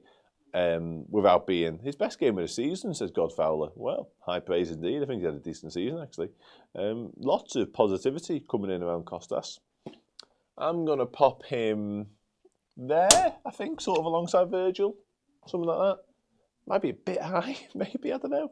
You guys seem to be having him. So, Charlie Lear's having boss shouted out. Okay, listen, I stand corrected. I wasn't as in love with his performance as you, but there we go. You're the boss. No pun intended. Yeah, it is absolutely that. My favourite section of the night, any night, whether I'm in work or not. Ryan Gravenberg. What are we saying? It seems foolish of me to even do this bit, really. I may as well, I don't know why I bother picking him up these days. I may as well whack him on the board and get on with things, because I thought he was very, very impressive. Nudge Verge up, Dan. There you go. I don't think I've ever not done anything Dickie said, you know. Like, you've got this serious hold over me, Dickie.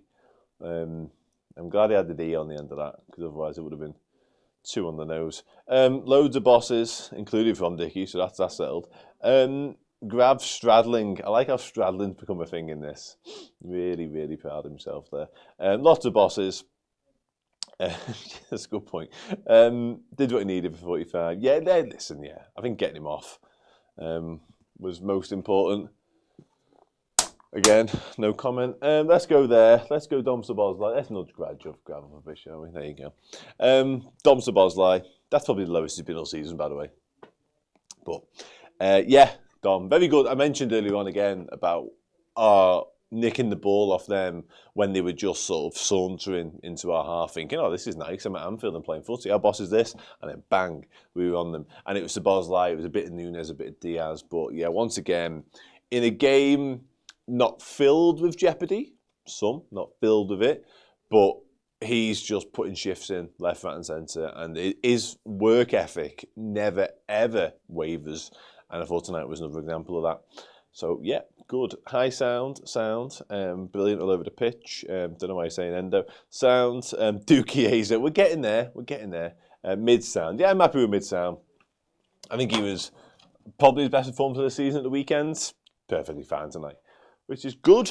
Curtis Jones, hopefully they're fine and not at all feeling the effects of some splits, Curtis Jones, because he did get in some funny looking positions in that first half and then didn't play anymore, so slightly concerning, but hopefully all's well.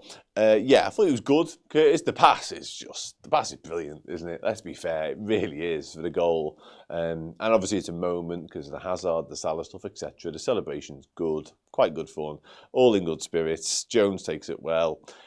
And the actual entire celebration where it's Diaz, Nunez, Salah and Jones is a pink beauty, to be honest with you. If you haven't seen that picture, I recommend going and checking that out.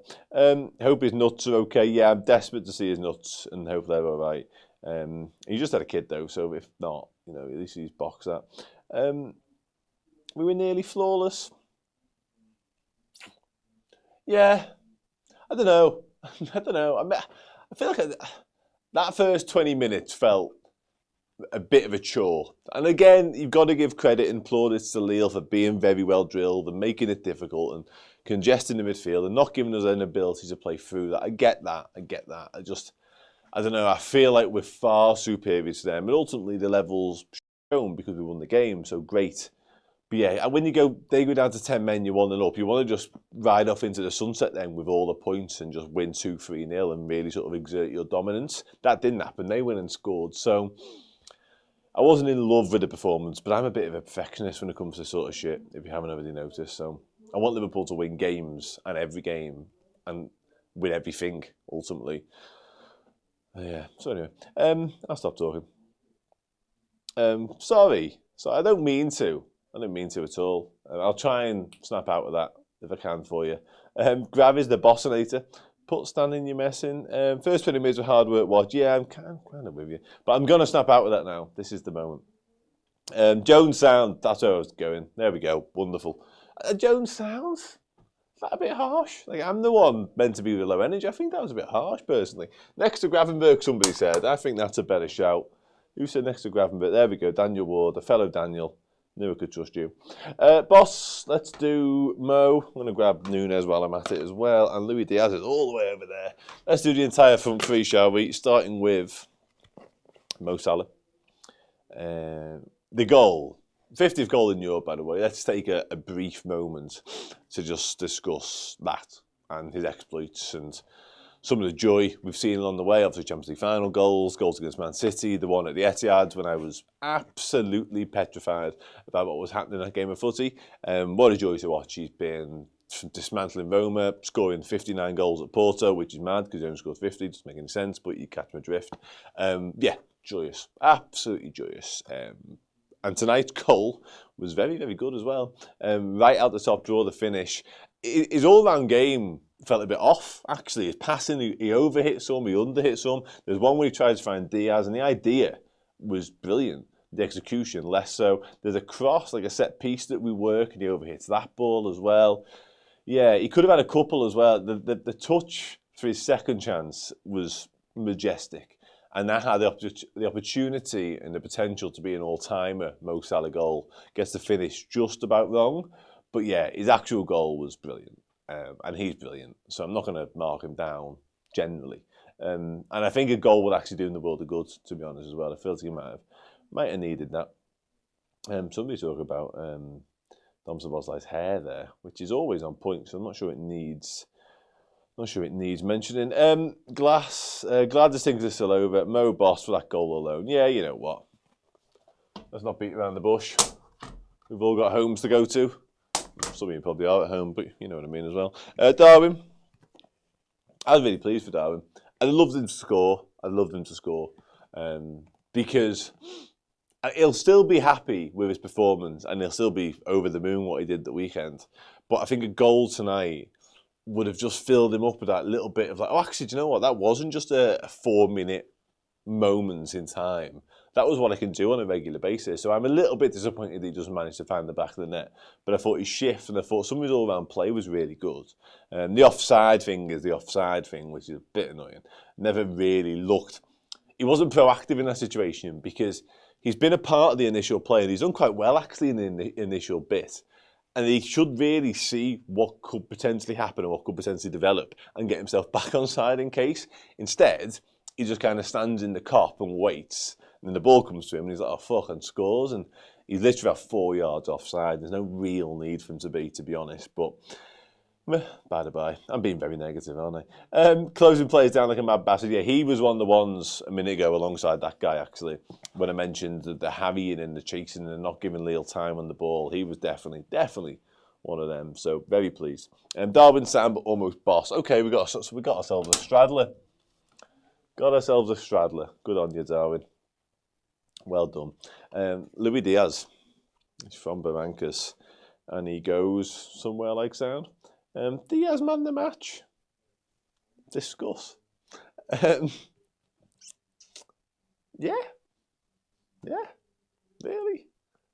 Okay. I don't know. I'm waiting for the people to say stuff because I can't comment.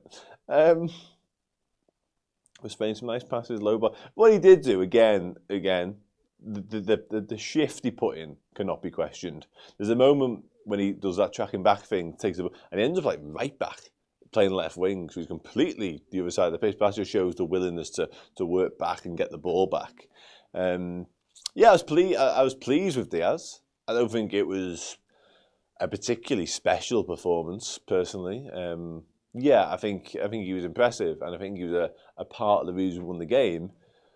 But yeah, sound Boss for his effort alone. Level with Virgil van Dijk, sound. Yeah, pissed me off as well. Low Boss, high messing. Come on, Freedom Journey. That's too far. High sound. Don't think Lucho was very man of the match. We worked very hard. Hector, that makes sense. Hector Salamanca. Nice to have you in the chat. Low sound. Okay, I'm going to pop it. I think low sound's a touch harsh. And looking at Alisson, that feels a touch harsh as well now, to be honest. I know he's been nudged down or he's fell, but needs to be changed. Right, let's do some subs. But yeah, everyone came on, didn't they? Harvey Elliott definitely came on. Oh no, we're all right. Wataru Endo came on. Federico Chiesa came on. Lexington McAllister came on. Trent Alexander-Arnold came on. I'm fighting here. Right, who've we got? 1, 2, 3, 4, 5. Wonderful. I don't want to do Harvey first. Let's do McAllister first, shall we? What do you think of Alexis? Gets booked, I think, late on, because he just gets stuck in all the time. Yeah, Ali is harsh. Put him below Mo. Where's Mo? No. I think that's okay. I think that's okay. We are in that room. We need some bosses messings here. Rapid. No, we've got a little layer of sounds though. We'll be okay. We'll be all right. We got this. Let's do Macca. Consistent sound. Boss. There's no bias. How can you possibly accuse us of bias? Like, we're just having fun. There's no agendas here. I'm the opposite of an agenda-driven person. I'm going to be dead honest with you. Right, okay. Macca sounds. Go back over the times I've done this and you'll see there's just a complete random nature to it all. It really is. It's just me putting faces on the board. Not a big deal. Not that deep. Sound. Okay, let's go sound. Somebody said boss. Grace said boss. Yeah. I love Alexis McAllister. Despite me saying there's no agendas here. But I absolutely do. But yeah, he was perfectly fine. As he so often is. Trent comes on late. Just go sound. You disappeared me with your crack rank about Mo Salah shit now. Don't know what that means. No idea. We're nearly there. Wait, hold your horses. Maka header, what's that say? We're so unlucky. Bosh. He's getting closer with them headers, isn't he? I know he scored one a few weeks back, but he nearly did it the weekend too. Come on. I'm trying not to be that guy. Sound, yeah. Why am I been this so long doing Trent? Get him on the board. Oh no, he fell before anyone accused me of anything. Right. Listen, I've said he was a bit crap. I said he underhit loads of stuff, but people said what they said. I can't be accused of it being a dictatorship and then give my own Salah ranking when I put him on the board. Like, I think that's high, but people spoke. What do you want me to do? One person. God, this is fucked. Not doing Harvey yet. Let's do Wataru first.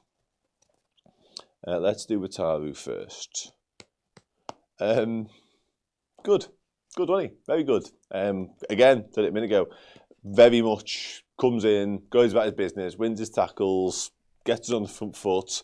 Wins that free kick, actually. Very brave to go in between the two of them and get absolutely nailed in the process, to be fair. Yeah, just a proper Wataru Endo-esque performance in so many ways, really. People saying sound, some people saying boss. Endo boss, high sound. Mo is a bit out. Okay, now you're coming out the woodwork. Where were you 5 minutes ago when I was ranking Mo Salah? Just send me to the Wolves and let me put him dead high. And then now everyone's like, actually, do you know what? In hindsight, you might be a bit high. I've lost a fucking lot of trust in you guys. Endo has been boss lately. Yeah, absolutely agree with that. Boss for Endo. Yeah, boss is correct. And then I wait for a few minutes' time when you all come back and say, do you know what? We might have over-exaggerated Endo's influence a little bit. Look forward to it. Let's do Elliot first. I feel like you're all chomping at the bit to get to Federico Chiesa. Scores. Harvey Elliott scores. And by all accounts, I had a quick look at my phone pre-show, mid-show interval. And he basically said the celebration was literally him saying, I'm staying. I don't go anywhere. Which is wonderful news, because I've said it a dozen times. I don't want him to go anywhere at all. I like him to stay at Liverpool Football Club forever, until the end of time. The end. I thought he was excellent tonight, actually. And the goal is the goal. Massive deflection, obviously. Celebration's boss, just touched upon it. Just delighted for him. Scoring in front of the Kop. Yeah, joyous. That's what we all dream of. But before the goal, I felt like he added some much-needed energy, actually, to the performance, because, again, not great for half an hour, good for 15. A bit flat second half, but Elliot kicked us into life. I'm not pissed off. Honestly, I'm not. If that's how I look, I swear to God, I'm not. I never am, really. I'm far too laid back for that. Not often I get angry about stuff.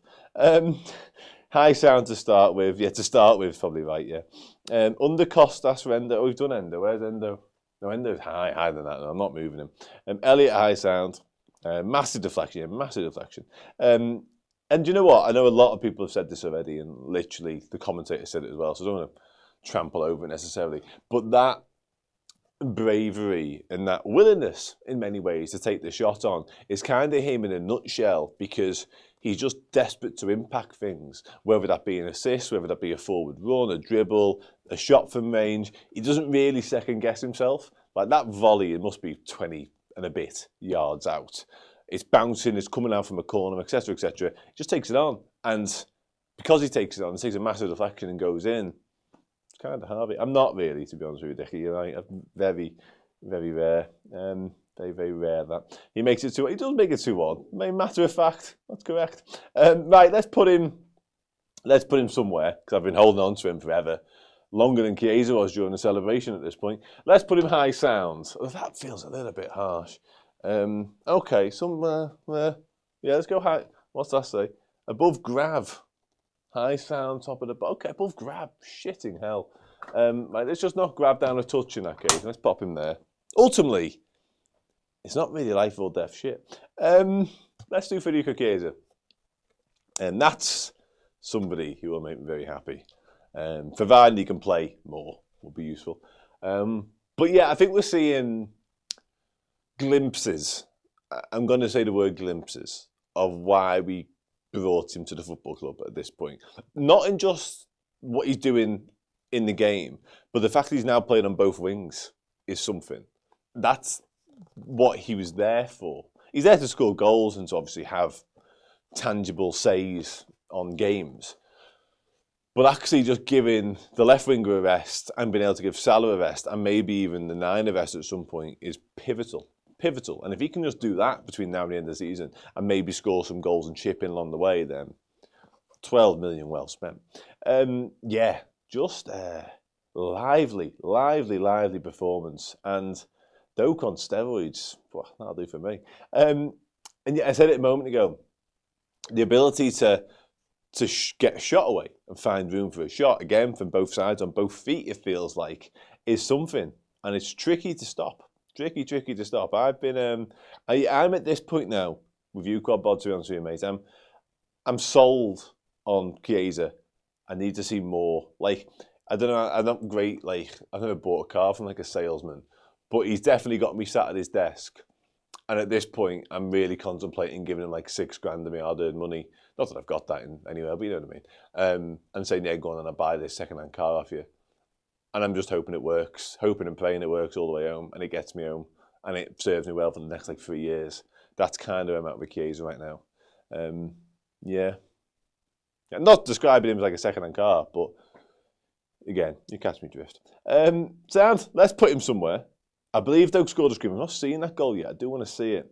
I do, yeah. And the fact he hugged Elliott in the celebrations was kind of enough to get him towards the boss anyway, even before he kicked the ball in anger. Let's get him on the board, shall we? We got Boss there. Diamond Geezer, boss, pure class. We are fully invested in Federico Chiesa going into box. Boss. There we are. Right, where's my man the match? There we go. Now we're talking. Right, Arne slot first, and then as ever, man the match time. Where are we putting Arne? Come on, tell me. And then we can all go home, go to bed, or go to work, wherever you are in the world, or enjoy the rest of your afternoon times, eh? Mad. Slot sounds. Slot is boss. Boss. Slot is boss. Big boss. What did he? Subs were good. Subs impacted again. I thought he rotated nicely, actually. Certainly from the bench. Doing it at half time was a thing. I rate that highly. More minutes for Chiesa was mentioned too. Taking Errol and Dan's along for the night's nice. So yeah, positives from the manager tonight, I think. And again, we win the game 7 out of 7. What's not to like, really? Ended the 21-game unbeaten streak. That's also true. That is also true. Oh, it's a shame. Hand gestures of boss. Top of the boss. Boss. Changes worked as per boss. Yeah, okay, I'm happy. Highest boss possible. Wow. We haven't got a ceiling rider tonight. Which again, much like the tweet. But we are high with Arne. Finally. Who was man of the match? I think man of the match is quite tricky tonight, actually. Normally on socials I put like a poll of a certain amount of players, but I found it quite hard to pin down who the 4 were. So I'm interested to see what you guys say. So let's begin with Harvey, Endo, Quansah, Elliott, Quansah, Costas. Harvey, Quansah, a lot of Quansah shouts. Harvey, Elliott, Nunez. What do we think? Come on. I'm edging towards Harvey right now. We've got a Mo, Simi, Darwin, the ref, Elliott, Quansah. Yes, that is true. And that's fucking cool, by the way. Costas, Fedi. See, this is what I mean. We've got 6 different. Normally, it's like a barrage of 2 names, but I've had like 6 answers in the past minute. Right, we're going to have to do it. We often do this. Oh, there's that 6 Harveys on the spin there. Oh, there might be Harvey, you know. We've got a Virgil shout, Quansah, man of the match. Right, we're doing it. Okay, 10 seconds. Whatever name I see the most, or any 4 in a row, and we're done. Okay? Go on, give it to me. Talk to me. And we've got 2 Harveys on the spin. We got an Endo, a Nunez. Maka did block that last shot. That is true, Tan. That is exactly what happened. Right, we got a Bradley, Elliott, Darwin. God, we're struggling. Harvey, 3 Harvey. Oh, 3 Harveys. You, Grasby, and Virgil spoilt it. We nearly had 4 Harveys on the row then. Okay, let's stop pissing around here. 2 Harveys. Oh, and a Kwanzaa to spoil it again. Listen, it's Harvey Elliott. It's Harvey Elliott. I'm going to move Wataru Endo. I'm going to put that there. I'm going to put Wataru Endo up there. And we're done. All right? Done. Harvey Elliott. Don't want to hear any more about it. Sound. Boss. Thank you very much for getting involved as ever. And I promise you I'm happy. Promise you. Liverpool won, so what's there not to be happy about? It's always good when Liverpool win games of football. And yeah, hopefully we're winning more games of football with you guys along for the ride as well. This Saturday, Liverpool take on Ipswich. I will be here with Steve and Errol. Again, I think I'm right in saying, because we're at home and we are playing Ipswich Town 3 o'clock Saturday, which means we'll be live from about 22:02. Do come along for that one. In the meantime, there'll be all the stuff that we do every single day here on Redmen TV, across YouTube, Redmen Plus, etc. Honestly, I say this every single time, but I do mean it. I don't just say it for the sake of it. There's no script. There's nothing like that, as you may expect. Far too ad hoc to be scripted. But thanks, genuinely, thanks for watching right at the start, for any little bit you caught along the way to this point now. It means a lot, because otherwise, what a waste of everyone's time. Honestly, yeah, you guys are the best. Much appreciated, much obliged. Enjoy the rest of your Tuesday night. Enjoy the rest of your week. I will see you on Saturday. Take care, look after yourselves. Goodbye for now.